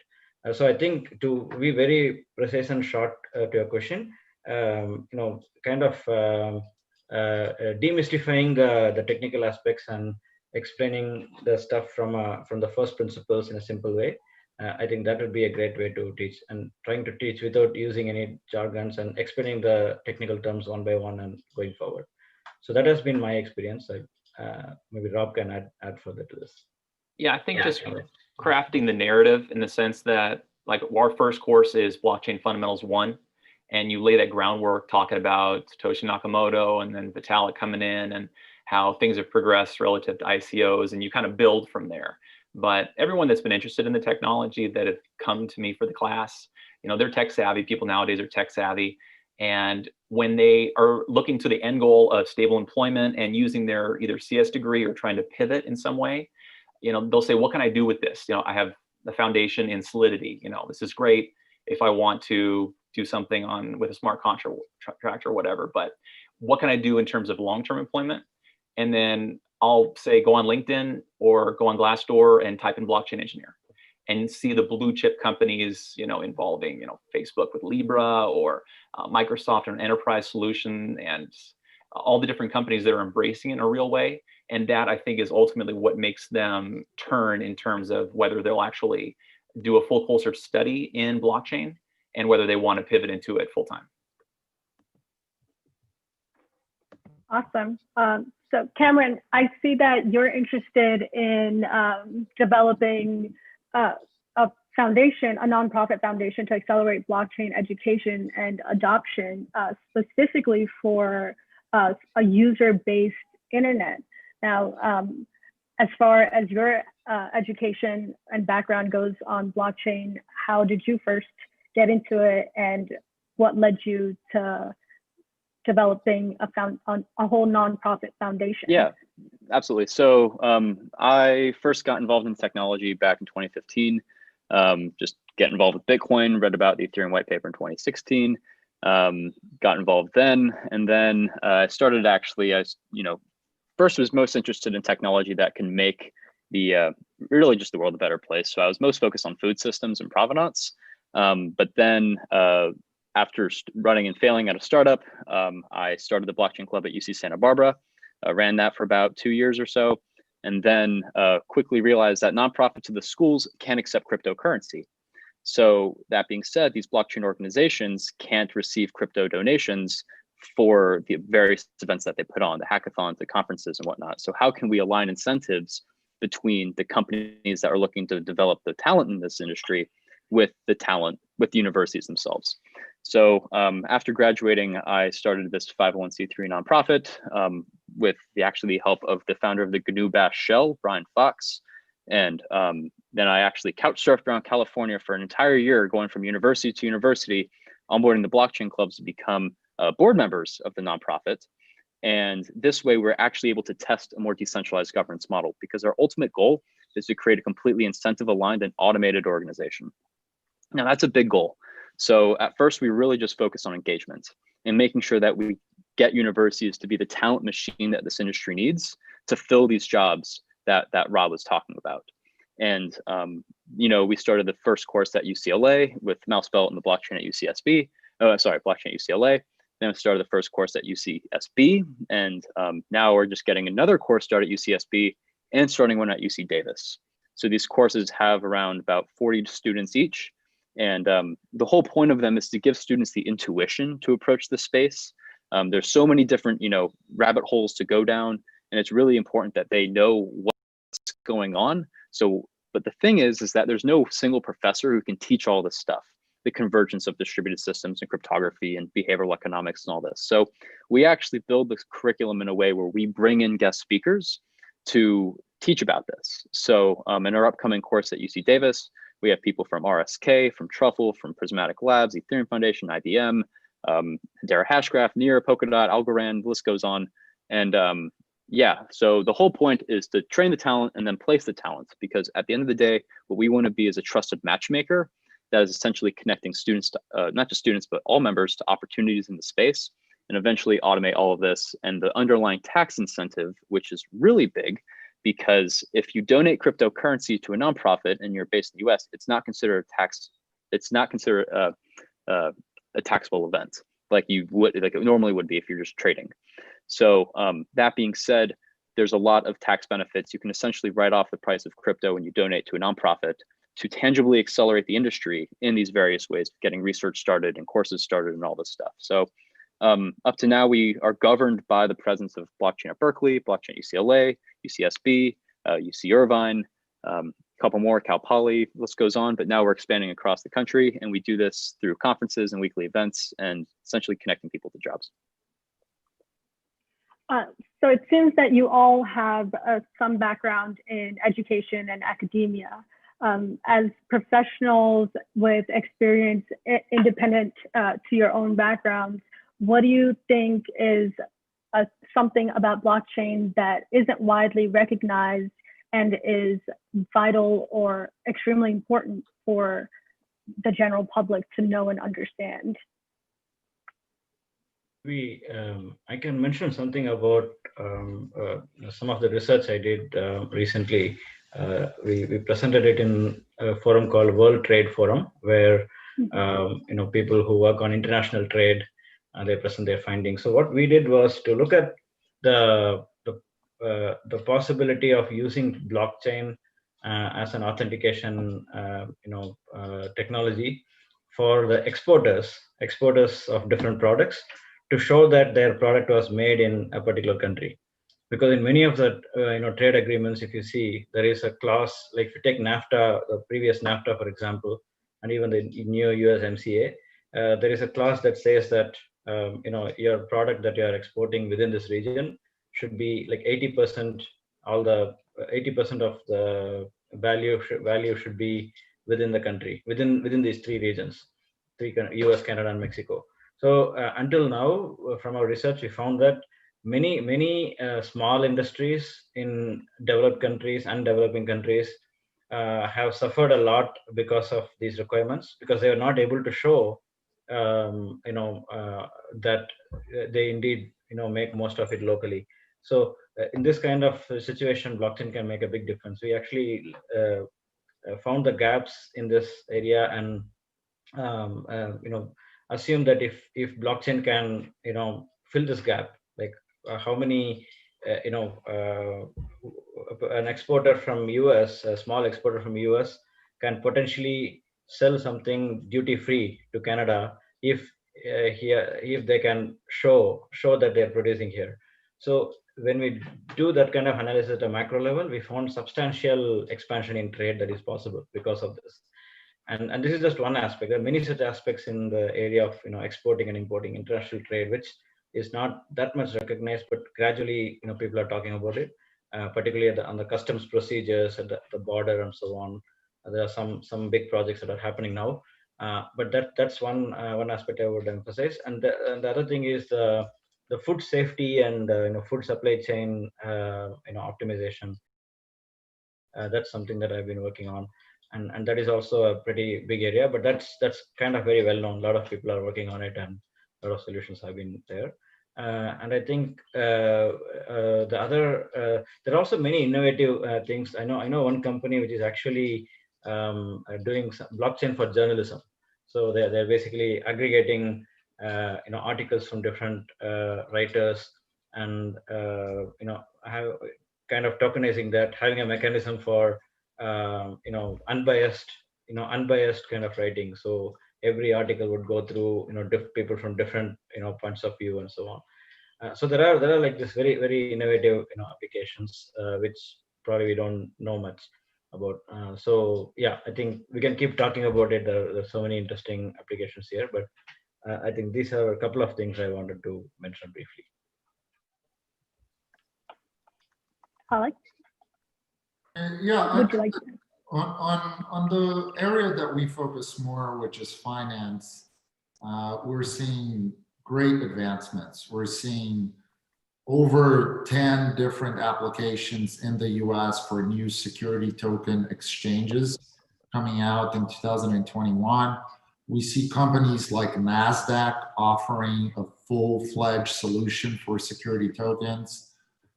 We see so many different real estate projects. If you're a realtor or a developer out there, blockchain is a fantastic fundraising solution for you. And tokenizing different real estate projects is definitely a low-hanging fruit.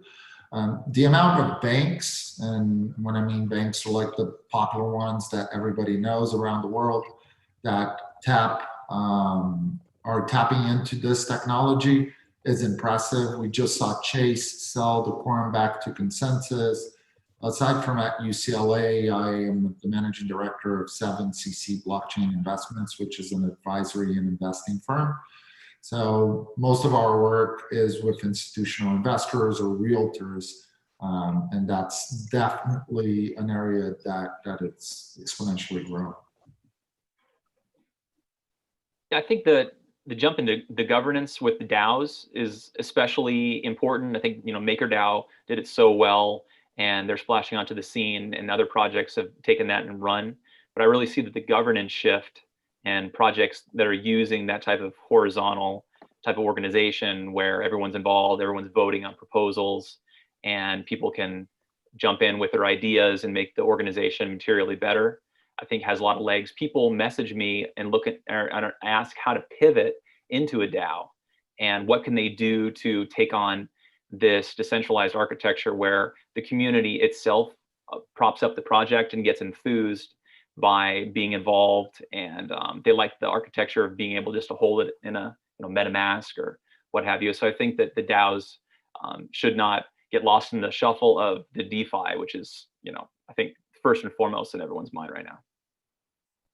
Yeah, regarding DAOs, I think the most important thing with DAOs, and we see it kind of fail all the time, is it requires engagement. People aren't even voting on these like proposals and whatnot, and that's going to take a long time to develop. But one thing that is here now, zero knowledge proofs, I believe, are going to be one of the most, probably the most important thing to come out of this entire industry. There's all this money that was poured into 2017. A lot of it went into hardcore research. People are now realizing, you can see Vitalik's blog post from the other day, that Ethereum 2.0 is like going to take a long time, and the best way to scale it was with the ZK rollups and optimistic rollups. So the zero knowledge space is really how we're actually going to get to these verifiably private security token offerings. People don't want to put their private information on a public blockchain. They don't want to their people are asking for like driver's license cards and credit scores. So if we have a zero knowledge proof system at the base layer, you're able to issue verifiably private assets. And actually, there's been blog posts about like even ETH 3.0, including some of this stuff. But this is the thing that's missing. And I actually think that this is going to be the largest takeaway of this entire industry. And this is how we're actually going to get to a user-owned internet, where you can verifiably prove your assets without actually having to disclose those assets at all. And we are actually running a conference, a small plug here, October 19th, with the best zero knowledge researchers in the space. It's called the ZKP and Privacy Summit. It's co-organized or primarily organized by Dystopia Labs. BAF is a co-organizer of the event. Zcash will be there. Monero, Mina, all these great projects, Fendora. And yeah, highly recommend checking that out if you're really interested in staying on the cutting edge of this tech. All right, well, it seems like we're almost out of time. So on that note, maybe we can launch an ICO to fund the development of a blockchain wiki that runs on blockchain platform in order for the average person to educate themselves with verified information without all of the false myths surrounding this particular field. That was a great discussion, and I hope those who tuned in were meaningfully impacted by the topics discussed today. Thank you, guys. I don't advise anyone starting an ICO. I just want to say that. Yeah. I agree, Especially actually. in Not in America. I got 2 words for you, bestie. eToro copy trader. Just find a top investor on eToro and hit copy. From now on, whenever they make a trade, you make the same trade automatically. Neato! eToro.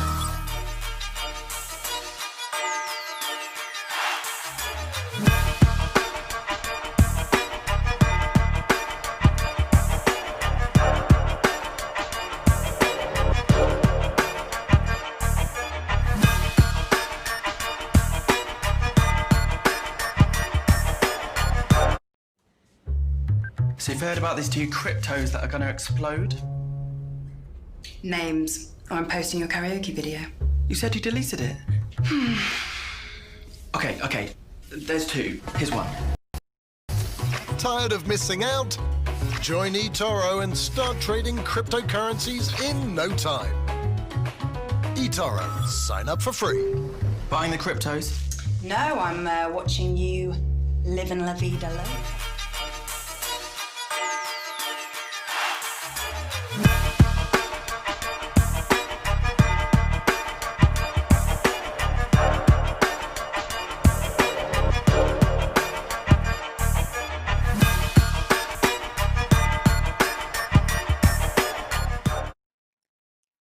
Our next guest is a crypto legend. He's been involved in the industry since its early days, and you could have found him setting up booths at a conference next to behemoths like PayPal. He's no stranger to disrupting tech and is co-founder and previous CTO of Ripple. Please welcome Jed McCalb, co-founder of Stellar Network, and an exclusive fireside with Christy Harkin of CoinDesk.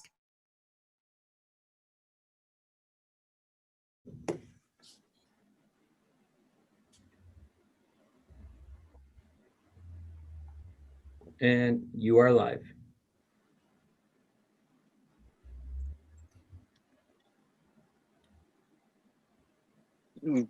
dive deep into the Welcome. So we have here our fireside chat. I'm Christy Harkin. I'm here with Jed McCaleb, and we are here to talk about the future of payments, networks, scalability challenges, and solutions. So Jed, what would you like to start with? Do you want to tell us how Stellar is sort of playing a role in the payment system? Yeah, hi.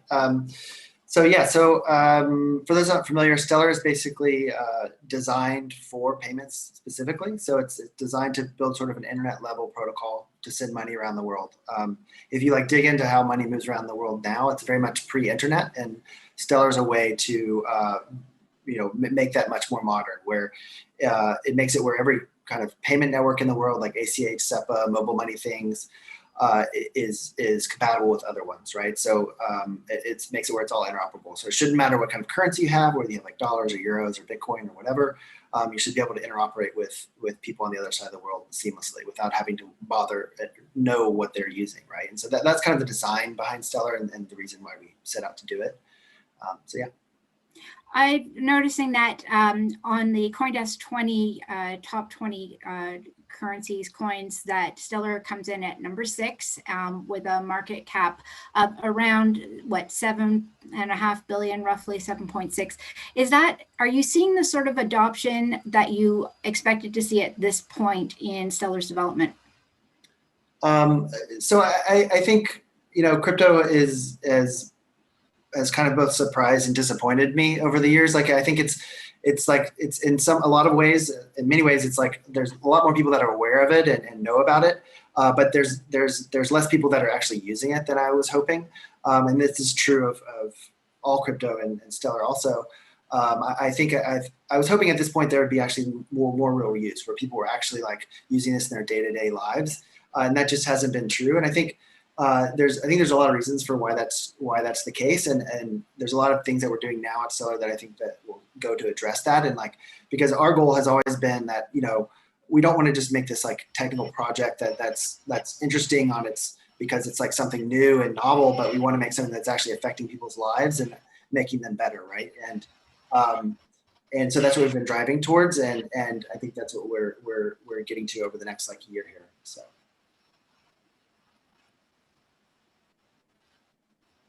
Are you there, Christy? I feel like Christy has dropped.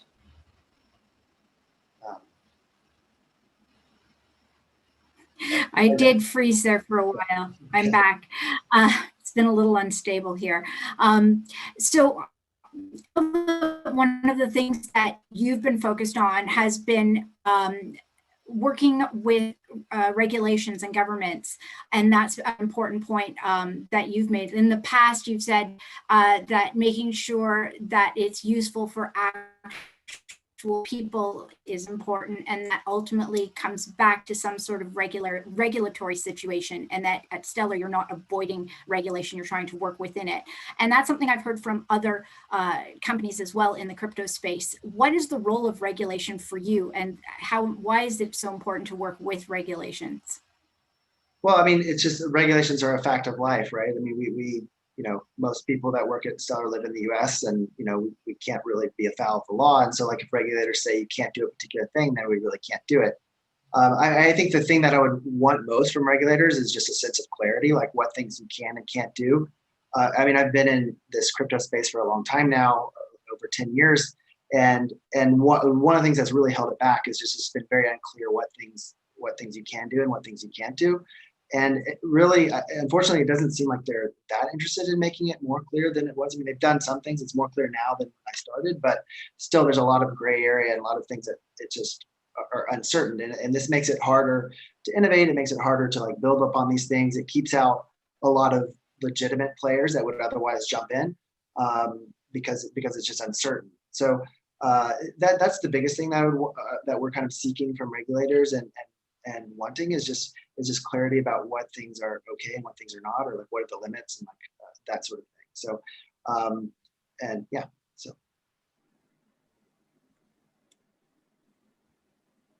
are you there? We've seen a lot of governments who are embracing the idea of CBDCs and like the digital currencies, central bank digital currencies.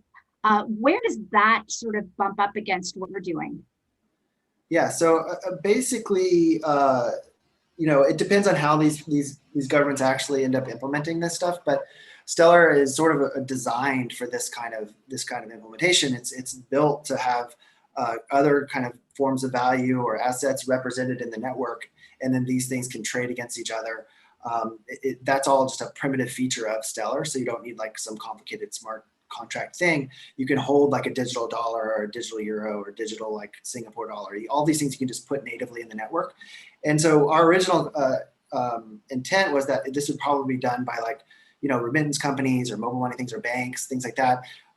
It would be awesome if central banks wanted to do this. I mean, that's kind of, then you eliminate a lot of the trust issues, because like if you have a digital dollar issued by some bank, you have to worry about, will this bank actually redeem it? But if it's by the actual central government, then it's just as trustworthy as the actual currency in the country. So that makes it quite a bit better. So, I mean, it's encouraging that central banks are exploring this kind of stuff. I think I think honestly, it's probably still years and years away, but it's good that they're open to the idea. I think it kind of validates all of crypto, I think, so. Well, so we've talked about how there's regulations and that you're working within those regulations, and then we've got the central banks getting involved in payments. Well, obviously they've always been involved in payments, but in digital currency using blockchains for as payment rails. And I wanted to kind of go back a little bit to your early Bitcoin roots, when you first would have gotten into cryptocurrency, and how, in a way, isn't all of this sort of antithetical to the original idea of Bitcoin payments, where you're sort of challenging the restrictions of regulation and challenging the legacy system? Sort of like, to what extent are we just building better databases for legacy financial systems as opposed to turning things on their head? Right. So, I mean, these things can always go like many different ways. And even Bitcoin, I mean, like on the one hand, it's like this very open, awesome system. But on the other hand, every payment address is public. So you can kind of like, once you start to like trace these things, you can see who's paying who and all this kind of stuff, right? It doesn't provide like perfect privacy, right? Which I think is a useful feature. So I think the important thing is not necessarily to like be skirting regulation, but the important thing is to be able to have like the freedom to do lots of things that you couldn't do before. In the same way, like the internet didn't really like allow people just to break the law willy-nilly, but it did allow this interoperability piece and like democratize access both to like publish information and to consume information, which was extremely transformative, right? And so this is kind of the same thing that like a Stellar enabled world would allow, is like, there would still be some regulatory checks on certain behavior, but it would be a much more interconnected world than it is now, where you'd be able to like pay people all over the world, and you'd be able to receive money from people all over the world. And this would just be a much better state of affairs with like a lot lower friction and a lot lower expenses and faster, all this kind of stuff. So, I don't think it like really betrays the original reason for Bitcoin to exist, which is essentially just more freedom, right? Maybe it doesn't go all the way to what some of the early Bitcoin pioneers wanted, which is, like I'm just guessing that they would maybe want like complete economic freedom and or not have to worry about any kind of law, but it's sort of that, but it's still very useful and beneficial for people, because there has to be some trade-off between like total anarchy and freedom from like these like central sources of power, essentially. So anyway, that's kind of a rambling answer, I guess.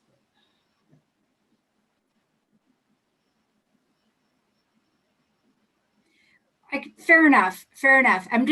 I guess my thing is, what I'm looking for is, when I'm looking at all these different payment rails, is a way that we can kind of have a bit of both, get a bit of both worlds in there. And where does Stellar fit into sort of that making a difference that way, and bringing, let's say, some of the other ethos of early Bitcoin days of the sort of global payments, making it easier to send things without censorship and restrictions. Is that possible in a regulated environment? So, I mean, it depends on what the regulations ultimately end up being. I mean, I would hope that it would be possible.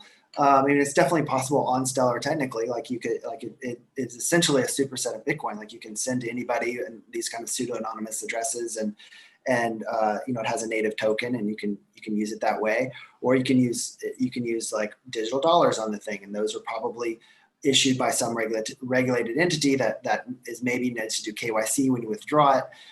Things like that. And so like you kind of have like this mix of both of these worlds where you know, you can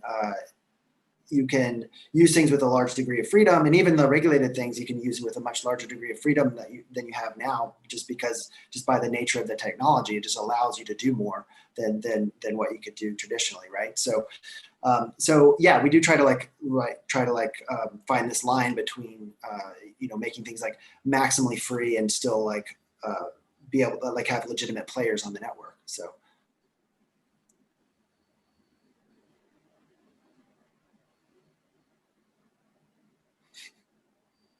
blew her mind.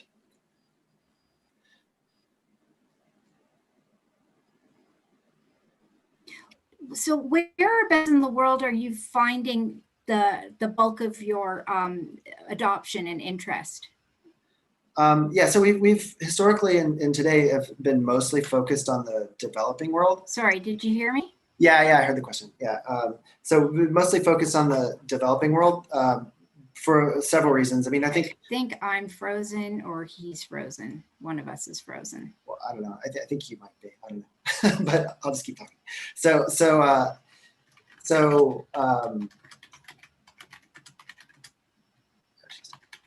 But yeah, so we've been historically focused on the developing world for a couple reasons. Like mainly, it's where the problems with sending money around is the greatest. Where you know, there's places like, you know, Nigeria where you know, 60+% of people don't have bank accounts and they depend really heavily on remittances. And when you go there and talk about something like Stellar, people really understand it because what they're coming from is so broken compared to what we have here. And so so the bulk of our activity is in places like Africa or Latin America or Southeast Asia. That's where we've done most of our work. Yeah, Christy, can you hear me now? I'm back. Okay. I'm back.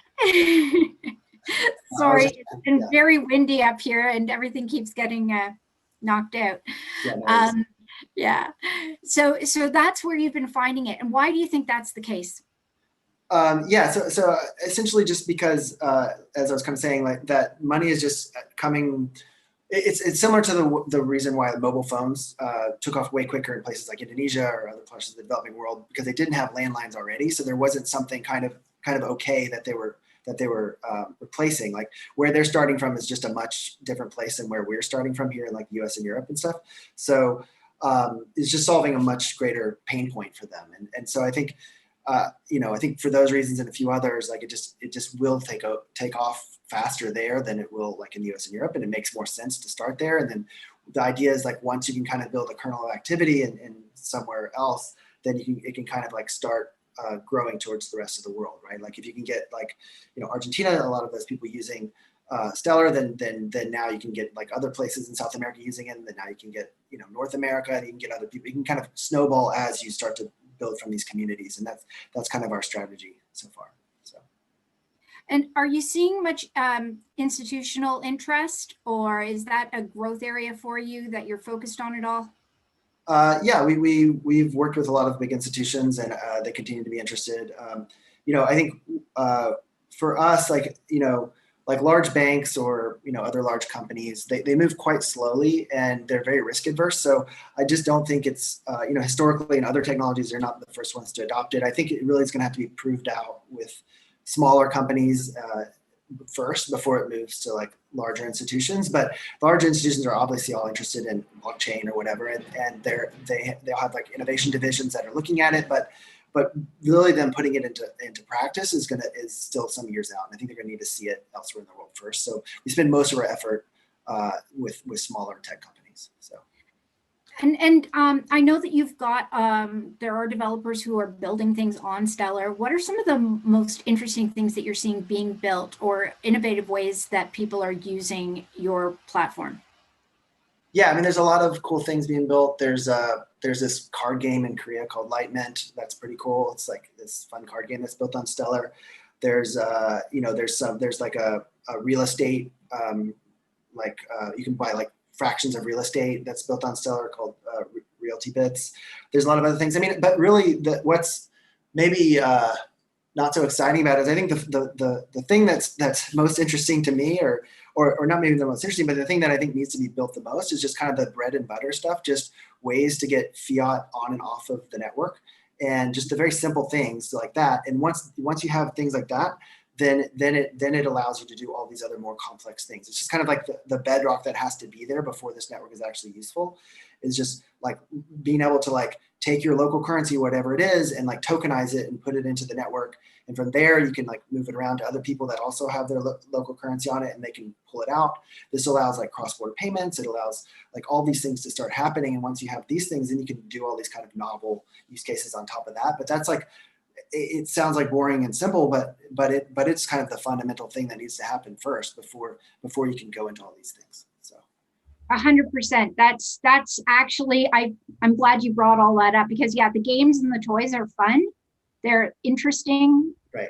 Kind of quirky, but it's getting the bedrock of what it is that people are going to actually need in order to make it sort of consumer facing, make it useful, and having an interface that people understand and can recognize, and then be able to use it. Because if you don't know how to use it, if you have that barrier, then it's not going to get adopted. It's not going to be used, and it's not going to be a useful payment rail. Yeah. So those are things that, how do you feel about the developer community? Is it growing? Do you see some promise there? Do you have any incentives for developers? Yeah, we have, the development community is growing. We've spent a lot of time on our documentation and just like tools around the development community just to make things easy for them. We have this effort where we have this community voted on prize essentially every so often, where people like can do projects out there in the community, and then the rest of the community votes on which ones they like the best, and then those win like some amount of lumens, right? And so that's been going on for a while and has been quite successful, and like lots of cool projects have been coming out of that. And we have other tiers of incentives like beyond that. But yeah, so it's been pretty positive overall. So I guess we have about a minute left. Is there anything about sort of universal payments or payments around the world that you are really hoping to see over the next year or two? I mean, there's a lot of upheaval right now. We've got I think that the involvement of central banks in this, I think, is going to probably take a bit of a bite out of what independent cryptocurrencies are doing. I think that will be interesting. Where do you see it going, and what do you see some of the biggest challenges? Yeah, I mean, for us, I would just like to see this kind of interoperable network at least start to work within a few geographies. I mean, we already have it kind of working between Nigeria and the UK. We would just like to add other areas to that, other regions, where basically people can easily send money cross-border of any kind of amount, and it just happens like quickly. That's what we're most focused on. We're building a consumer wallet that should kind of help facilitate that, and just being able to see that grow over the next year, I think is kind of what I'm most focused on. So great. Thanks, she froze again. But thanks everybody. Thanks, Christy. Yeah.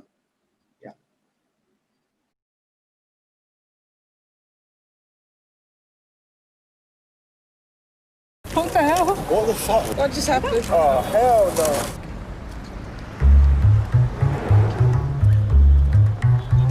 One donut stand, 5 hidden cameras, 2 actors, 100% happiness. Fresh made donuts today. Or is it? Fancy donut? Can I have jam, please? Cream donut, please. What the hell? What the fuck? What just happened? Oh, hell no. Did you just bite that? You won't even notice, it's very small. I want a new one without the bite. That's my commission. But it's out of my donut. I was expecting 100% of a donut. What the fuck are you doing? Just how the world works. Shut the fuck up, I don't want that. That's disgusting. No way. Take this back. If I pay for something, I should get the full thing. We have to take a bit of commission, otherwise... See, she's walked away. Don't let commissions bite into your portfolio. Join eToro and invest in 100% stocks with 0% commission. You've got a little commission. Right there. eToro. Join now.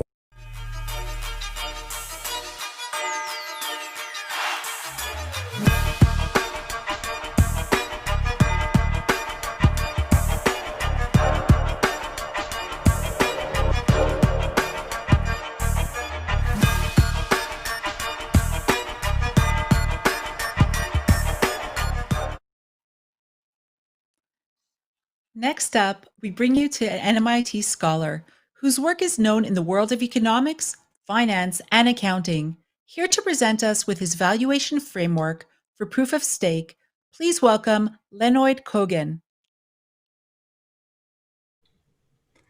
Hello, thank you for joining for my presentation.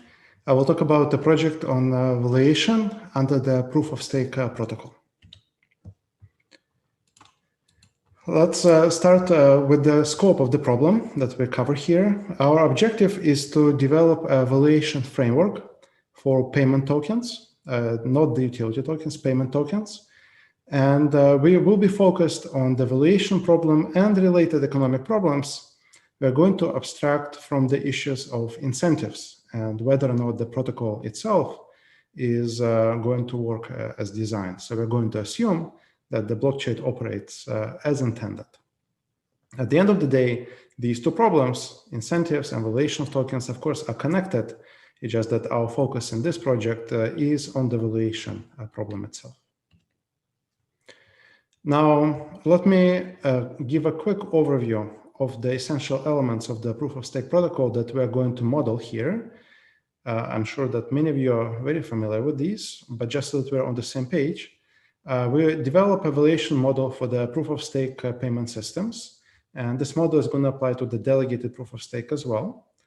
We have several applications. I will cover just some of them in this presentation. We'll apply our results to network security, to analyzing valuation bubbles, to monetary policy, in particular active monetary policy, and also payment channel networks. Now, it's important that under the proof of stake protocol, the valuation problem and network security are connected. And this is quite different from the proof of work, where security comes from the physical costs of mining and specialized hardware. Here, network security is connected to valuation. In that sense, this valuation problem is particularly important.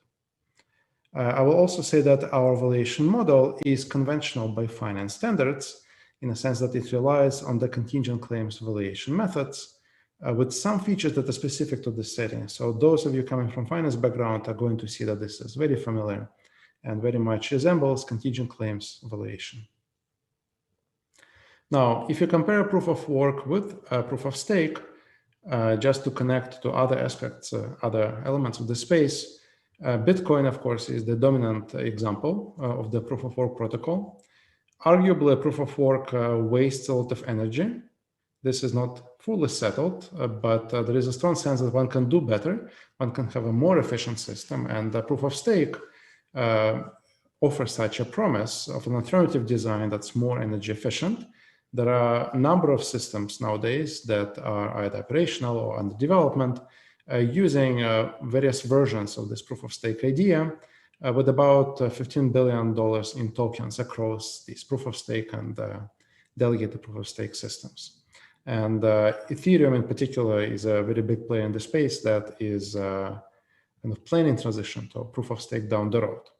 So it's an important part of the ecosystem, and hopefully our valuation framework can be used to shed some light on its properties. Now, let me describe a few elements of the proof of stake protocol that we're capturing in our model. So this is a stylized description, not going into the technical details. It's an abstraction. So we have several key elements of the system. We have block proposers who form blocks. Blocks are being finalized, And there are incentives that the system provides in the form of slashing as a punishment for misbehavior. Block proposers are elected using a decentralized randomization algorithm. And the probability of being elected as a proposer is a function of how many tokens the individual participant holds.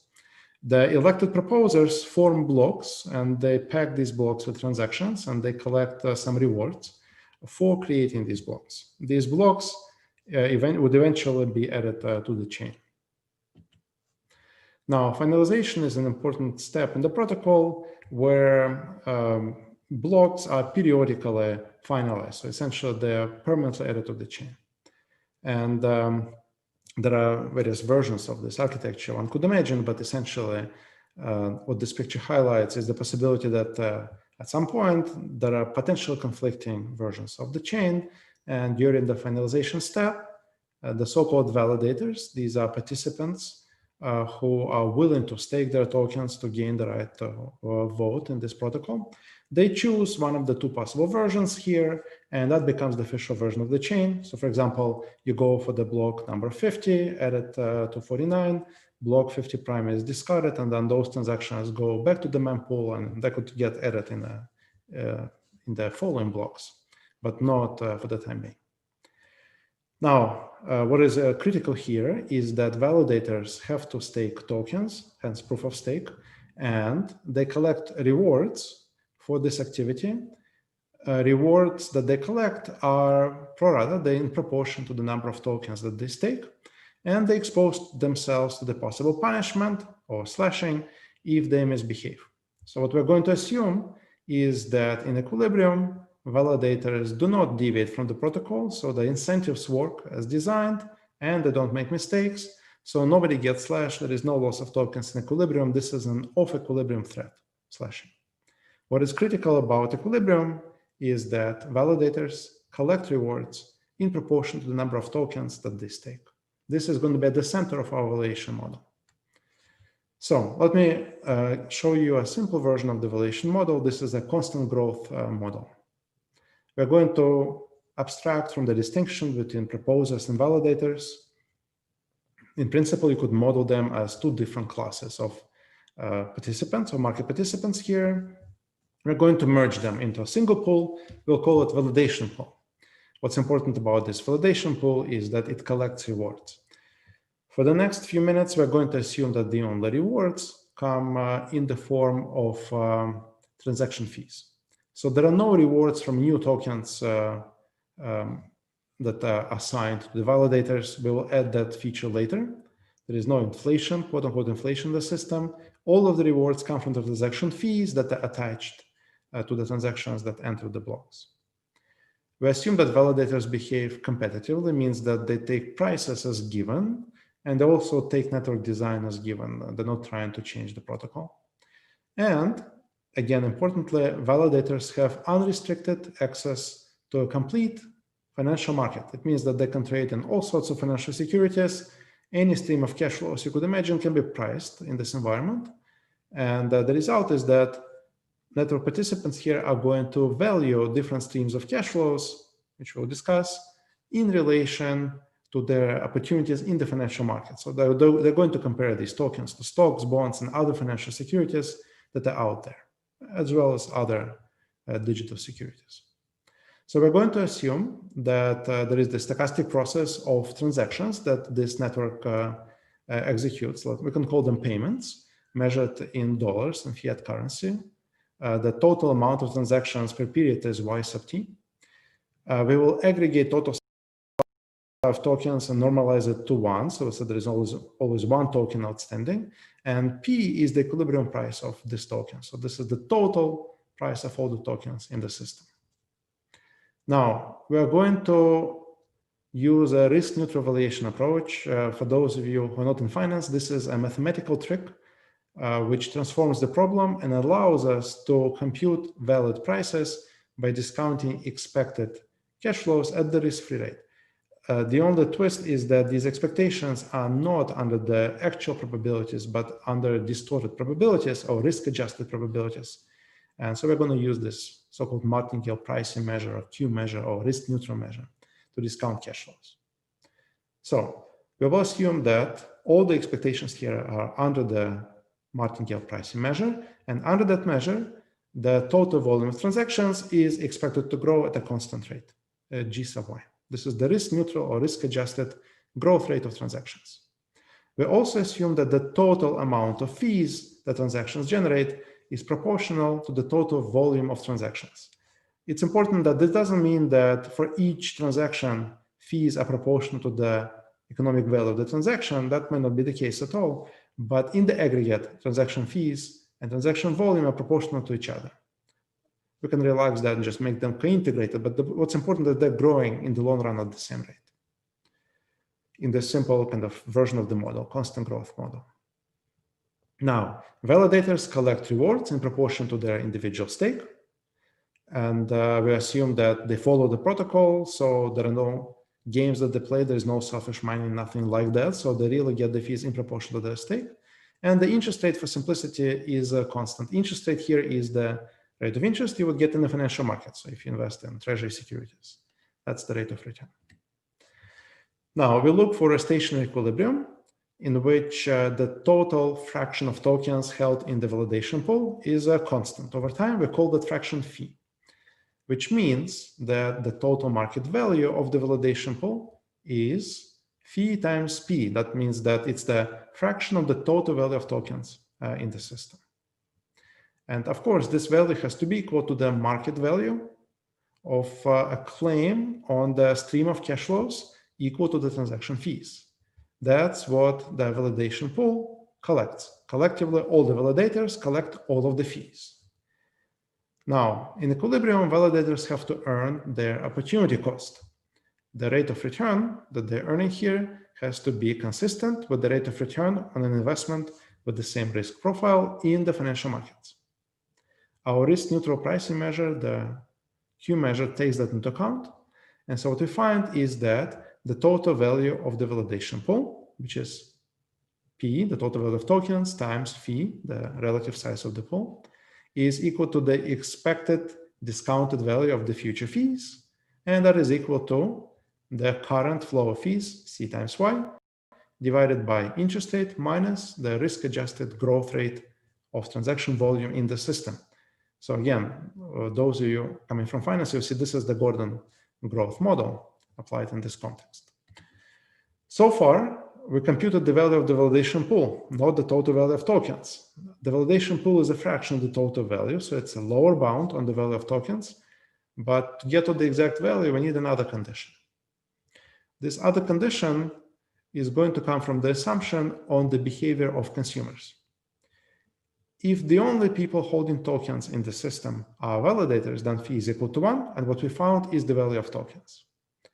If there are other participants, let's call them users of the system, who are not validators, holding balances for convenience reasons, we are going to model that in a traditional monetary economics way. We'll just assume exogenously that the balances that consumers hold are proportional to the volume of transactions. It's the simplest model, of course, not the most realistic model, but it's the simplest model of balances. So we're going to say that the balances that consumers hold are K times the transaction volume. You could think of K as the inverse of the velocity of money in this environment, or velocity of tokens. This tells us that the value of all the other tokens outside of the validation pool, which is P times 1 minus phi, is equal to K times Y. So that is going to be the total value of balances that the users hold. That's the second equation. We can combine it with the previous equation we derived and compute the value of all of the tokens. And that is the equation you can see here. So what this is telling us is that the value of the tokens is proportional to the volume of transactions. It takes into account the rate at which fees are collected, C. It also takes into account the inverse velocity of tokens. Now, let me comment on the role of velocity here. In the context of proof of work, many of the proposed valuation models rely on velocity of money arguments, quantity theory of money. which basically says that if you know the velocity of money, you know the volume of transactions, you can recover the value of the total stock of money. Of course, we don't know the velocity of transactions. That's the bottleneck. And this approach has the downside that if you let velocity of transactions go to infinity, then the value of tokens converges to zero. That's not the case in our setting. Even if you let velocity of money go to infinity, in which case k, the inverse velocity, becomes zero, that means that consumers don't hold balances. They transact so quickly that they acquire tokens and get rid of them instantaneously. Even in that limit, the value of tokens is not zero. It's equal to the value of the validation pool, and validation pool is 100% of the total. Of course, to make this a more realistic description, we would need to endogenize the token velocity, which is outside of this model. That would require a behavioral model of how and why consumers hold balances. Now, conceptually, tokens in this environment have value because they serve as collateral. If you want to earn transaction fees as a validator, you need to post collateral, a stake. And the only accepted form of collateral by assumption is tokens. That is what gives tokens value. Of course, one could ask, how come you cannot use another form of collateral? You could change the design, accept other forms of collateral. Wouldn't that undermine the value of the tokens? Wouldn't that create substitutes? Answer is yes. If you could imagine using other assets as collateral, such as treasury bills, that would reduce the value of tokens. Now, of course, using other assets as collateral is not free. First of all, integrating these external assets into the system is against the ethos of the whole enterprise. You don't want to use these external assets. It's not going to be trivial. You're going to need intermediaries to help you execute, because now these assets don't exist on the system, they're external. So you're going to need custody, and you're going to need clearing for these transactions. So that sort of becomes self-defeating. Also, many users, they may not have access to good collateral like this. That's another issue for designing these types of systems. Now, you could potentially use digital assets as collateral. You could create protocols for integrating multiple systems together. It may not be easy to execute, but it's possible. Conceptually, in this case, you could think of our valuation framework as describing the value of an integrated collection of systems that accept tokens across this collection as valid collateral. But that's a digression. For the simplest model, you could think of a single payment system. And the only acceptable collateral for stakes are the tokens from the system itself. Now, I already mentioned the role of velocity. Now let's talk about what happens when there is increasing token supply in this environment. Suppose that in addition to collecting fees from transactions, validators are rewarded with newly minted tokens. So they're rewarded for their activity, again, in proportion to the size of their stake. These tokens are generated algorithmically according to the hardwired monetary policy, whatever is assumed by the protocol. But what's important is that users of the system who are not validators do not collect these new tokens. All of the new tokens go to the validators. In this case, we can extend our model. Again, the total value of the tokens, P, is equal to the balances held by consumers, K times Y, plus the value of the validation pool. That is the market clearing condition that's still valid. And as before, validators have to earn their opportunity cost. Under the Q measure, the expected return on their balances is equal to the interest rate. The only difference now is that in addition to collecting fees from transactions, they also collect what we call inflation tax. They benefit from inflation tax because other users of the system see dilution of their holdings, and all of the newly minted tokens go to the validators. This is economically similar to the signage that the government generates by printing money. So this is the analogy, but we'll call it inflation tax in this environment, and we can quantify its effect. If you go through all of the previous steps, you arrive at a new formula, which tells you that the ratio of the price of the tokens to the total volume of transactions is, again, inverse velocity of tokens plus the term that discounts fees and cash flows from future transactions, except now, in addition to the transaction fees, there is also inflation tax collected by the validators. This inflation tax is a product of two terms. the size of the balances that consumers hold, K, the inverse velocity of money or tokens, and G sub S is the growth rate of the total token supply. So what this is telling you is that the longer consumers hold a token in their wallet before using it, the more they're going to lose to this inflation tax, the more dilution they suffer. And the faster the system prints new tokens, the higher the inflation tax. So it's very intuitive. The inflation tax, of course, also affects the solution for the size of the validator pool fee, because it makes validation activity more appealing. So we see that the size of the validation pool increases with the inflation rate. I'm close to my capital T. I'm almost done. So let me give you a quick numerical example. Let's assume the transaction fee is at the rate of 0.1%. So it's fairly low. Expected growth rate of transactions, this is the physical expected growth rate, is 3%. It's basically rate of GDP. Interest rate is 1%. These are all real quantities. Real interest rate is 1%. The risk premium attached to the cash flows from fees is 4%, which would be in line with comparable cash flow streams in the financial markets, roughly. The inverse velocity of tokens is 15/365. And the token supply rate is 2%. The bottom line of this example is that depending on the token supply rate, with a 2% rate of inflation, the total value of tokens is close to 11 billion, with $10 billion of transactions per year. And without additional tokens, it's close to 1. So inflation rate plays a critical role in providing value for the tokens in this environment, because a lot of the value from validation activity is coming from inflation tax. So I'm going to conclude my presentation here.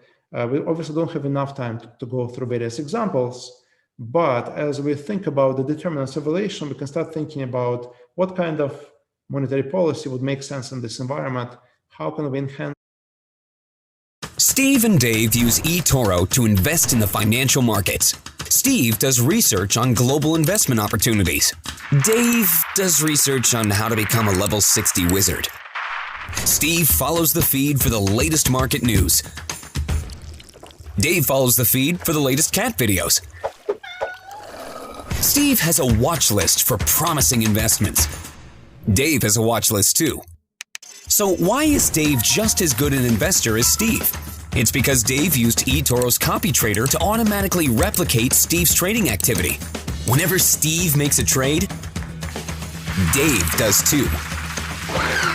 Trade like a Steve with eToro, the world's leading social trading platform.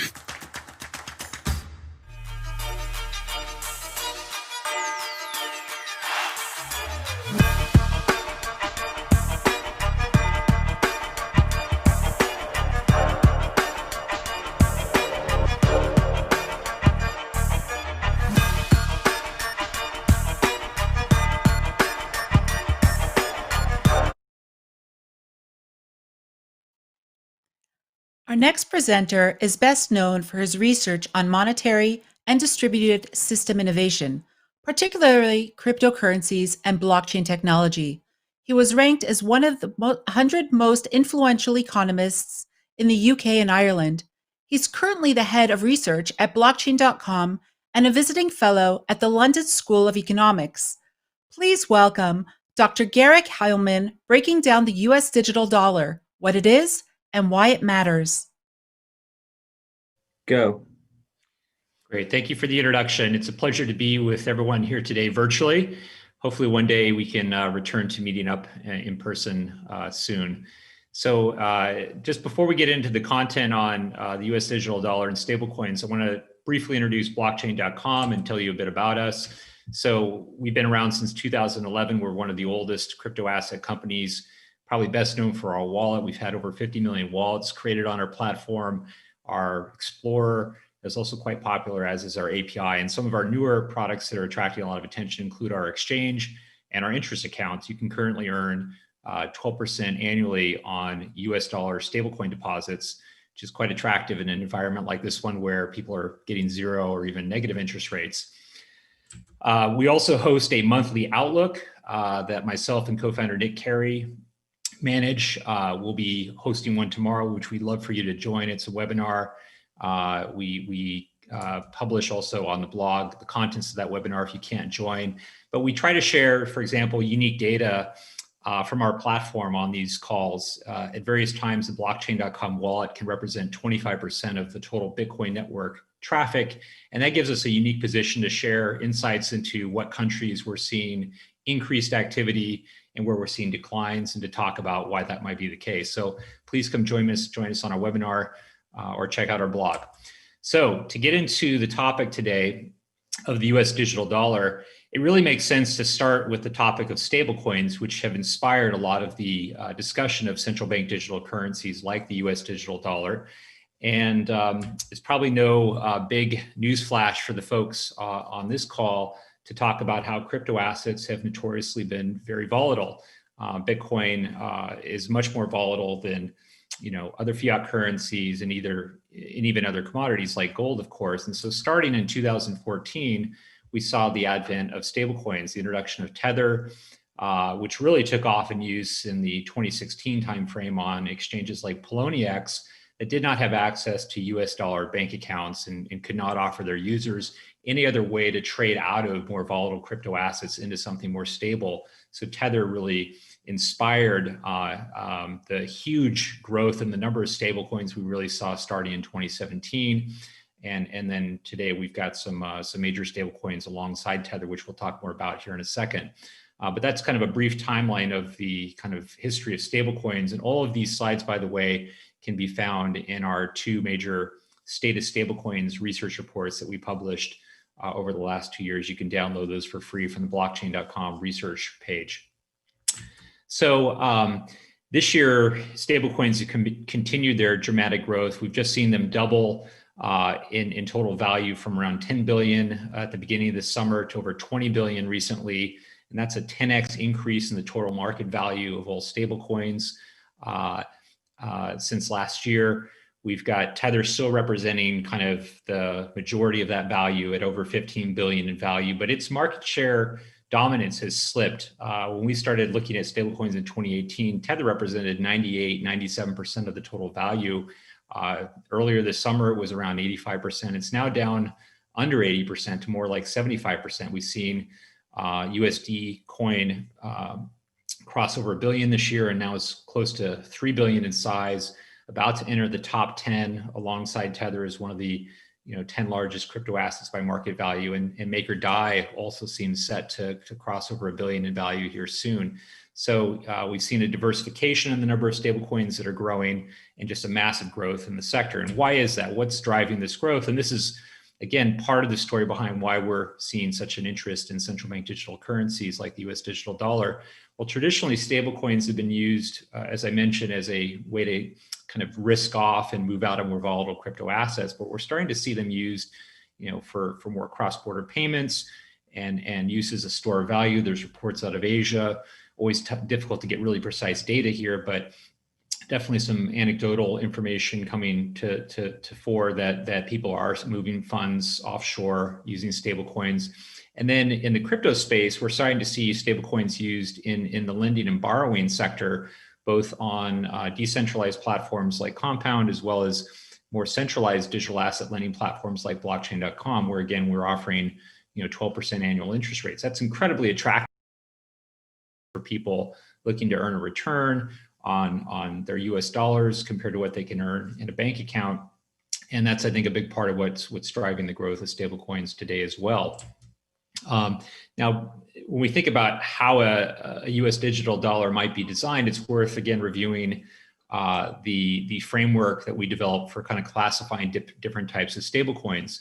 And the most popular and largest of the three buckets that we've used for classifying stablecoins, traditional collateral buckets. So these are stablecoins like Tether, like USD coin, which have US dollars held in reserve, typically at a bank account or other US dollar equivalent assets that are backing the digital token that's issued on a blockchain like Ethereum or others now. And that's the biggest category by far. But as I mentioned, MakerDAI is growing, and the crypto collateral category, the second category, is becoming more significant as well. These are stablecoins that don't hold, say, their collateral in a traditional bank, but actually use crypto assets like ETH in the case of MakerDAI to back the value of the stablecoin, and that crypto collateral is adjusted to maintain that peg. And then the third category that has received less, has seen less activity is the algorithmic category. And here what we really mean is a stablecoin that doesn't have any kind of asset like a US dollar bank deposit or crypto backing it. I mean, you could argue that some algorithmic stablecoins have other things backing it, like their fee structure, their fee income, and so on. But this is a category that really tries to automate the stability mechanism without trying to have some kind of asset that could be converted to maintain a peg and provide stability. And as we think about a US digital dollar, it really represents potentially the ultimate algorithmic stablecoin because it would not have a traditional asset necessarily directly backing it. It wouldn't be linked to gold like today's US dollar is not linked to gold anymore. Sure, it has the backing of the full faith and credit of the US government, the US military, the taxing authority of Congress, and so on and so forth. But there's no asset really backing it directly that can be converted into US dollars. And so the US digital dollar would really be an algorithmic stablecoin in some ways. So we published this summer a blog post titled "The Coming U.S. Digital Dollar," the same title as this presentation, what it is and why it matters. And that title, and the suggestion that not only is a U.S. digital dollar inevitable, but potentially imminent, would be very controversial if we were just to kind of wind back the clock 12 to 18 months ago. At that time, I don't think anyone would have argued that the U.S. digital dollar was not only inevitable but imminent. And so it's worth reviewing what's driven that change. Why is this something that is now top of mind?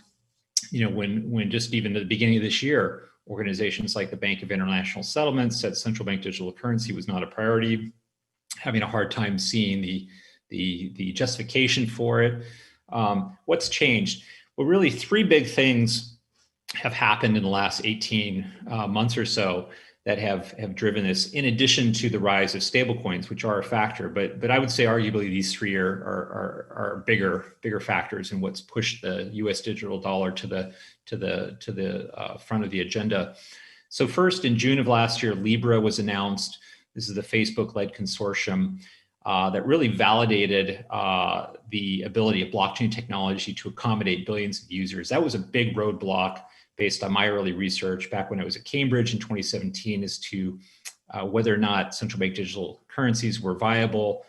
A lot of the testing that was going on at that time suggested there just wasn't the infrastructure capability to accommodate billions of users for something like US digital dollar. But Libra, I think, put policymakers and central bankers on notice that there was really now a belief that this technology could scale to that size. The second big driver, of course, has been the coronavirus this year, really illustrating painfully how antiquated money is today, how slow it is to send funds. People getting physical checks. Sometimes these checks are even sent internationally, taking weeks, getting lost, billions getting sent to people who are dead. And so the coronavirus has highlighted in a major way the need to digitize further our financial payments infrastructure and money. And then I would argue that the third factor, which is rising US-China trade tensions, is actually the most durable and most significant of the three factors, major factors that have driven the US digital dollar to the top of the agenda. So China has its own central bank digital currency, the DCEP, that is in testing. And it supposedly was accelerated for launch after Libra was announced last year. And as US and Chinese trade tensions have risen, we've seen concern rising inside the United States that the Chinese DCEP, a digital yuan, potentially poses a threat to the US digital dollar's role as the dominant currency around the world. The US needs to kind of keep pace with China. And we're now in a situation where today, amazingly, we have two of the largest economies, the two largest economies really out in the front in some ways of introducing digital central bank currencies. Whereas a year ago, I think many folks, myself included, expected smaller countries, maybe a country in the Caribbean or perhaps a Sweden, might be one of the first to introduce a central bank digital currency. Instead, the tables have been turned, and now you have the largest economies potentially out in front. And the reason why number 3 here, that U.S.-China tensions is so significant is really it's the one force that the U.S. can't totally kind of control really on its own. I mean, Libra is something that in theory policymakers could shut down if they wanted to.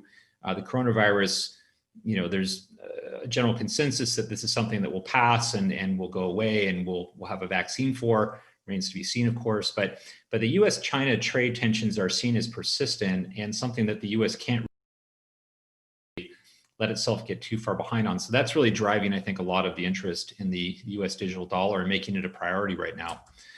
Now, there have been huge obstacles when the subject of central bank digital currency has come up in the past. Probably the most significant being the concern about exacerbating bank runs or even helping to trigger a financial crisis. If you know, the equivalent of cash existed in digital form that individuals during a panic could run into digitally, not have to stand in line like these folks did during the Great Depression, to flee the commercial banking system, which is exposed in any kind of panic. That digital exit ramp into a digital dollar, into the safe confines of the Federal Reserve, you know, banking system could really heighten any kind of major crisis. And so this is a real conundrum, and it's by no means solved, that policymakers and central bankers will need to kind of wrestle with if they think about how to design a working central bank digital currency. However, you know, the case is, I think, really compelling now, as I mentioned. I'll just highlight a few other things about the recent coronavirus and stimulus that went out that really make the case for why the U.S. needs a digital dollar. Imagine if one was in place back in March, April, as these stimulus checks were cut. You could have cash in people's hands nearly instantaneously. You could send funds to the people who are most at risk, who may lack a physical address, or if they're a student, they may have had to move. You wouldn't be worried about a check going somewhere where someone isn't. You could track and make sure that funds were delivered. You could help maybe cut down on the use of physical cash. There's been concerns about how, you know, interacting with physical cash could exacerbate you know, the spread of the virus. So there's huge benefits that could have been realized had a digital dollar existed earlier this year when these checks were cut, that I think overwhelm some of the concerns around, well, can we design this so that banks aren't weakened, you know, during a crisis? One of the questions that comes up with the U.S. digital dollar is, you know, what happens to something like Bitcoin or stablecoins? And I've heard from policymakers, they've asked me, you know, does, you know, the introduction of a central bank digital currency, does that cause stablecoins to go away? Does that cause something like Bitcoin to go away? And I think the answer to that is no, that they're actually more complementary than directly competitive.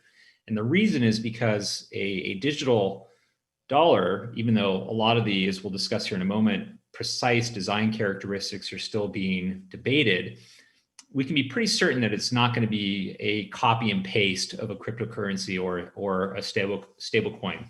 It might be closer in design to stable coins, might even leverage stable coins in some way, but likely to be quite different than something like Bitcoin.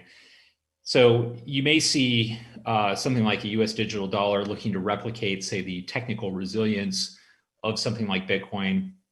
Bitcoin certainly was actually the original inspiration for central bank digital currency. Some people on this webinar might remember some of the 2012, 2013 blogs like FedCoin by JP Koenig and others that really inspired and kickstarted the conversations around central bank digital currency. But it's unlikely we're going to see a full copy and paste of all of Bitcoin's characteristics. The decentralization versus centralization of a central bank digital currency is a critical question. There have been some proposals that argue for simply expanding the Fed's current account-based system, where commercial banks and some foreign governments and international institutions like the IMF, they hold accounts at the New York Fed. Simply expanding that existing system. That was the basic proposal that was put forward to Congress in the spring after the coronavirus outbreak. That would be a highly centralized system. It is a centralized system. Would something become more tokenized? That's the term that you'll often hear used when people are talking about a more decentralized approach, where the US digital dollar would more closely resemble something like cash, a bearer instrument where possession, regardless of whether or not the possession is legitimate or legal, confers the ability to spend, and it would have more censorship resistance. That's a heavily debated kind of point around how to design US digital dollar. The other critical question, of course, is the privacy, and it's related to this centralization versus decentralization question. I think the key thing I'd like to share here is I think this question is really something that's going to get escalated or kicked upstairs to policymakers, and is not something that's at the central bank level to really decide. The degree of privacy that a central bank digital currency like US digital dollar will have is really a legislative question. It's a question for citizens. I think central bankers may weigh in on it. They'll certainly weigh in, of course, on the design and what's the right technical balance here to achieve certain trade-offs and so on and so forth. But this is really a policy question that's going to be probably decided by, in the US's case, by Congress, not at the central bank level. And there's a lot to still be determined, I think, about what the right balance is here. The last thing I would wrap up with is a comment on security, and it comes out of discussions that I've been involved with this summer. There's been groups assembled to talk about central bank digital currency and US digital dollar. And one of the concerns I flagged was that a lot of the discussion was coming from a more monetary theory perspective and attempting to design a US digital dollar with a more economic perspective first, rather than thinking about what do we need to do to make this system secure. We've written on our blog about how any kind of breach of a US digital dollar could create the mother of all financial crises. And you need to start with security first when you're thinking about building something like this. And from there, a lot of your design choices will flow naturally. And it's encouraging to see the Fed reaching out to MIT and cooperating with academics and institutions like MIT that hopefully will help bring security more to the forefront in discussions about how to design. And from that will flow, I think, some more natural design choices about how to construct this thing. So just running out of time here now. If you would like to check out these slides or learn more about our work on stablecoins and the digital dollar, come to blockchain.com and check out our research tab or our blog, and we'd love to see you on a monthly webinar in the future. Thank you very much.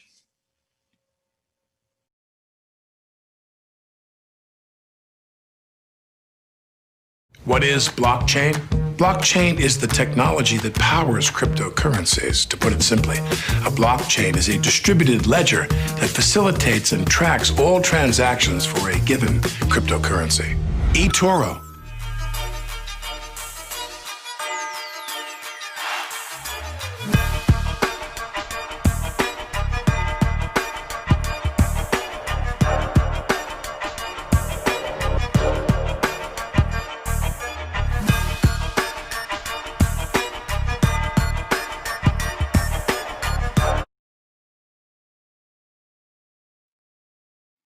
Our next guest is the Weil Family Foundation and Joan and Sanford I. Weil, professor in the Jacobs Technion Cornell Institute at the Cornell Tech and Computer Science, faculty member at Cornell University. He is co-director of the Initiative for Cryptocurrencies and Contracts and is also chief scientist at Chainlink. Please welcome Ari Jules on blockchain identity. Go. I'm going to talk today about Candid, a new decentralized identity system developed by faculty and students at IC3 in collaboration with colleagues at JP Morgan Chase. Candid takes aim at two of what we regard as the knottiest problems involved in making decentralized identity a reality. I'll talk about those, but first I just want to talk about very briefly about what decentralized identity is. Many of us have had the experience of opening a financial account online. Often that involves validating your identity by means of a video. You show your face, and in front of your face, you hold up an identity document, like a driver's license or a national ID card. But you don't do it like that because then you're covering essential information on the identity document. And no, you don't do it like that because then you're covering your face. You don't want to do that. Yes, you do it exactly like that, hold still. Or you might do it like this. The point is that this process is awkward and cumbersome and vulnerable to fakery. It's also error prone. Decentralized identity aims at solving these problems and a few others I'll talk about later. The basic idea is as follows. If a user wants to obtain an identity document, what she does is generate a key pair, public key and private key. She then goes to an authority known as an issuer who will send her a digital version of her identity document bound to her public key. Now, if the user wants to prove her identity or prove various things about herself, our user Alice here, for instance, might want to take out a loan and therefore needs to prove she's at least 18 years of age and maybe lives in a particular state, and so on and so forth. What she can do is send her identity document to the bank and prove that this is her document by use of her private key. And then she gets her loan. This approach has been embraced by a number of different industry sectors. An effort like the Decentralized Identity Foundation counts among its members dozens of companies in a variety of different sectors: security, payments processing, blockchains, and so on and so forth. And this is just one of a number of decentralized identity initiatives. Why are people so interested in decentralized identity? There are a number of different reasons, including the two that I mentioned earlier in the talk. But the larger vision involves users being empowered to manage their own data beyond mere identity documents, things like healthcare data, for instance. In principle, the issuance of decentralized credentials can be made easier for modestly resourced organizations like aid organizations to issue, and therefore can be useful in providing identity documents to those who might otherwise not have access to them, stateless persons, refugees, and so on and so forth. It's also beneficial to enterprises because if users have taken control of their own data, then enterprises are less subject to liability in the case of breach because they're not holding PII they would otherwise be holding. But there are two critical problems swept under the rug. The first is the problem of credential issuance. I said in my example that Alice goes to an authority known as an issuer to get her credential, but where's this authority going to come from? In particular, a decentralized identity ecosystem isn't going to thrive unless there's of issuers, but you wouldn't expect issuers to start arising until there's a robust decentralized identity ecosystem. In other words, we have a chicken and the egg problem, and it's unclear how to address this using conventional tools. The second problem we talk about today, swept under the rug, is the problem of key management. Remember that for this system to work, users need to manage their own private keys. And we know from extensive experience that users do a terrible job of protecting and backing up their keys. Just one data point. It's estimated that some 4 million Bitcoin, worth over $40 billion, at least my last check, have been lost forever, gone up in smoke because users have lost their private keys. This is a real problem in a decentralized identity system. Candid takes aim at both of these problems. In order to explain how it works, I need to talk briefly about a key building block, a system called DECO. To describe what Deco does, I'll tell a little story involving Alice and Bob, our canonical characters. Bob has developed a new token called Bob's Bubble Token. He wants to conduct a token sale, but he wants to do it responsibly. He only wants to sell the token to users who have the financial wherewithal to invest wisely, safely. He only wants to sell to people who have balances of at least $5,000 in a bank account. Alice wants to participate, so she looks up her bank account balance, and lo and behold, she has more than $5,000, which is great. So she goes to Bob and says, I qualify to buy your tokens. Bob's response, of course, is, great, can you prove it? How's Alice going to prove this? She could send a screenshot of her bank account balance, but of course that can be tampered with. She can basically declare whatever balance she wants. Alternatively, she could send her username and password. Bob could now check her account balance, but this is a bad habit to get into if Alice wants her balance to remain above $5,000. We observe, though, that Alice is communicating with her bank, almost certain, over a secure channel, over TLS. And that means that her communication with the bank is cryptographically protected. So it seemed like we could leverage TLS in some way to authenticate her bank account balance to Bob. But TLS has a problem. TLS key exchange uses public key cryptography and digital signatures, all the things you would want to authenticate data. But it does this to exchange symmetric keys for a session. In other words, when data is sent from the server to Alice, it's protected using a key that Alice also has. That means that Alice can essentially forge data coming from the server. So forwarding information to Bob would be no better than sending him a screenshot, in effect. What Deco does is allow Alice to log into a server using TLS and then prove things in zero knowledge to another party like Bob about the data she gets from the server. But wait a minute, didn't I just say on the previous slide that TLS can't do this because of the use of symmetric keys? I did, but Deco sidesteps this problem using a trick that we refer to as a three-party handshake.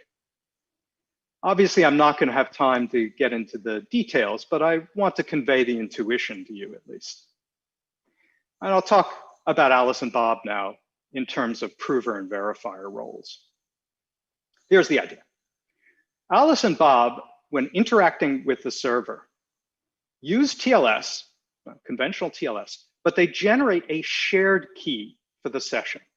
The server has this key K, but neither Alice nor Bob individually has it. Each of them has a share of this critical key. Because they've shared it, they can do things like decrypt data for Alice, but Alice does not know the key K herself, so she can't unilaterally forge data from the server. In collaboration with Bob, though, she can prove things in zero knowledge. And we do this using two-party computation. Again, I won't have a chance to get into the details. But the critical observation here is that all of this is transparent to the server. As far as the server is concerned, it's just communicating with Alice. It doesn't know that Bob is in the loop. It's unaware of the fact that the key K on the client side has been split.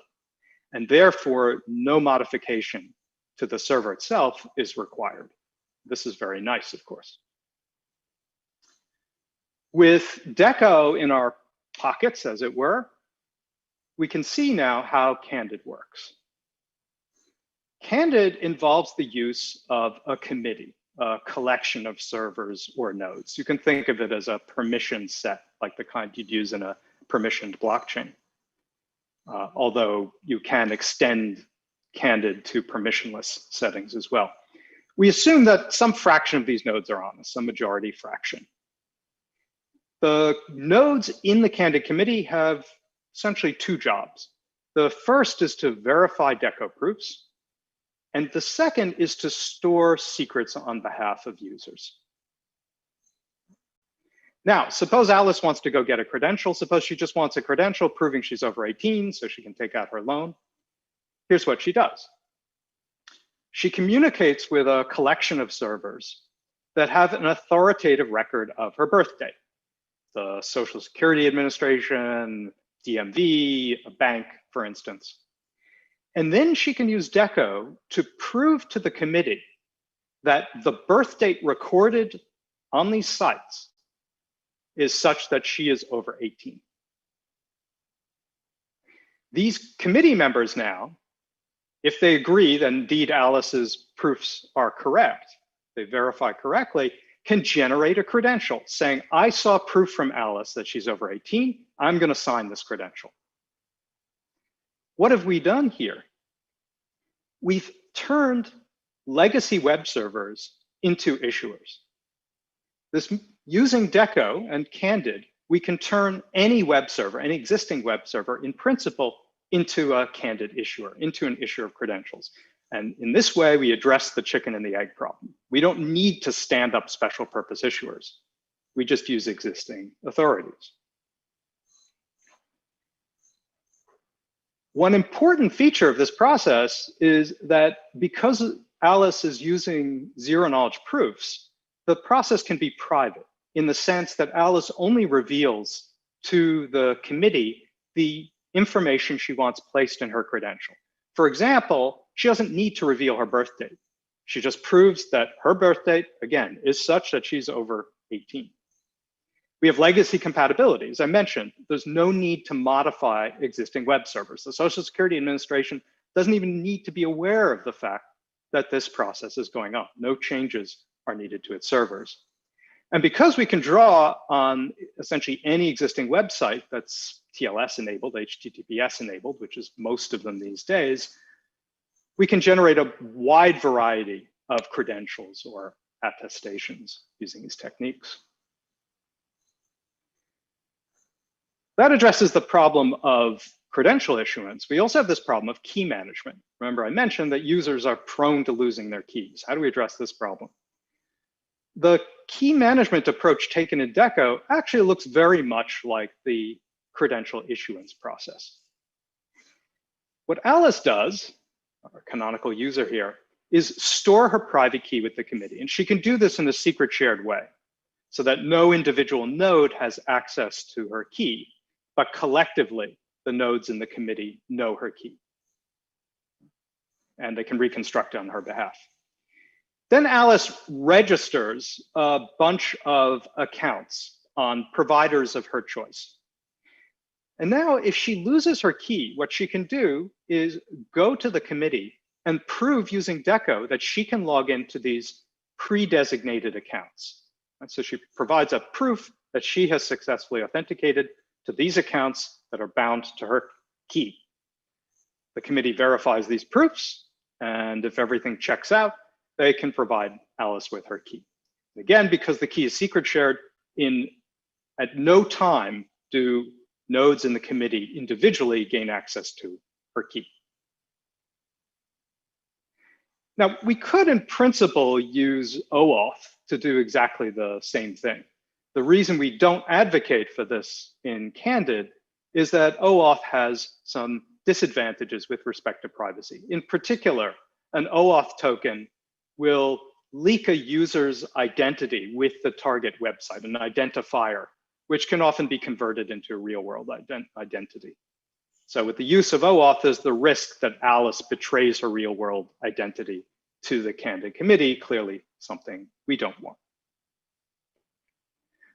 So I'll wrap up there a little early. If you're interested in learning more about Deco or Candid, I'd encourage you to visit my website, where you'll find two papers, one on Deco, which is going to appear in ACM CCS later this year, and another on Candid, which was recently accepted to IEEE Security and Privacy and will appear middle of next year. Thank you very much. What the hell? What the fuck? What just happened? Oh, hell no.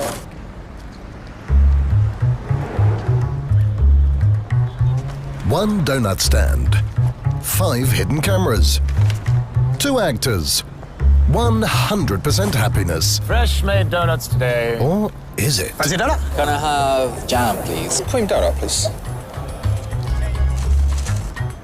What the hell? What the fuck? What just happened? Oh, hell no.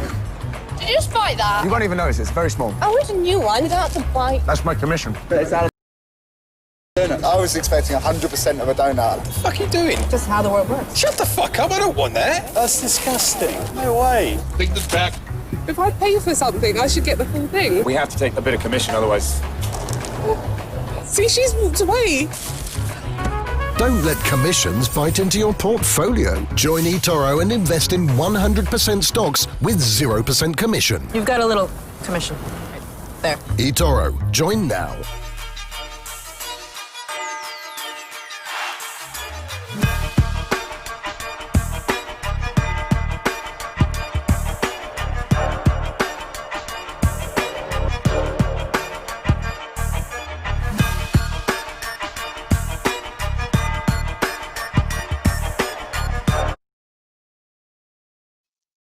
Our next group of guests are a dedicated mission to building a decentralized financial enterprise applications with required elements of privacy, data safety. Please welcome Aya Kantarovich of Falcon X with Benedict Funds, who's a PhD student in the Applied Cryptography Group at Stanford University and is also head of research at Findora, as well as Jesus Rodriguez, founder and CTO of Into the Block.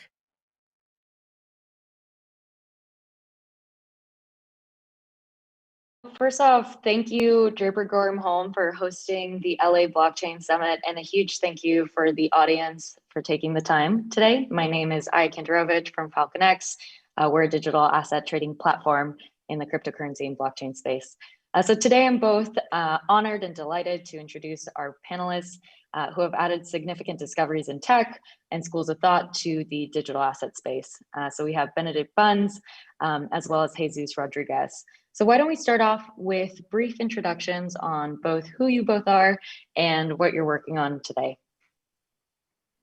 Benedict, do you want to kick us off? Yeah, sure. Thanks, and welcome everyone.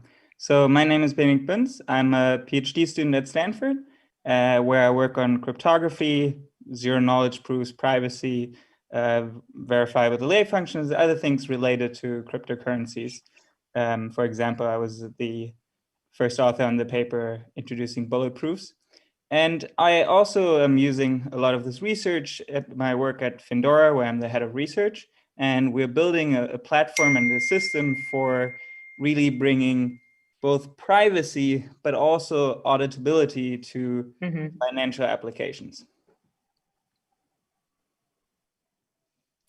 Hello, I'm happy to be here. My name is Jesus Rodriguez. I'm a computer scientist by trade. Have had a long career in tech with 10 years as a distinguished engineer at Microsoft, building quant systems in Wall Street, couple of exits as an entrepreneur, became an active investor in different areas of tech, fundamentally machine learning and crypto. And about a year ago, I started Into the Block that is at the intersection of both. So we use a lot of machine learning, deep learning techniques to understand crypto assets, and 18 months after, we have over 100 clients, some of the most prestigious brands in crypto, and go to work every day trying to apply some of the sophisticated research that is happening in the deep learning space to the universe of crypto assets. Great. So for today's panel, I want to break it into two different topics. The first with regards to privacy and then touching on data as well. As it relates to privacy, I'd love to dig into some of the challenges you both see today and the pros and cons in terms of how different protocols, projects are approaching privacy in digital asset space.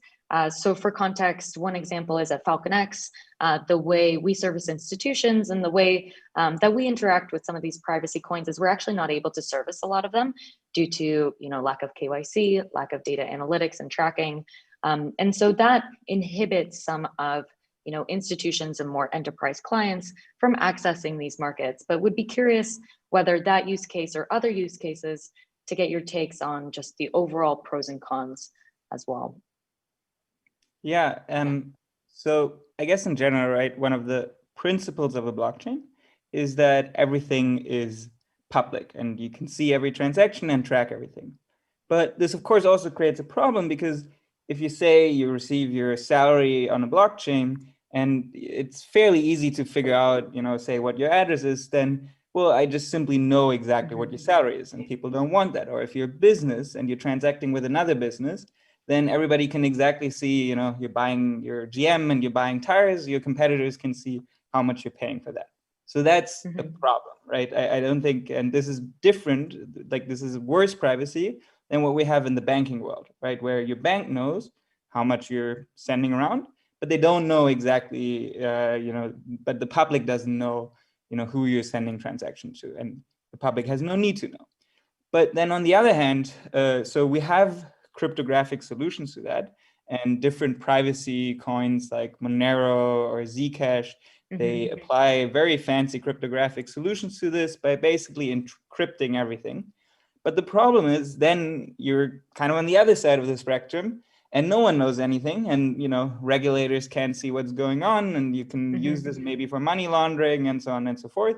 And this is, this also has benefits if you're in Venezuela and you don't want your government to know that you're like sending money around, then this is great for you, and this is a beautiful use case. But of course, I think in a more institutional setting, this might not be what you want. But the good thing is, and this is pretty much what we're working on at Fundora, is that there is a happy middle ground where it's basically, it's a principle called selective disclosure. You reveal exactly what you want to reveal, but not more. So for example, you might be willing to reveal to a regulator, let a regulator trace the transactions, or reveal to a tax authority, how much you spent last year and so on and so forth, such that you can show you're properly paying your taxes, but you don't have to reveal it to the rest of the public. But this is kind of in general, this is possible, but of course, this is still, this requires a lot of work and a lot of, also very fancy and tricky cryptographic tools to enable this. So complementing a little bit of that, from my perspective, in my world, obviously we struggle with trying to extrapolate meaningful intelligence from all these super secure protocols, because the level of obfuscation is so much that a lot of the accounting and things like that we try to do, it doesn't make any sense. One thing more from the sort of intellectual standpoint, or more from the macro market standpoint, that probably I can ask Benedict, because you spend more time in this area than me. I follow it more from an intellectual exercise.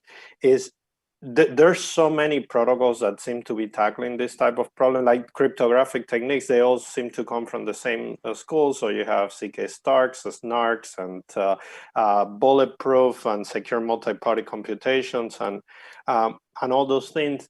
And it's still, none of those projects seems to have gained like a massive traction just yet. So what's a killer use case for this type of application? And are we when you factor in the state of the market, do you think we're over engineering right now? Because I mean that drives me crazy sometimes. Yeah, that's a good question. So, well, first of all, I want to say that for you it may be annoying that, like, or for your business, right? It's annoying that you can't trace all of the individual transactions of in say Zcash or in these privacy coins, and that you can't like derive meaningful analytics from it.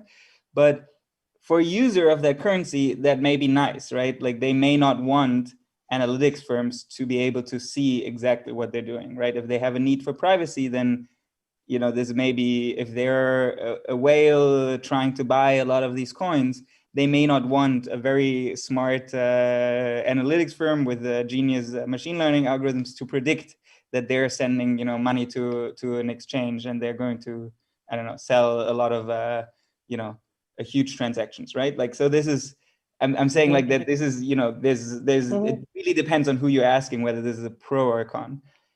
As for the techniques question, so well, the answer is, as the tools are complicated, the answer I think is also a little bit complicated. So first of all, what is really amazing is that the cryptocurrency world is really using like state-of-the-art cryptography, right? Stuff that comes out, like within half a year, it's implemented and used in practice and securing like billions of dollars. That is because insane. where else? I mean, you have all these top, say, cryptographer researchers that are gravitating towards the blockchain world because they can get adoption of these techniques immediately, where in the real commercial world, it would take a decade for. No, it's a beautiful synergy. I think, I think it's great for science. I think it's great for the space as well. We published bulletproofs, and within like less than a year, it was deployed on Monero. So that was really cool. I think, but like this also means that it's a little bit more messy, and it's not, there's not like one clear tool that you can use, and people are building, the right software on the fly. And I think in terms of killer application, I think in the end, it's going to be mostly driven by demand, right? And it really depends. What are people going to use cryptocurrencies for? And depending on that, there's a lot of different applications. I think, one interesting application is, I think, like very much in the finance space, right? In the finance space, if you're running a hedge fund, if you have a hedge fund, you don't want everybody to know what your trading strategy is, right? Like then your hedge fund isn't, like if everybody knows exactly what you're holding in assets, like then they could just copy you, right? This wouldn't be, like your hedge fund wouldn't be worth a lot. But on the other hand, you want to, appease regulators, tell them you're only investing into whitelisted assets, or you want to say to your clients, I have my assets follow a certain risk profile or something like that. And it turns out that with exactly these zero knowledge, these like the general term for a lot of the techniques that you mentioned are called zero knowledge proofs. And with these zero knowledge proofs techniques, it is actually possible to do exactly that. I can prove to you that my assets, they're all on a whitelist, or my assets follow, it has a certain risk profile or something like that, but not give away any more additional information, like which assets exactly am I investing in, how much am I investing in that. So I think that, DeFi and private DeFi and might be a very interesting application. And, the more people use it, the more they have a need for privacy. And when I say a need for privacy, I often mean most people don't have a need for full privacy. Most people don't, most people aren't Edward Snowden. They don't need they aren't afraid of, they aren't afraid of the government knowing exactly where their money is, but they have a need for some privacy, right? Most businesses have a need for some privacy. They don't want their competitors to know what's going on. And so, we need to really figure out how to deliver this balanced level of privacy that we also have in the real world to kind of the cryptocurrency world. And is privacy like this is a bad way to frame the question, but a tier 1 thing or a tier 2 problem? Like one approach is what you guys did with Bulletproof. So one protocol, or what Enigma tried to do, right? So one protocol that can be applied to multiple blockchains for different use cases. The other one is trying to build your own or runtime with privacy as a first class citizen. I think I guess there's one needs to differentiate between the tools. So Bulletproofs is a tool. It's a tool like machine learning is a tool. It's a tool like encryption is a tool, right? It's a cryptographic, like a computer science tool. So many different blockchains can use Bulletproofs. Like Monero can use Bulletproofs. At Findora we're using Bulletproofs, and so on and so forth. The other question is, do I need to have privacy as sort of in the base layer of the blockchain, or can I, like if I'm understanding correctly, or can I, like for example, have it as a smart contract? Can I have like a private, a smart contract that gives me a private token? And that answer is, so for example, can I add privacy to Ethereum? And the answer is a little bit like, it's not clear. I think in theory, you could have in theory, you can run everything in a smart contract, but in practice, there's also basically an efficiency question. Can I deliver, these cryptographic applications, they require a certain level of computation. They're kind of computationally expensive. And running things in a smart contract is extremely, extremely slow. I think I've heard that like the entire Ethereum virtual machine has like the computation power of one computer from the 80s or something like that. So it's super, super slow. And so for just simply efficiency reasons, it might be necessary, or it's probably necessary to kind of like add privacy at a lower layer, at a lower level. But this is really a very technical question and technical discussion, and yeah, the answer isn't quite clear. Yeah, I would say, I mean, going back to, the use case, as long as there's a way for it to be regulatory compliant with like bank secrecy and KYC, that's, maybe it's a question of, to your point, it is really complicated, and maybe it's a question of just education around, what are the use cases for these things, and, for folks on the accounting and fund and admin side. I think this is an amazing point, because oftentimes like the technical question is like the least, even though it's technically complicated, it's in some ways the least complicated one, and it's a lot about, it's human issues, right? It's regulation itself is something, it's law, it's regulation. You need to educate people, as you were saying. People need to understand it. Regulators need to understand it. So I think part of it is time. It just takes time, but it also takes like, sort of the technology being ready enough to successfully convince regulators, convince lawmakers that yes, we can do this. It might look a little bit. The problem is it doesn't fit in, and this is true for cryptocurrencies in general. It often doesn't fit in whatever regulatory frameworks we used to have, right? It doesn't. Sure. Not like this. People like law and regulation things in a certain way, and it's it takes time to adapt it to kind of a new way of thinking. And I think this is very true with cryptocurrencies in general, but especially with privacy here. There is a side argument to privacy that sometimes I think about. Like we tend to think about privacy a lot from the data protection standpoint, but there is a use case that is very present these days that this type of techniques might help solve. That is scaling of a lot of these blockchains, right? Like the fact that you can take massive amounts of information and encode it into secure assertions that are smaller. It might be one of the things that might help solve the scaling issues of Ethereum and things like that, right?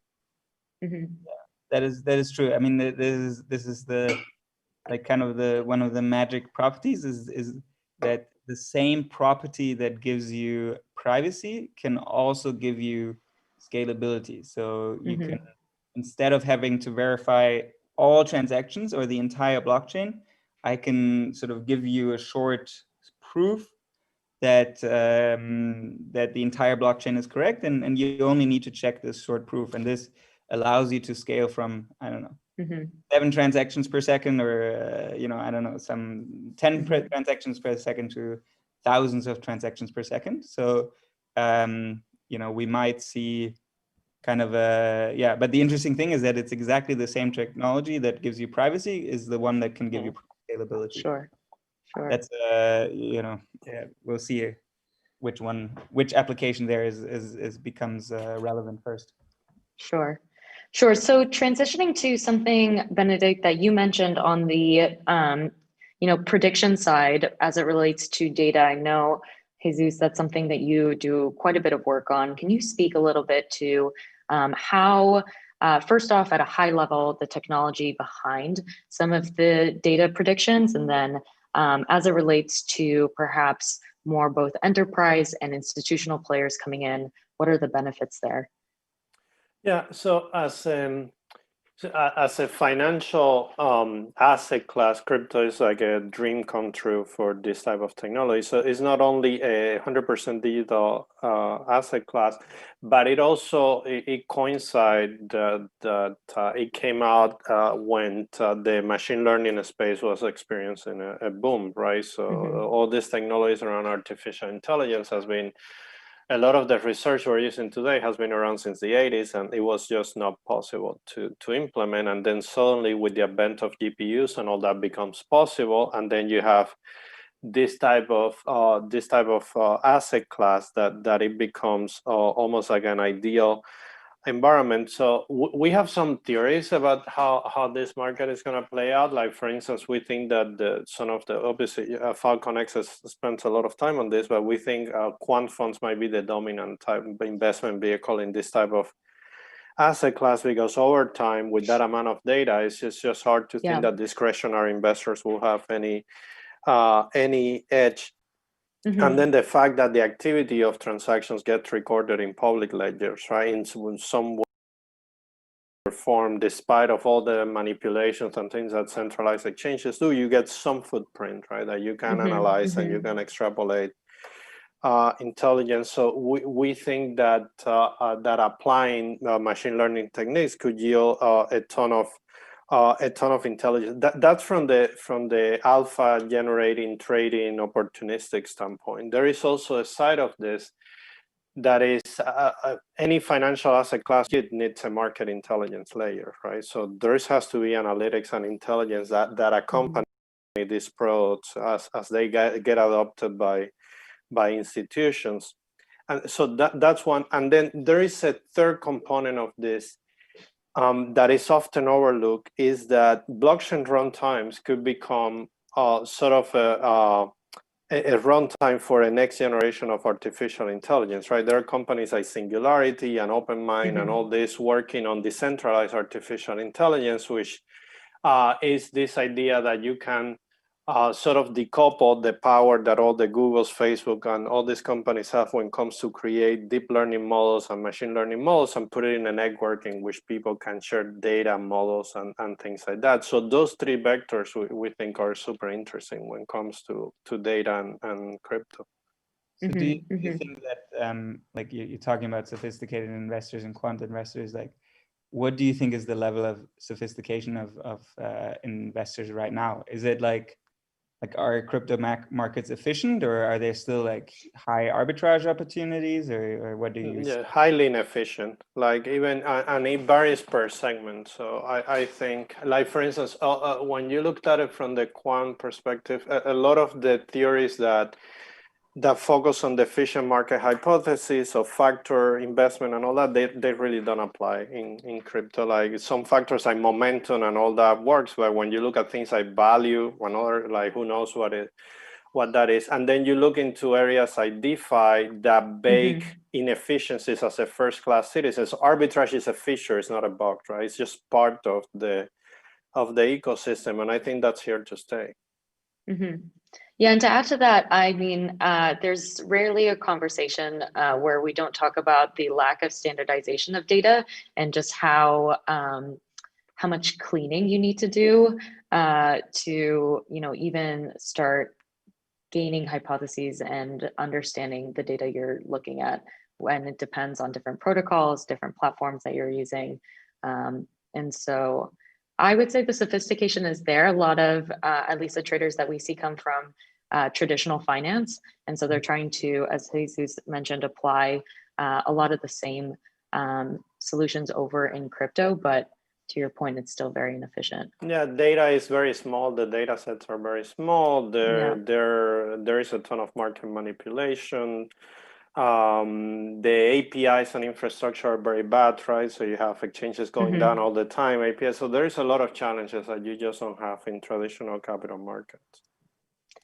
Yeah, and I mean, to the point, going back to even the panel, I think that's a lot of the hesitation that's holding back larger players. One, obviously liquidity, and the other is just stable market analytics, stable data, lack of market manipulation. I mean, what's like a clear solution to that you think would really change the conversation? No, I think time. I think this is going to get better over time, and the markets will become, so segments of the market will become more efficient, they will grow, there will be more data, I think this is still too early.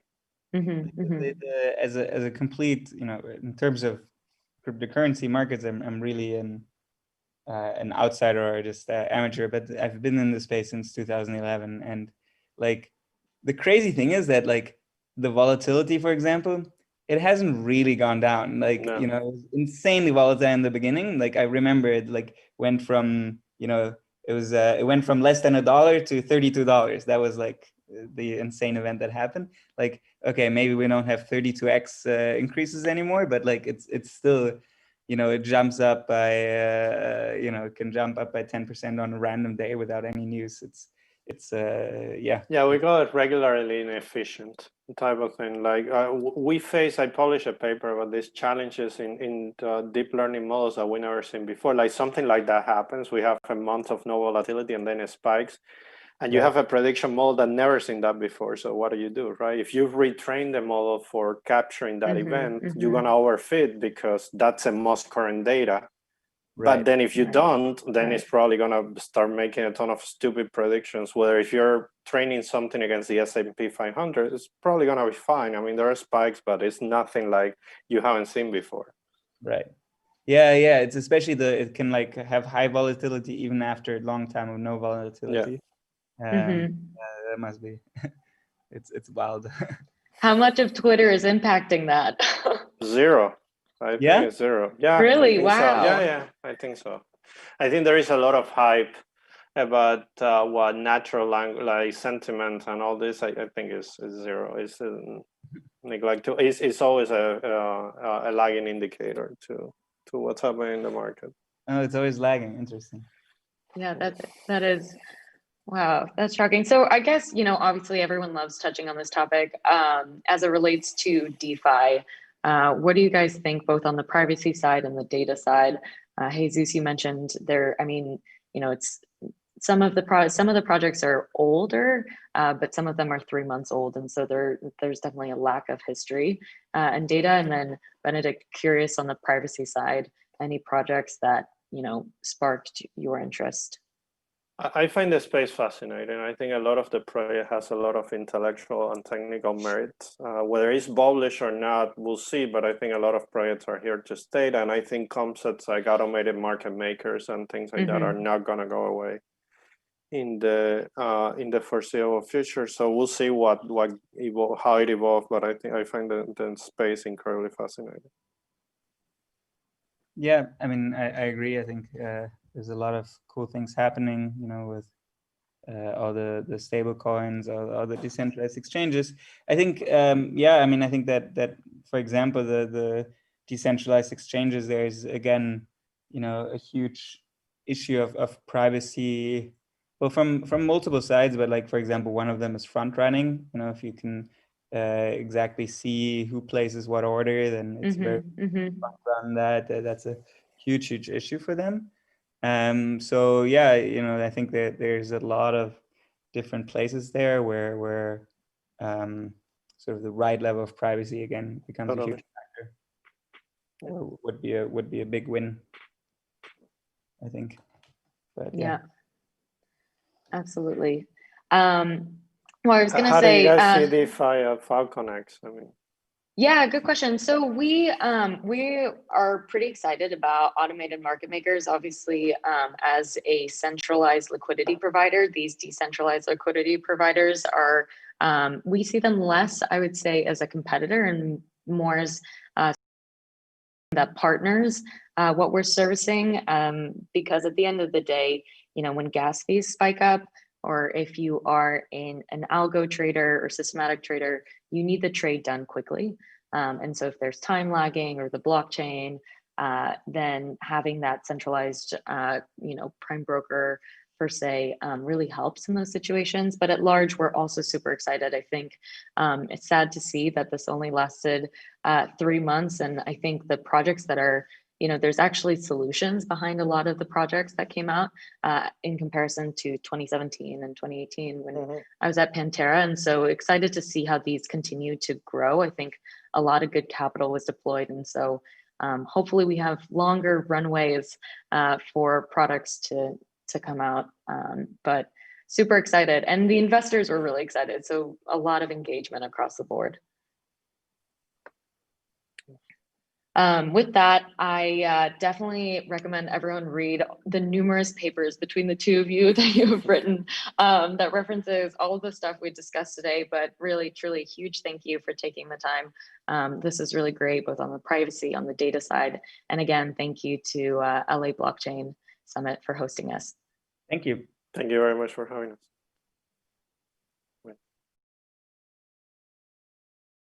Let me guess. You're too busy to watch this ad. Just like you were too busy to invest in Bitcoin or Ethereum. Oh, who's a Gucci boo-boo? Who's a Gucci boo-boo? You're a Gucci boo-boo. You think trading crypto is hard? How hard is it to open eToro, pick a coin, and hit trade? Now, maybe you're thinking, but I'm just a food blogger. I can't do this trading stuff on my own. Well, I got news for you, pal. With eToro's social trading, you don't have to. This is called a news feed. It's like your social media feed if your social media feed had things that mattered. And if you've got any questions, just ask them. Observe. Can I pay my babysitter with Bitcoin? But sir, my brain can't handle more than 140 characters. Is there some way you could make things even easier for me? Why, yes, I can. With Copy Trader. Just find a top investor on eToro. How about someone with piercing blue eyes and a voice so husky it could pull a sled and hit copy? You. From now on, whenever they make a trade, you make the same trade automatically. Neato! I just made a trade automatically! I'm so proud of you, bestie. So join eToro and start trading the world's top markets. I got a plane to catch.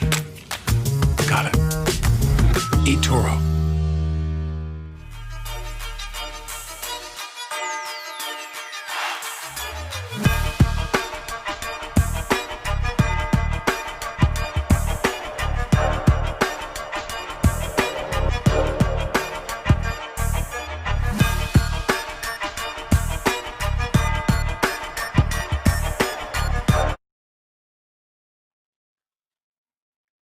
Next up, we have an exciting keynote by Menda Parlikar, co-founder and CTO of CasperLabs. She'll be taking us through smart contract development beyond token transactions and how they can apply into the architecture of large-scale applications. Go. Hello, I'm Meta Parlikar, the CTO and one of the co-founders of CasperLabs, the builders of the Casper protocol. Firstly, I'd like to thank Draper Golem Horn for hosting LA Blockchain Summit and inviting me to speak to you today.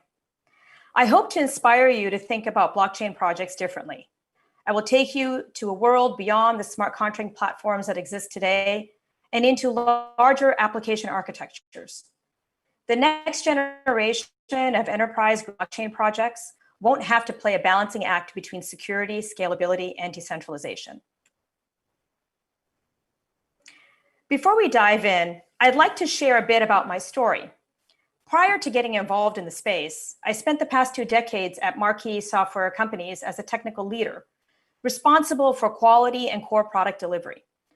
I was responsible for delivering robust, reliable SaaS software and was accountable to business stakeholders for uptime, features, and customer satisfaction. I was entrusted to make technical product decisions for the company on a daily basis. We are here today because we believe that blockchain can be a quantum leap for business software. I started Casper because I knew that blockchain could transform industries. As we built Casper, I learned that the technology in the market does not meet the basic requirements that I had in my own decision-making around selecting a technology platform. So we set out to build a protocol and platform that met these requirements. Today, I'll walk you through 4 ways Casper solves key business problems more simply than any other blockchain solution in the market, and talk about one massive company already working with us to transform their business right now. Our team is steeped in experience of building enterprise-grade software that fuels business. This is just a small sampling of some of the companies our core dev team has experience with, and I hope by the end of this talk, you'll walk away inspired to start building with blockchain for your business. Blockchain has huge potential to give an edge in the marketplace to companies that adopt it. a trust layer, or any technology upon which you will build your business for that matter, you need to have one that supports your needs today, but even more importantly, in the future as your business grows. We have had a great run so far, but true adoption has to go beyond tokens. There are so many more problems that blockchain could solve for us. Let's dive into the essential components of a business application and how blockchain technology could fit in. Blockchain shouldn't be implemented for its own sake. When we think about this technology, we need to ask ourselves if there's a real business benefit to adding a layer of trust. There are existing applications and processes that solve the problem of provenance and traceability, but they use agencies and centralized control to achieve trust. They're also error-prone as a result and are very expensive, both in real cost and time to market. The question to ask is, does the product or service benefit from a trust layer? Or are your operations more efficient as a result of a trust layer? If the answer is yes, then blockchain can make sense for your solution. Here are some great examples. Did you know that 5 to 10% of all patents that are sold today are sold by someone that doesn't actually have the right to sell them? Public blockchain can help enforce contract compliance and reduce waste and fraud, intentional or unintentional fraud, just by tracking the provenance of these patent data. Content creators and authors don't have visibility into the accuracy of their royalty payments. They don't know who's been interacting with their content at a real granular level and how payments are actually calculated and divided up between the many people that contribute to a given piece of content. And pharmaceutical companies spend almost double the amount of time validating their clinical trial data compared to actually collecting the data set itself. And just imagine the impact we could have with bringing new and wonderful life-saving technologies to market by shortening the amount of time we need to evaluate clinical trial data. In all of these cases, the blockchain just brings trust to the data. So now let's dive into the essential pieces of an application. There are 4 core user stories that you will need a compelling answer for in order to build a business using software. You got to acquire users and you have to support them. You have to accept payments and apply them toward the use of the product or service that you're offering, or else you aren't going to make any money. You have your core logic, which is your unique value proposition. You have the data you're going to store, either on-chain or off-chain. And there's going to be some reporting that you'll need, either KPIs to run your own business, or your users are going to ask for reports. You will need to administer all of these pieces, and you'll also need to upgrade the entire application and system, including your smart contracts. And so now let's dig into each functional area. Let's start with user accounts. You can't have a business without users. And depending on what your application does, you may need a basic notion of accounts or something more complex like self-sovereign identity, as we learned about today. Since we're talking about blockchain, this means keys and the management of keys and the administration of keys. And we know we want users to retain control of keys because this is very important in order to maintain decentralization. All of these layer 1s have different stories for user accounts. They use different encryption types, and all in all, it's very confusing. They do have one thing in common, though, and that's a terrible user story for lost keys on most of the layer 1 protocols in this space today. And so what are the alternatives? Your application takes the responsibility for keys. Accounts are hugely important, both for your own internal administration of contracts and accounts, but for your users as well. And you don't want to be outdone by a competitor that offers better customer service or has a better user experience. It would never be reasonable for me to inform my stakeholders that we can't recover accounts or passwords or support our customers. I know that account management is essential for business, so we built this directly into the protocol. We support multiple key types to reduce cross-chain user account friction, account delegation, and a powerful permissioning structure. A platform should provide core capabilities which enable developers to create features. With these core capabilities, you can build, your developers can build the capability to recover accounts through social recovery tools on chain. They can govern the protocol, and you can support your customers by letting your customers grant access to their account or their contract state. And you can build features for your customers where they can themselves have complex account management features within your application if you want to build something complex like Salesforce, for example. And even though you may not need these features today, you don't know that you're not going to need them in the future, and you want to be sure you're covered in the case you're wildly successful. So how about payments? I mean, the blockchain is all about payments and tokens, right? You obviously need to pay for the use of the blockchain. You want your users to sign transactions in the chain because that provides the history and proofs that you want. And for this, they have to be in control of their keys. So let's take a look at how this works today on most of the smart contracting platforms. Today, if you want to use blockchain in your system, it's your user's problem to pay for the contract execution. This is the actual workflow that users go through with Ethereum. This platform interface bleeds into your application, and it shouldn't do this. Forget about being future-proof. This isn't even easy to use. And this isn't a system that is going to give you the control you need to grow your business. Just imagine integrating this workflow into your application UX. So imagine telling your users to go find an exchange and buy some token right before you get started. And make sure you put it in the right account. Otherwise, it's not going to work in the app. And then just think about what this is going to do for your conversion funnels for customer acquisition.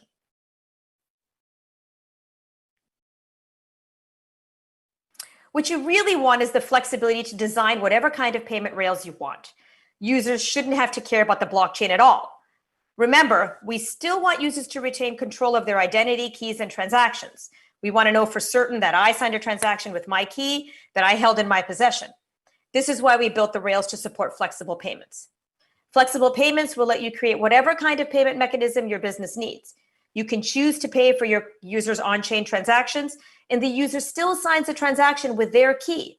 And you can also create advanced payment options to meet future billing requirements as your business needs change.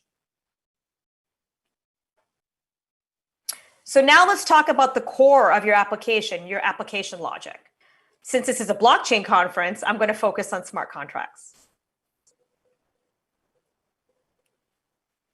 The space today is riddled with brand new programming languages and developer tools to help make smart contracting authoring easier. None of these tools give any freedom to select the tooling and workflow that you need to ship features, because in the end, you have to ship features fast.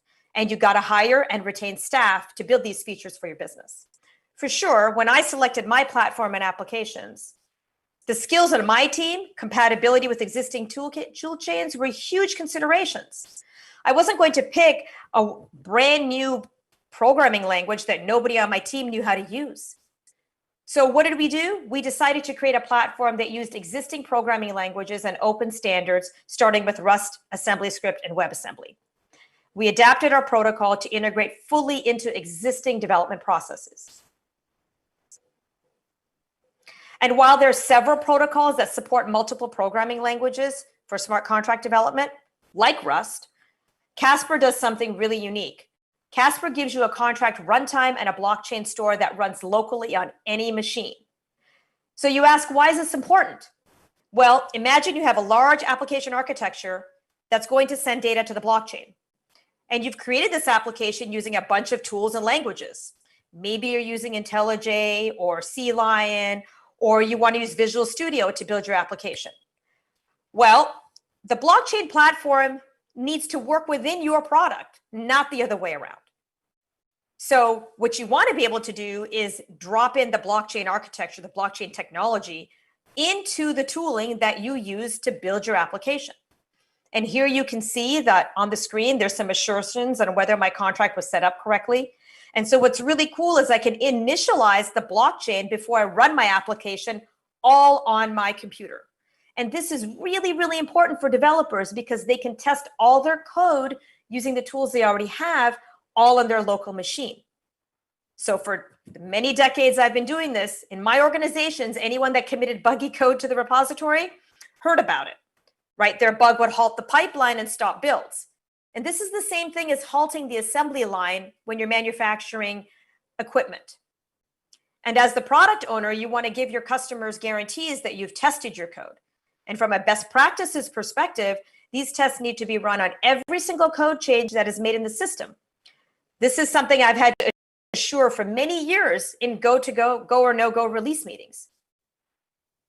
With Casper, you can be rest assured that you can use blockchain without having to upend your tooling or hire a bunch of special talent. Building an application that fuels a business requires that your application is maintained and upgraded. Let's dig into how this core requirement could be supported. So meet the proxy contract. This is very popular in Ethereum today because a lot of blockchains like Ethereum don't let you upgrade contracts. So what authors do instead, as a best practice, is create a pointer to a version of the contracts. This is a hack that's a workaround to a basic missing piece of platform capability, and that is to maintain the on-chain code. So what are the problems with this architecture? Well, your data and logic are separated instead of being stored together. And in my opinion, this is not what you want in public or shared infrastructure. The older version of the contract isn't really gone. It's still there, and someone can call it. And in the event of a protocol fork, your on-chain code will exist in both versions of the blockchain. So basically, once you put your code out there on the blockchain, you basically relinquish all control to it. And I would never take this kind of dependency on for a mission-critical application. And this is one of the reasons why a lot of enterprise companies are looking to private blockchain, because they need this full control. And what we really want is to maintain our on-chain code, keep the data associated with our logic together, and we need to control how and when we upgrade our on-chain contracts. And so software is packaged today. We're very used to this paradigm. So why not on the blockchain? So we went ahead and we built this too. We built a comprehensive story around contract packaging and management. Users can deploy a contract package that specifies how the contracts in the package will behave and how they will be upgraded. It's possible to specify a protocol version, and when you deploy a new version of the contract, the system will version your contract for you. And you can manage which version of the protocol your contract works with, and you can also kill old versions of your contracts. This gives you full control over your on-chain code, and you can do this all on a public, permissionless blockchain. Now that we've talked about being able to create contract packages and upgrade contract packages, let's talk about how contracts actually fit into the broader application delivery pipeline.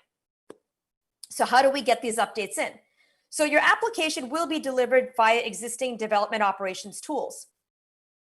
With the protocols out there today, the blockchain tooling doesn't work with existing DevOps ecosystem tools. So it's going to be this one-off snap-on, and the contracts will be tested in a petri dish, disconnected from the rest of the system. To resolve this issue, you can choose the following.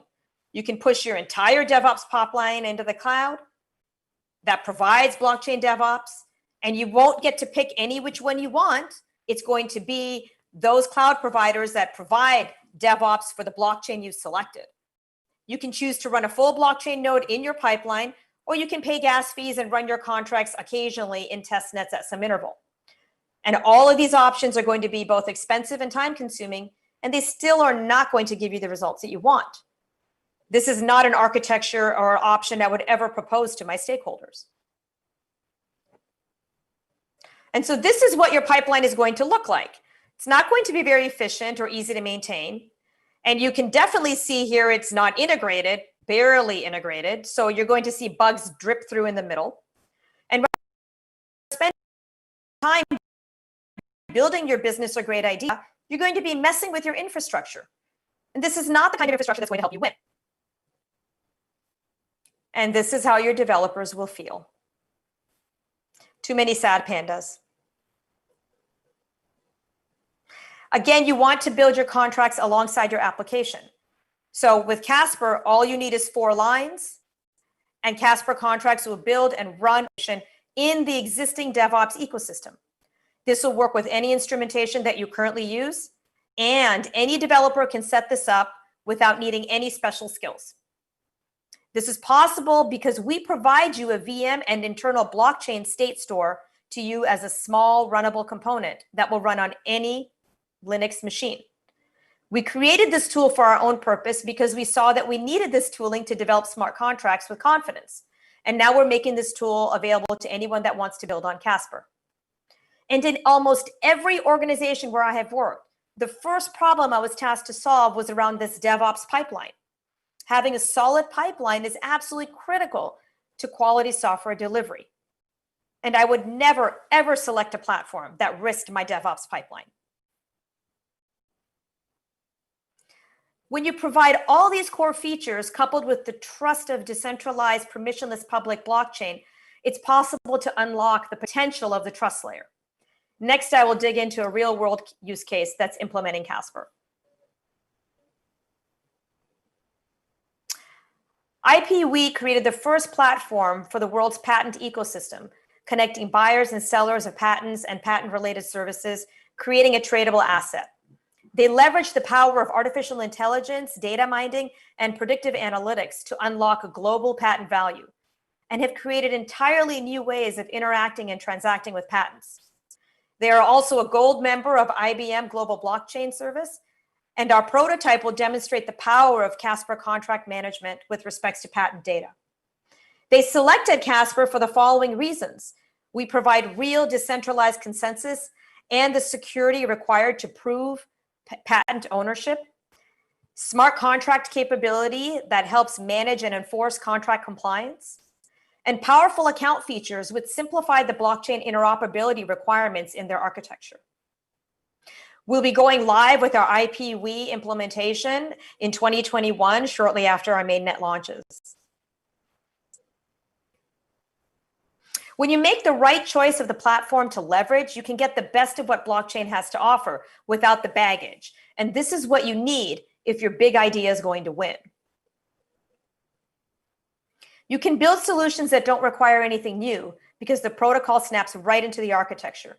And you don't need to wait until your product or application has millions of users to switch to the right layer 1 platform. You can make the right choice today and capture the competitive advantage that blockchain can bring. Blockchain presents the opportunity to streamline operations across many industries by adding a layer of trust and guarantees in multi-party operations. The technology curve is exponential, so there's a significant risk of falling behind if you aren't thinking a generation ahead. As we grow to Web3, the decisions that everyone makes, from developers to CTOs, will decide the winners and losers of tomorrow. If you're interested in learning how you can benefit from blockchain in your application architecture, feel free to reach out to us. We look forward to building the decentralized future with you together. Thank you for your time and attention.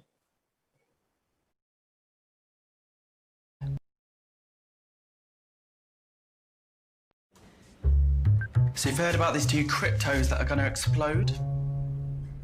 Names, or I'm posting your karaoke video. You said you deleted it. Okay. There's 2. Here's one. Tired of missing out? Join eToro and start trading cryptocurrencies in no time. eToro.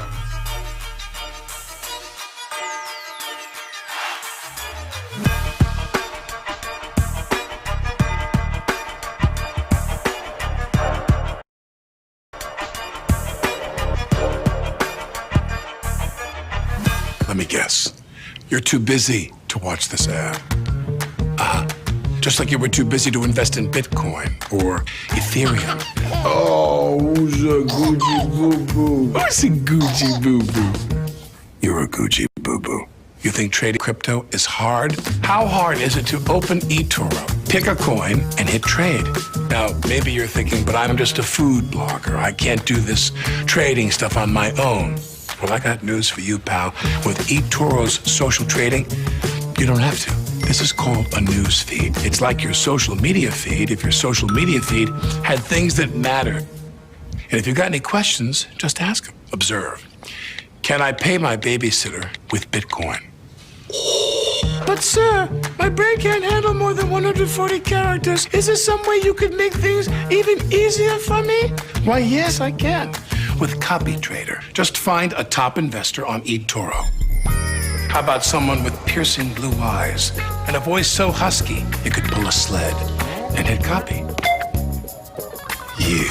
From now on, whenever they make a trade, you make the same trade automatically. Neato! I just made a trade automatically! I'm so proud of you, bestie. So join eToro and start trading the world's top markets. I got a plane to catch. Got it. eToro.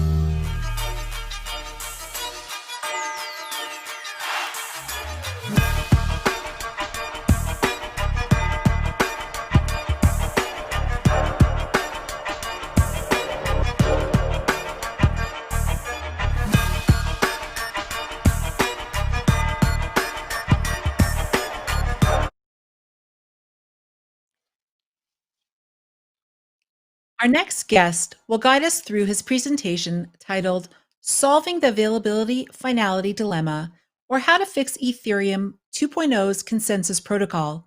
He received his Bachelor's of Science degree in Systems Design Engineering from the University of Waterloo in 1989, and his MS and PhD degrees in Electrical Engineering from MIT. He now runs the C Lab at Stanford University, where his team actively contributes research in blockchains and decentralized systems, machine learning and statistics, and computational genomics. Please welcome Dr. David C.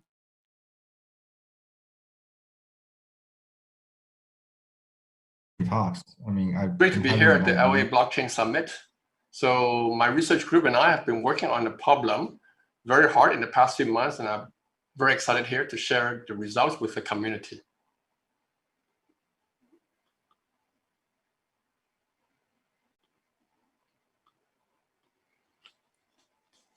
So the talk today is solving the availability-finality dilemma, or how to fix the ETH 2.0 consensus protocol. This is joint work with my graduate student at Stanford, Joachim Neuer and Nurest Tas.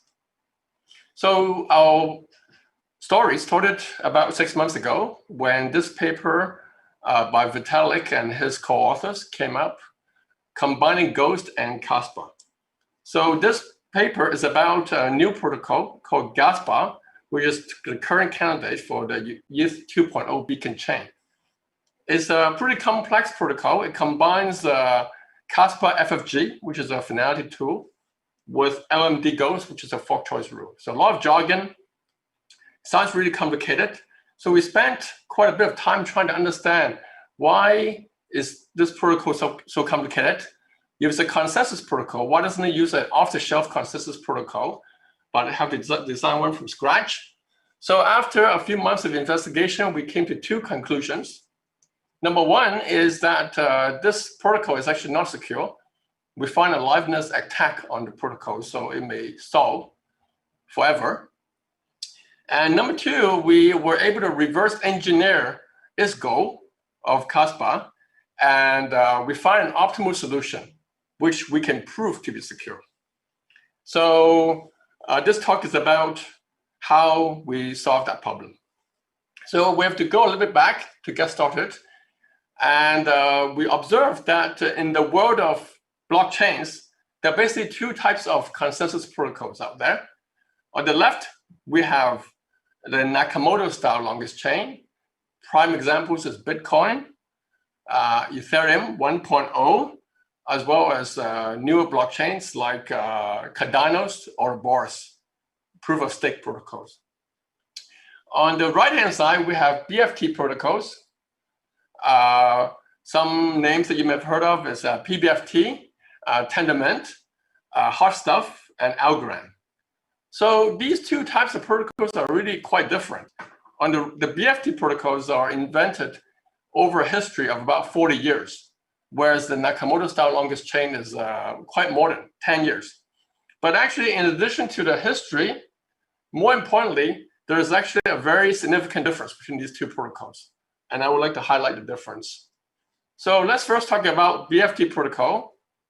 So here's roughly how it works. So I have a whole network of nodes here, peer nodes here, to try to come to consensus on the blockchain. So let's look at the blockchain from the view of one particular node, one particular validator. So blocks are being proposed from different nodes of the network, okay? And each time a block is proposed, the other validators vote on this block. And if you get enough votes, then this block can be viewed as finalized, and the process continues, okay? So another block is proposed, people vote on it. But now suppose, from the point of view of this node, suddenly the number of validators dropped a lot.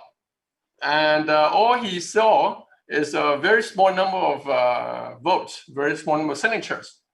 So in that case, the BFT protocol will stop, okay? It will not continue until there are enough signatures. So what's going on here? Well, what's going on here is that the assumption is that of this node is that there's actually a network partition happening here. And there's another set of nodes in another part of the network which is not talking to the network that this node sees. And they're busy growing another chain and trying to finalize another chain. And so therefore, if this the left chain is finalized with a small number of votes, then it could happen that the other chain will show up later and reverse all the transactions that was made. So therefore, it has to be safe and under network partition. And this is what we call final under network partition. Okay, so this is the BFT protocol.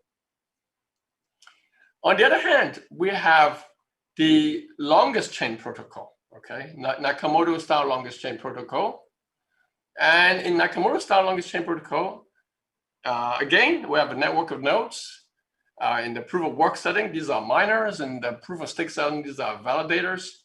So again, from the point of view of one of them, one of the node, what do I see? So I see this blockchain growing, okay? And blocks is being proposed, appended to the longest chain. And this process continues, okay? And even when the number of nodes drop significantly, okay? The blockchain will grow slower, but the blockchain will continue, okay? And it will keep on continuing. So the behavior is actually very different from the BFT protocol that we saw earlier, where the whole chain stopped. Here, it keeps on continuing and is said to be available under dynamic participation, okay? So this is one big difference between longest chain and the BFT protocol. Longest chain keeps on growing, always available. And for example, in Bitcoin, has been around for more than 10 years now. It never stopped growing, just keeps on growing. So it's always available under dynamic participation. Whereas BFT protocols can stop, okay?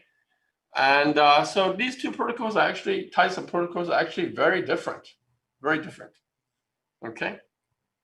All right, so let's put them all together. And let's look at the situation where now I have nodes, okay? The nodes are varying. The number of nodes are varying, okay, between 0 and 100% of the nodes. And here I'm plotting it as a function of time. And an important threshold is the number 67, okay?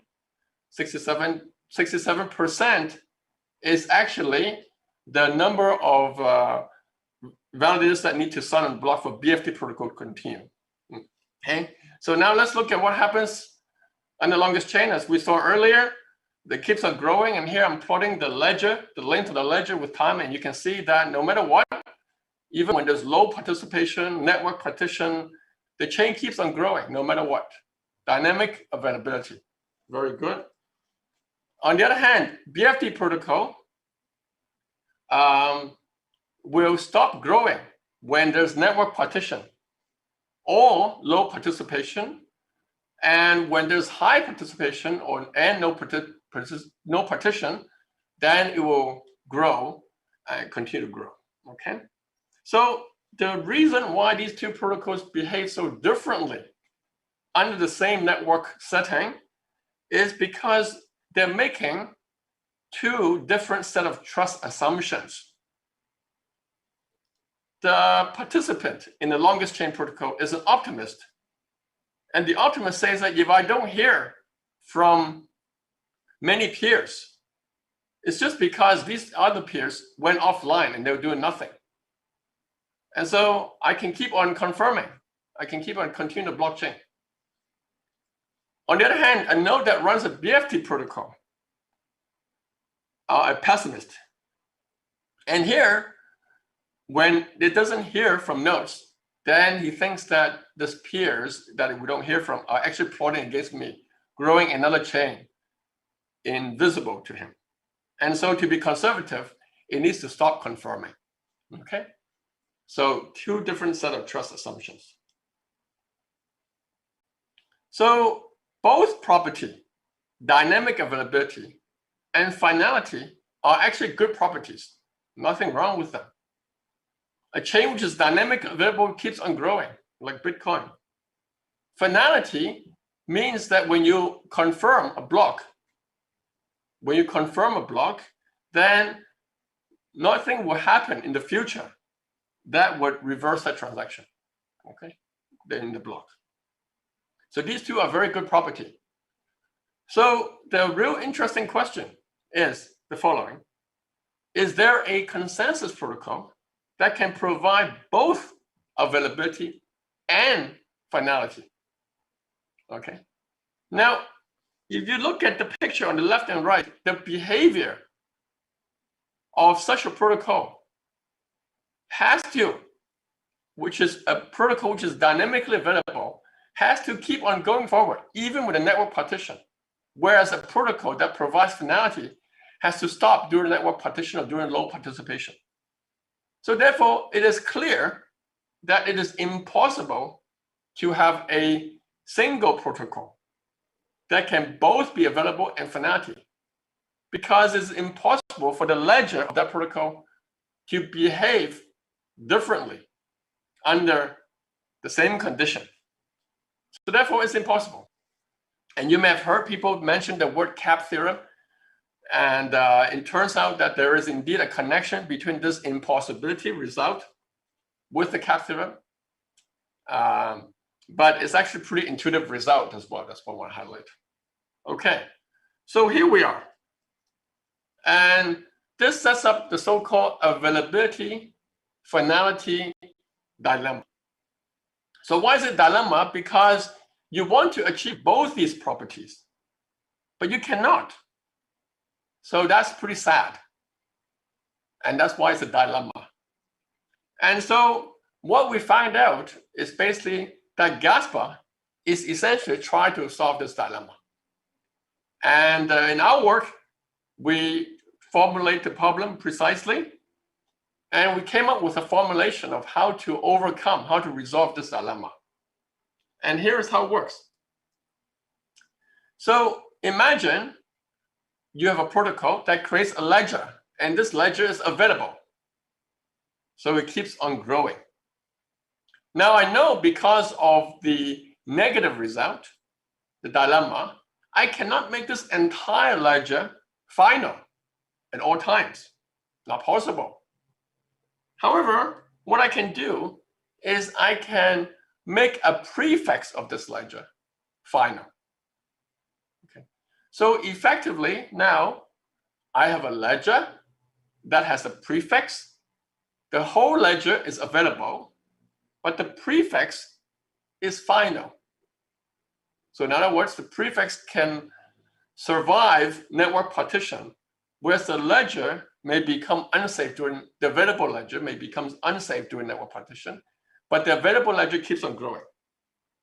So if you plot as a function of time, the length of these two ledgers, the available ledger and the prefix in blue, then you will see the situation, which is the available ledger keeps on growing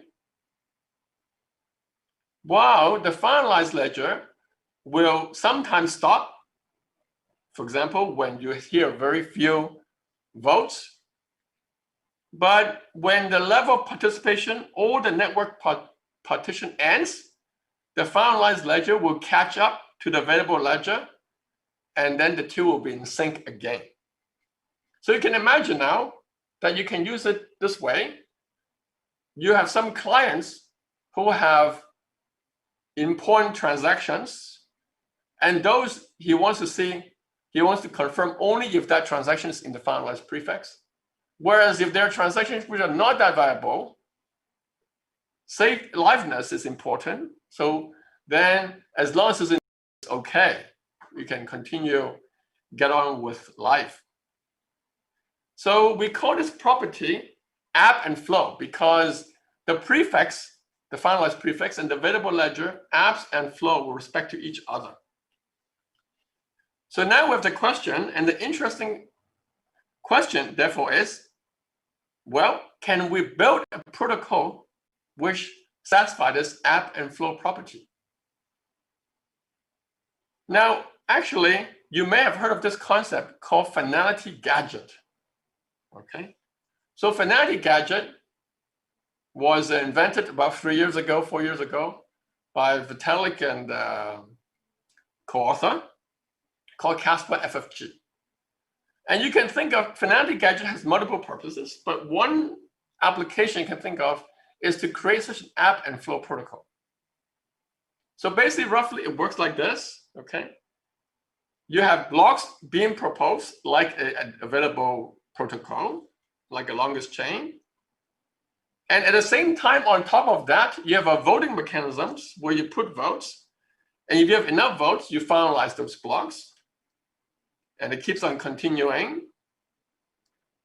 And if you don't have enough signatures, you still keep on continuing, but the blocks are not finalized, only available. So hereby, you can create this prefix property. Now, if I explain it this way, it seems like the problem is kind of trivial. I mean, what's the big deal? It turns out, though, this problem is actually quite complicated. And here's an example why it's complicated. So you have the same situation again, where you have a block finalized. But now, suppose you have a situation where, according to the available, the red blocks, you have one fork, which is longer. And therefore, if you follow the longest chain, you should follow this right fork. On the other hand, if you follow this right fork, you will lose the finalized blocks. You will not have the prefix relationship. And so now you have a dilemma, another dilemma, which is, okay, which fork to go on?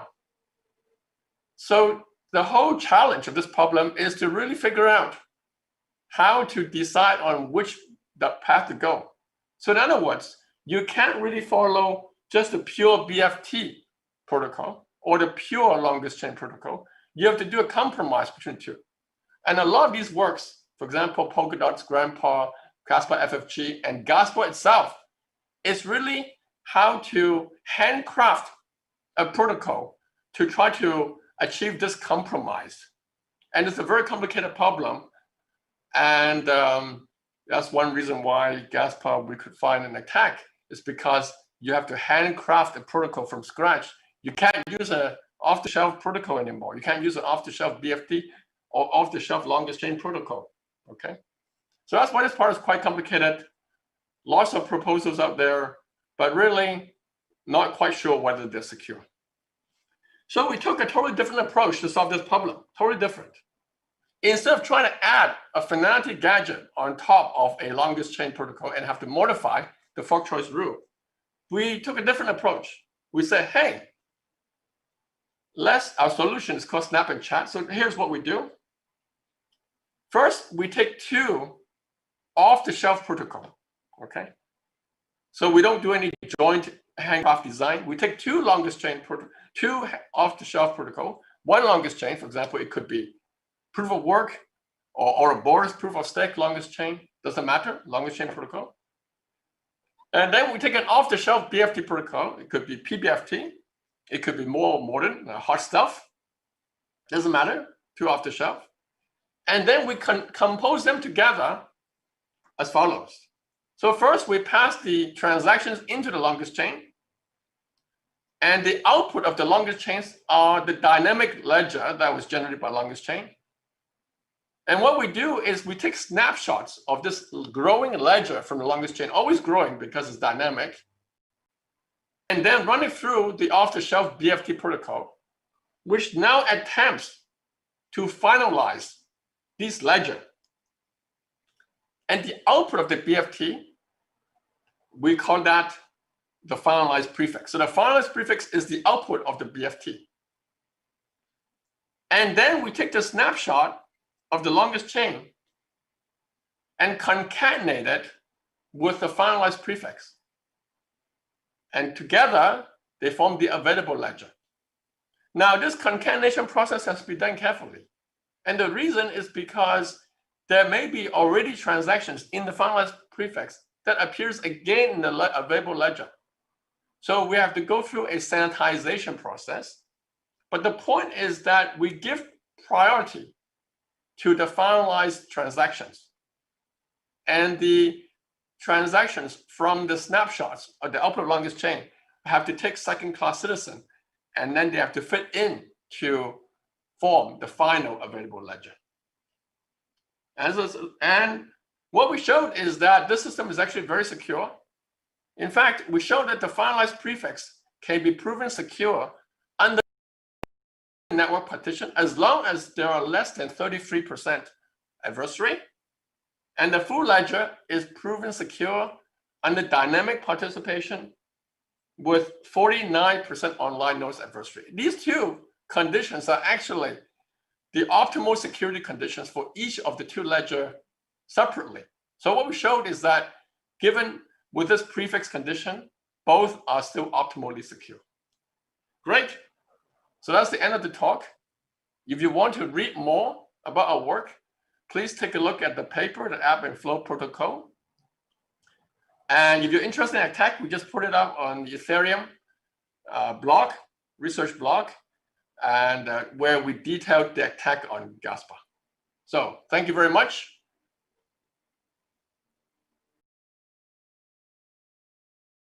Steve and Dave use eToro to invest in the financial markets. Steve does research on global investment opportunities.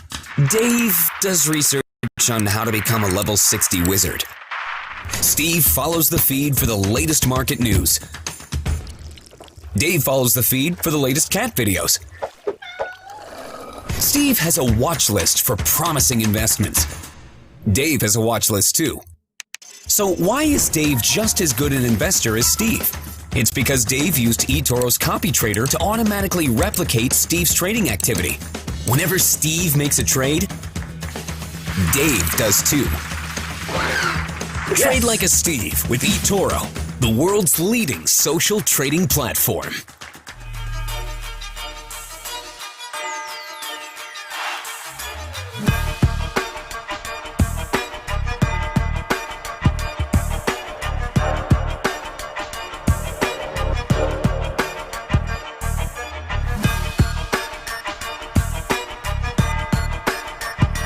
Let me guess. Watch this ad. Just like you were too busy to invest in Bitcoin or Ethereum. Oh, who's a Gucci boo-boo? Who's a Gucci boo-boo? You're a Gucci boo-boo. You think trading crypto is hard? How hard is it to open eToro, pick a coin, and hit trade? Now, maybe you're thinking, but I'm just a food blogger. I can't do this trading stuff on my own. Well, I got news for you, pal. With eToro's social trading, you don't have to. This is called a news feed. It's like your social media feed if your social media feed had things that matter. And if you've got any questions, just ask them. Observe. Can I pay my babysitter with Bitcoin? But sir, my brain can't handle more than 140 characters. Is there some way you could make things even easier for me? Why, yes, I can. With Copy Trader. Just find a top investor on eToro. How about someone with piercing blue eyes and a voice so husky it could pull a sled and hit copy? You. From now on, whenever they make a trade, you make the same trade automatically. Neato! I just made a trade automatically! I'm so proud of you, bestie. So join eToro and start trading the world's top markets. I got a plane to catch. Got it. eToro.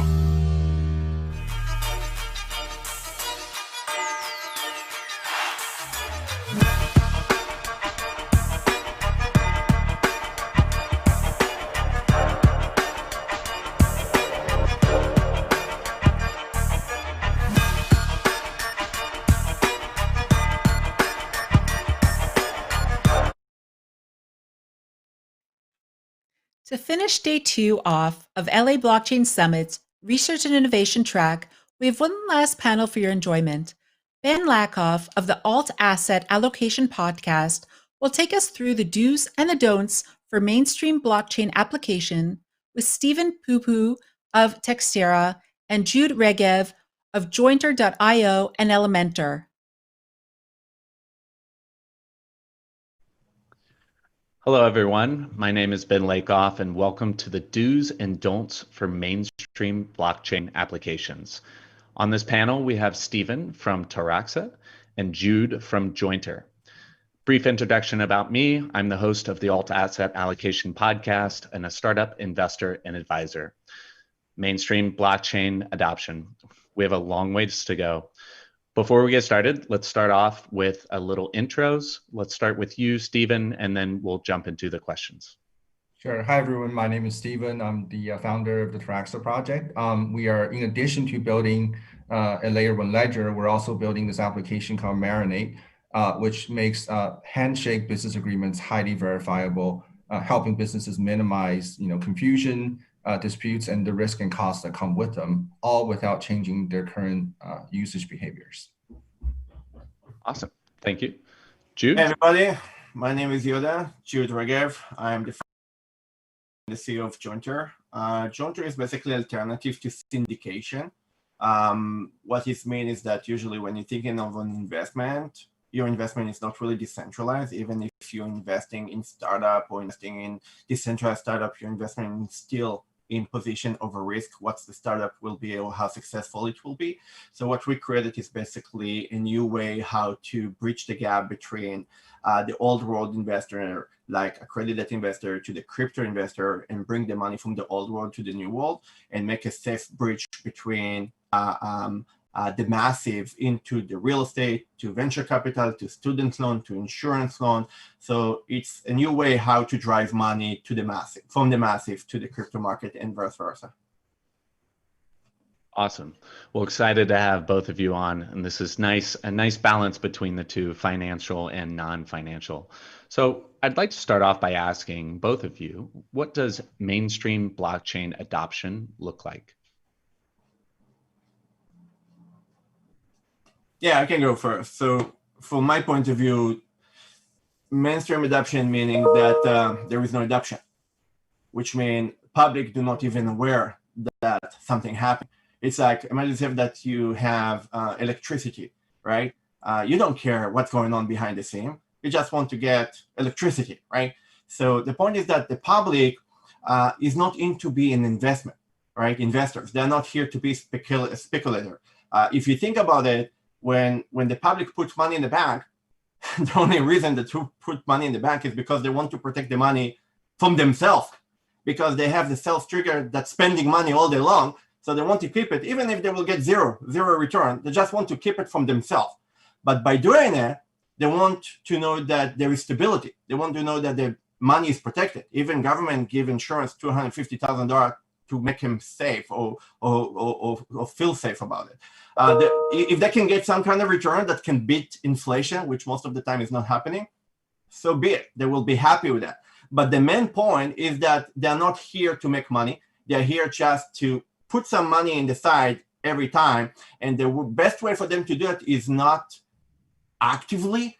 What they do usually is take it from the 401k or from the salary or pension. So they like to see it at the end of the road, but they don't want on daily basis make decision, oh, I will move $100. They want it to be automatically, and they want to wake up in age 60 or 70 and have enough money to survive. This is the massive.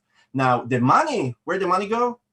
Is go to institutional. Now, maybe institutional today is not the institution that will be tomorrow, because maybe tomorrow they will be more efficient, more decentralized, more blockchain-based, but it's still the same concept. No institutional will take the public money and will put it in a place that it can be lost. Otherwise, the public will not drive the money to there. So from my point of view, mass adoption meaning that the public gets what it's looking for in the better way or in alternative way without even notice that it's happening, and you're happy from the end result, and it's not part of the process. It's us that need to go to the massive and not the massive that need to come to us. That's massive adoption for me. Interesting. Thank you. Stephen? Yeah, sure. I think yeah, I do agree with that. Although I probably have a slightly broader view of this, which is that, to me, blockchain is an infrastructure technology, right? So I do agree that mainstream adoption would have occurred when it has become an integral part of the internet stack, right? So people who are using it, there are tons of people using it without knowing that they're using it, right? They don't know anything about blockchain. They don't know anything about Bitcoin. The application they use most likely have nothing to do with finance, right? It just doesn't matter to them, right? But they do understand the benefits, that my data is not going to get lost, that no one can, sort of alter the data that's been anchored into the back end. I mean, there are just these sort of benefits, right, that they're able to just naturally expect. That, of course, right, records are immutable, right? So these are just sort of inherent benefits that end users will be able to enjoy without knowing anything about blockchain, right? It's just an integral part of the API. I think right now, I mean, we've seen very, very incredible technical, social, and economic innovations that have come out of this blockchain space. But quite frankly, it's still very, very, I think, circumscribed and restricted within the world of people who actually hold coins, and largely to people who are very interested in finance. Finance, don't get me wrong, great application for blockchain technology, but it is just one of many industry verticals in the world, right? So I think that, probably I would say that there are tens of millions of people in the world that currently are aware of this technology and aware of the benefits. That's a lot, from a few years ago, but, in a larger scheme of things, it's still a tiny drop in the bucket, right? So I think, we can do better, and I think we will do better going forward. Absolutely, and I completely agree that eventually this will just be a back end sort of thing that, and it's just kind of integrated in a lot of the different things, non-financial as well, that we're dealing with. So, Stephen, I'd like to start with you on this next one, and we talked about it. I mean, it's coming, right? But what right now is the biggest hurdle from where we are now to getting to this mainstream adoption? Yeah, I think there's probably some sort of common sort of best practices that I see, and some common mistakes that I think people are making, and it's natural, right? This is a new space. People are doing trial and error. So I think the first thing I see is that, number one, I think a lot of applications are being built to be decentralized for decentralized sake, right? People just want, get rid of the man, let's make everything decentralized. But really, there are lots of very natural advantages to centralized systems. So, they're fast, they have clear legal responsibilities, in local jurisdictions. So I think what you really need to do is figure out, what are the advantages and disadvantages of both, right? So centralized systems are performant, but they can cheat, right? Decentralized systems, should be used to keep centralized systems from cheating. As long as you can do that, I think you have an excellent balance of centralized and decentralized systems. So that's the first lesson, right? Use decentralized system not to replace, but to bolster centralized systems. Right? I think the second thing is that, there's sort of this misconception that, hey, blockchain is the truth, right? Like, we've seen these books out there like Truth Machine, everything on blockchain is absolutely true. Well, not really. It's really absolutely true if the data is generated entirely from the blockchain. So if you have a cryptocurrency, then yeah, it is guaranteed to be true. But the vast majority of the world's data, 99.99 whatever percent, it's generated off-chain. You don't get that guarantee. But what you do get is that you get the guarantee of provenance, which means where data comes from, and immutability, which means that it's tamper-proof, right? And these two guarantees actually can come together and create this application or functionality of making data auditable, right? That is a huge, huge functionality. And I don't think it's really, I think it's under leveraged. I think a lot of startups are realizing that this is a very, very widely applicable functionality. But I like to see that, hey, let's sort of move away from sort of everything must be absolutely true on the blockchain, but focus more on the auditability of this technology, right?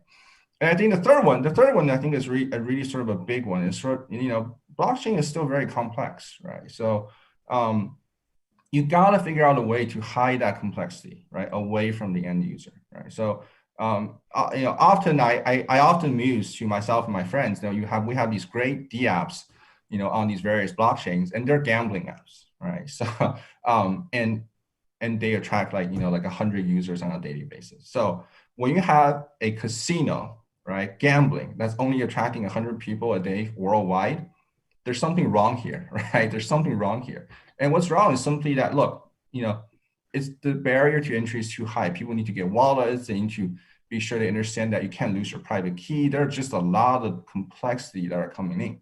So for the end user, you gotta hide that complexity. If it's complex, they're not gonna start using it, right? So you gotta strike the right balance to say, let's make some small trade-offs to make sure that the end user we have a very, very user-friendly experience for the end user. And this is especially true for business users, right? They don't have time to sort of, deal with any sort of adoption risk to their existing businesses. Yeah, that's exactly right. I often tell people that the killer use case of blockchain is very unsexy. It's something like accounting, right? It's a very, very good use case of it. How about you, Jude? What do you think? Yeah, is the so biggest I have hurdle? a very sharp perspective for that. So from my point of view, if we really want to change the game, we cannot play a game without the rules. I mean, can you imagine if people in the sea, there is no rules? What are you getting? You get pirates that rip you off, right? I'm sick of all those disgusting fruit stuff that copy from each other, and people think that it's legit, and then they do exit, scam. I even blaming the blockchain developers that allow someone to build the same symbol. Everybody can call himself something like something else. I mean, can you imagine yourself that I will have the domain Amazon.com and people will come to me and buy, but I'm a fraud Amazon, right? So we need to have rules. And if somebody doesn't like rules, the rules designed to protect us from other people that want to do harm, right? So if someone wants to take our money, we need to protect ourselves. So as a community, we need to think what else we can do in order to make it better. The fact that BitMax and all other people thinking that they can break the rules, what do you think it's going to do next? It's going to help us? Of course not. It's going to hurt us. Now somebody somewhere going to think what else we can do in order to shut down this animal that take other people's money, instead of think with us how to do that better. So all I'm saying is when somebody developing something, you need to think about how it's going to be abused. And all those copycats, right, that just copy from each other and then hiding behind cartoon stuff, right, and they don't even say their name. If they had a decentralized, completely, absolutely decentralized system, I can agree that nobody cares. But the fact is, I want to raise here a few issues when it comes to DeFi. Most of the DeFi projects out there right now, they're Fonzie, right? Because how DeFi really works, there is two pools that there is tokens against money. So what that means is that when somebody adding money to the pool and takes token out, the value of the token going up. Right? So in other words, the first people that rushing in, they're the one that buying on the ground floor. And when other people come in later, they are the first one that can cash out and leave everybody with 80% drop. Now, this is kind of a pump and dump scam, right? Not talking about the developer that put the first money in and they get the relay. The relay token is the ownership on the pool. And they can anytime squeeze that relay token inside of the pool and take all the money out. And not talking about the fact that you have a smart contract and people say, you know what, I will not do a smart contract with a private key. I will do government voting. Yeah, for God's sake, nobody going to have a community overnight. It will take 1 month, 1 day, 1 hour, 1 year until you will have really power that will balance each other. So what that means, someone in the meantime can vote whatever he like to change whatever he like anytime that he like. So the point is that in order to fix all those stuff, people need, and by the way, a word about all those cartoon people that think that they are behind cartoon, right? If you are not Satoshi Nakamoto that didn't touch the money, somebody will find you and hunt you down. You cannot trick people, you cannot steal other people's money and think you can somehow cash it out in other door and spend it in a way. It doesn't work like that. You will be fine, right? And what I want to do as a suggestion, I want to tell to people, if you're building a smart contract, and forget about for a second about private key and forget about voting. Build a smart contract in a way that even you, which the private key cannot change it, right? There is no privileged owner whatsoever. so nobody can come in the back door and change the game. And if you open a pool in Uniswap or other places, fine, but take the relay token that you're receiving and send it to deadlock address, burn it, so you will never be able to engage with the fund and steal other people's money. It's unfair. It's shame. I'm ashamed of those people that you know, as a PR, all the PR people from CoinDesk and all other people that's running to talk about this fruit and that swap fruit, and they give them the legitimate to fraud other people. That's not fair for other people that work very hard in order to make this successful and change the game. And not only that, you need to think about what else you can do, right? Take it a step forward. Do some kind like a downside protection to protect people. Do something like a long-term lockup. For example, our team, investor, co-founder, employee, provider, name it. We have funds that lock behind door for 10 years. 10 years. 10 years. You understand what I'm saying? 10 years, right? So you cannot, we don't even have an access to the Uniswap or to the PancakeSwap or to the other traditional market because we locked ourselves from engaging with this stuff. We open a pool and we burn our relay token. So all I'm saying is that when you build something, if you're here just to make a buck, it's better for you not to be here at all because you're hurting everybody else. But if you want to change the game, and you know what, I'm a fan of free world, right? But I don't think it's fair that someone break a sweat for years to build something and somebody copy that. You want to copy that? Fine, make it better, take it to the next level. Why you copy the same thing, change the domain, and call it in the same name, just moving the dot or the comma to the right, to the left, and put the logo upside down, just changing from red to blue, blue to red, and driving people, innocent people that doesn't know what is behind it. They don't have the skills to read smart contract. It's absolutely unfair to do all those stuff to people, right? And I think we have responsibility not to give them the stage, not as a PR, not as a media, not as a blockchain. I think even the blockchain need to lock from people to open the same symbol so people cannot have the same symbol, right? We need to help each other to prevent those scammers. Okay.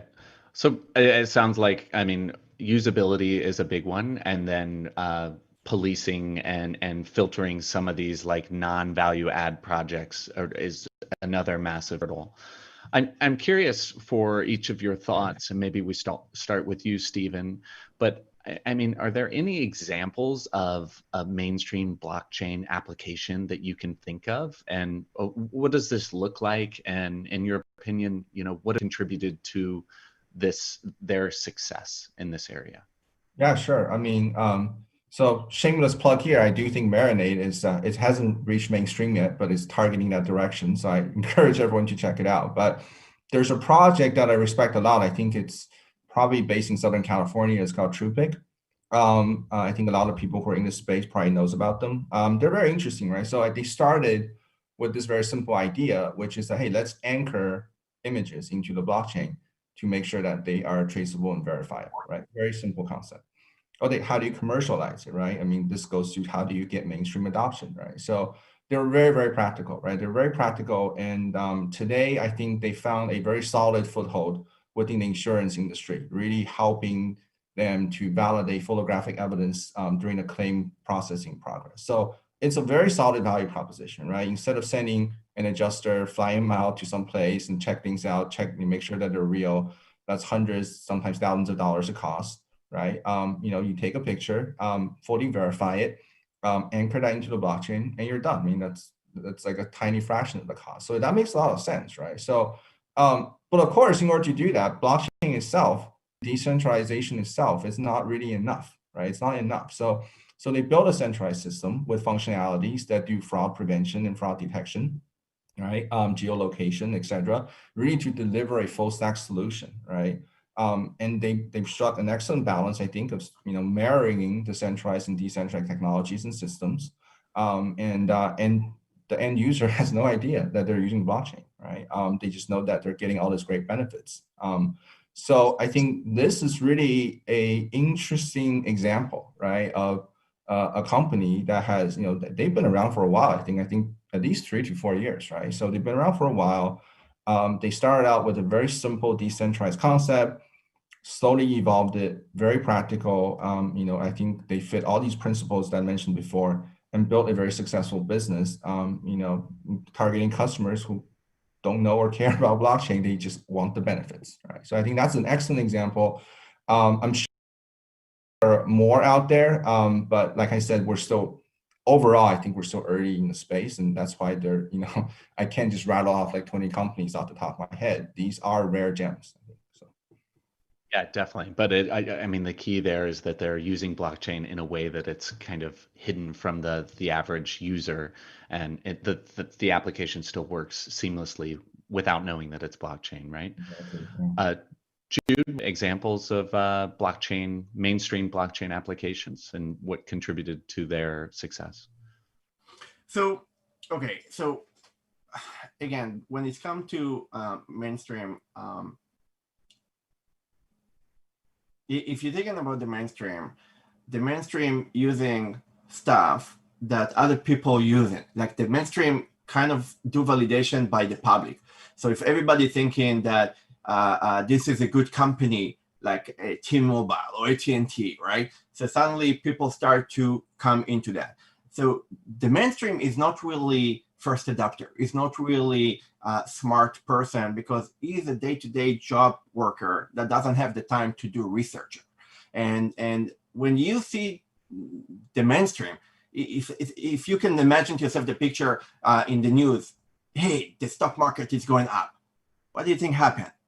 The mainstream rushing in, but what do you think going on really? What's going on is all the whales rushing out, right? They're already gone. So the thing is that the mainstream come when it's always too late, and the mainstream is the one that pay the price. So right now we don't have really mainstream adoption. We don't really have mainstream people that coming in because in order to do that, they need to do it without to be sophisticated. And in order to get into the blockchain right now, you need to be sophisticated. Even to buy crypto in some different countries, you need to spend hours in order to fill forms and apply, and your credit card being failed and failed again because the bank do not allow you to process payment for that provider. I mean, mainstream do not have time for that. They barely have a time in the supermarket, to put bags in the plastic, and they need the help for that too, right? So they're busy like a bees. They work all day long in order to survive. So you cannot say today that you have a successful tools or successful app that brought the mainstream. The only thing that you can say is that the moment that the world will go into it, the moment that China, United States, or any top 5 of the 5 countries will embrace digital money, the moment that will happen, and the bank will allow you to have it without KYC, without filling form, you're just going to have it in your bank account instantly, right? Because the bank will issue that for you. The moment that will happen, people will use digital money, but they will not even aware that it's happening. Because think about it, when you pay in the super with your credit card, you basically pay with digital money. The only difference is not on the blockchain ledger, it's on their private server ledger, right? That's the only difference. People are already using digital money. So if you can replace the digital money from unsafe point of failure point of view, right, to something more safe, like a blockchain, user will not even know that it's happening. They don't even care if it's happening. All they want to know is that they have enough money to survive in order to live, let alone when they're going to, end of the day, finish their job and be 65. That's all they care about. And they pay the mortgage on a daily basis and buy food. That's it. So no, you don't really have mass adoption over here. All you have here is speculative people that try to make a buck, and it's fine. As long as that you don't scam them, don't do that in the right way. What we do with Jointer, by the way, we try to, in a very interesting way, we try to bring the crypto market, and we try to bring the traditional commercial real estate investor, like institutional or accredited investor, in a way that there is a symbiosis between them, which means the crypto market will enjoy from something that there is a back behind it without even have a security. So it's not really a security for them, but in the back door, it's protected. And the traditional market will enjoy from cash flow, from liquidity, because think about it, when you invest in the traditional market, you don't really have liquidity, right? Usually with good assets, you have a term long locked money, like 5 years, 7 years, 10 years. So if we took those two markets in a very innovative way, and we build a symbiosis between them, we allow one to have the other to have the liquidity. And that's how we believe we'll be able to drive a lot of money into the industry and help those projects like real estate projects, startup project, mortgage project, even maybe movies. You know, people syndicate money to movie in Hollywood. I don't know what's going to happen with the COVID-19, that every industry has been damaged, all the been damaged. Probably they will need a lot of money right now, right? So this is exactly what we're doing. We basically build a safe gateway from the old money market into the market, and we're empowering the crypto market. By the way, I didn't mention that, but it will be interesting to see day by day, because I really believe that if you show evidence, is stronger than spread surprises and say, hey, I will be, or my coin will be, stuff like that, right? So I think if you will follow Jointer, that Jointer being able to, besides generating 4,000% to investors, you will be able to see that the way the Jointer being created is a 52 smart contract, sophisticated smart contract that protecting the value of the coin from going down by reacting that, producing that. So it's very interesting to see how the value cannot go down. And I cannot say the word there is risk-free, because there is no risk-free in the world. But what we created is very interesting. Usually you always hear the word high risk, high return. We've been able to reduce the risk, but keep the return high. That's what we've been able to do, right? So that's what I'm thinking. And one more thing, I think people need to be open to new blockchain. I know Ethereum here, Ethereum there, Ethereum here. Stop with Ethereum. I mean, who cares T-Mobile or AT&T? As long as you have a cell phone, eventually everybody talking with everybody. We are one step away from engaging between all the network. So don't build stuff on network that cannot speed up or cannot be effective from cost point of view. It's a shame that DeFi become to be for rich people. If you don't have $1,000 in your pocket, you cannot really play. There is a lot of countries that is not open for them. So we moved to Binance Smart Chain, but there is other network. So I think people need to explore that. Yeah. So I mean, yeah, that we're definitely not there yet. And so perhaps a good pivot for the last question. I'll give it to you, Stephen. But currently, blockchain adoption, blockchain applications have a very financial focused approach, and this is fine. But what other areas do you see that are ripe for adoption, and why? And just a time check, we have about a minute. Yeah, sure. I mean, going back to say, I think that the data anchoring, enabling an audit trail, I think that is a huge, and I would say hugely overlooked functionality of blockchain that is purely non-financial, right? So just at a macro level, everything in the world today is about being faster, cheaper, better, and that puts a lot of stress on the way that people communicate, on the way that people work. Technologies that we push out today, things like AI, things like automation, they make things go faster, but they don't necessarily solve the trust problem, right? The trust problem is what is going to ultimately slow us down. As I was talking about before, that's what is going to take a lot of time and effort in terms of coordination, in terms of auditing. So this is a huge overlooked opportunity here, right? So if we can actually build this data anchoring capability to capture all kinds of operational data and business data, we can get rid of the need to audit things and to question things. We can cut down on confusion, coordination costs, and this is going to allow our civilization basically to scale much faster. I think that is like the holy grail to me, right? For decentralizations, how can we coordinate with each other, with a lot more trust, right? Less friction in coordination, right? More trust. Awesome. I think that's what's really the big opportunity. Yeah. Completely. I will just say that's our thing. time, guys. The future is no trust. Thank you so all. much for tuning in. Sorry, I think we get cut off right away. Awesome. Thanks, guys. Yeah, they're cutting out right on the time. Let me guess. I think you're too busy to watch this ad. Just like you were too busy to invest in Bitcoin or Ethereum. Who's a Gucci boo-boo? Who's a Gucci boo-boo? You're a Gucci boo. You think trading crypto is hard? How hard is it to open eToro, pick a coin, and hit trade? Now, maybe you're thinking, but I'm I can't do this trading stuff on my own. Well, I got news for you, pal.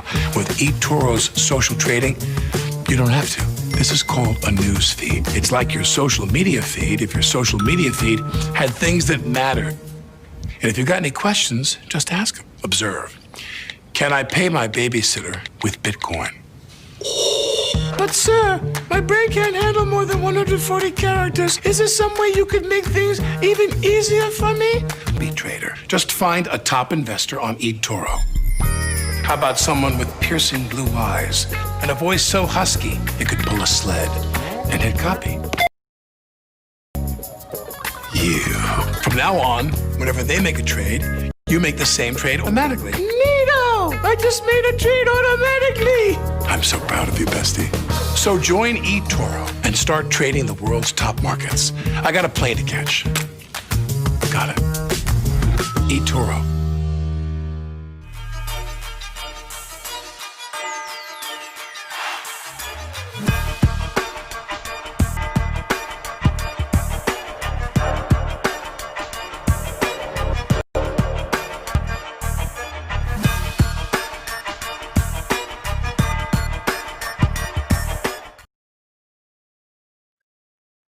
And that's a wrap.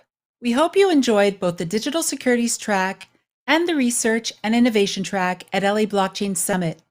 Head over to the main stage right now to catch the last few sessions and be sure to network and plan those meetings with our global audience. Thanks again for joining us, and we'll see you next year.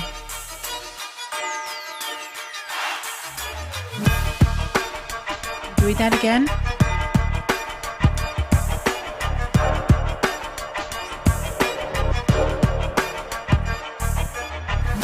Steve and Dave use eToro to invest in the financial markets. Steve does research on global investment opportunities. Dave does research on how to become a level 60 wizard. Steve follows the feed for the latest market news. Dave follows the feed for the latest cat videos. It was frozen. Steve has a watch list for promising investments. Okay, please ask them. Dave has a watch list too. Thank you. So why is Dave just as good an investor as Steve? It's because Dave used eToro's copy trader to automatically replicate Steve's trading activity. Whenever Steve makes a trade, Dave does too. Trade like a Steve with eToro, the world's leading social trading platform.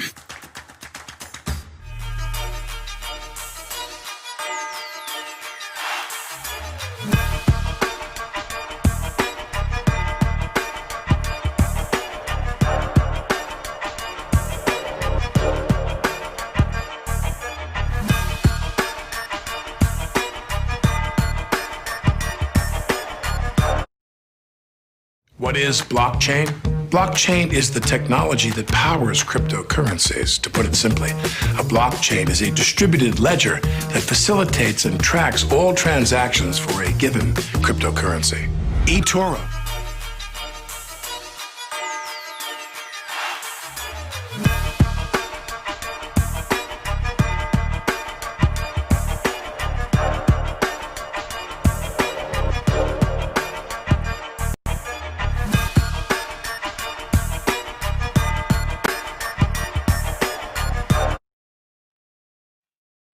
And that's a wrap. We hope you enjoyed both the Digital Securities track and the Research and Innovation track at LA Blockchain Summit.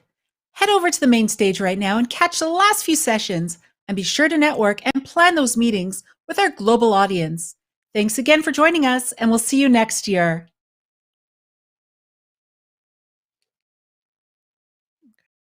Now we go down, do this one.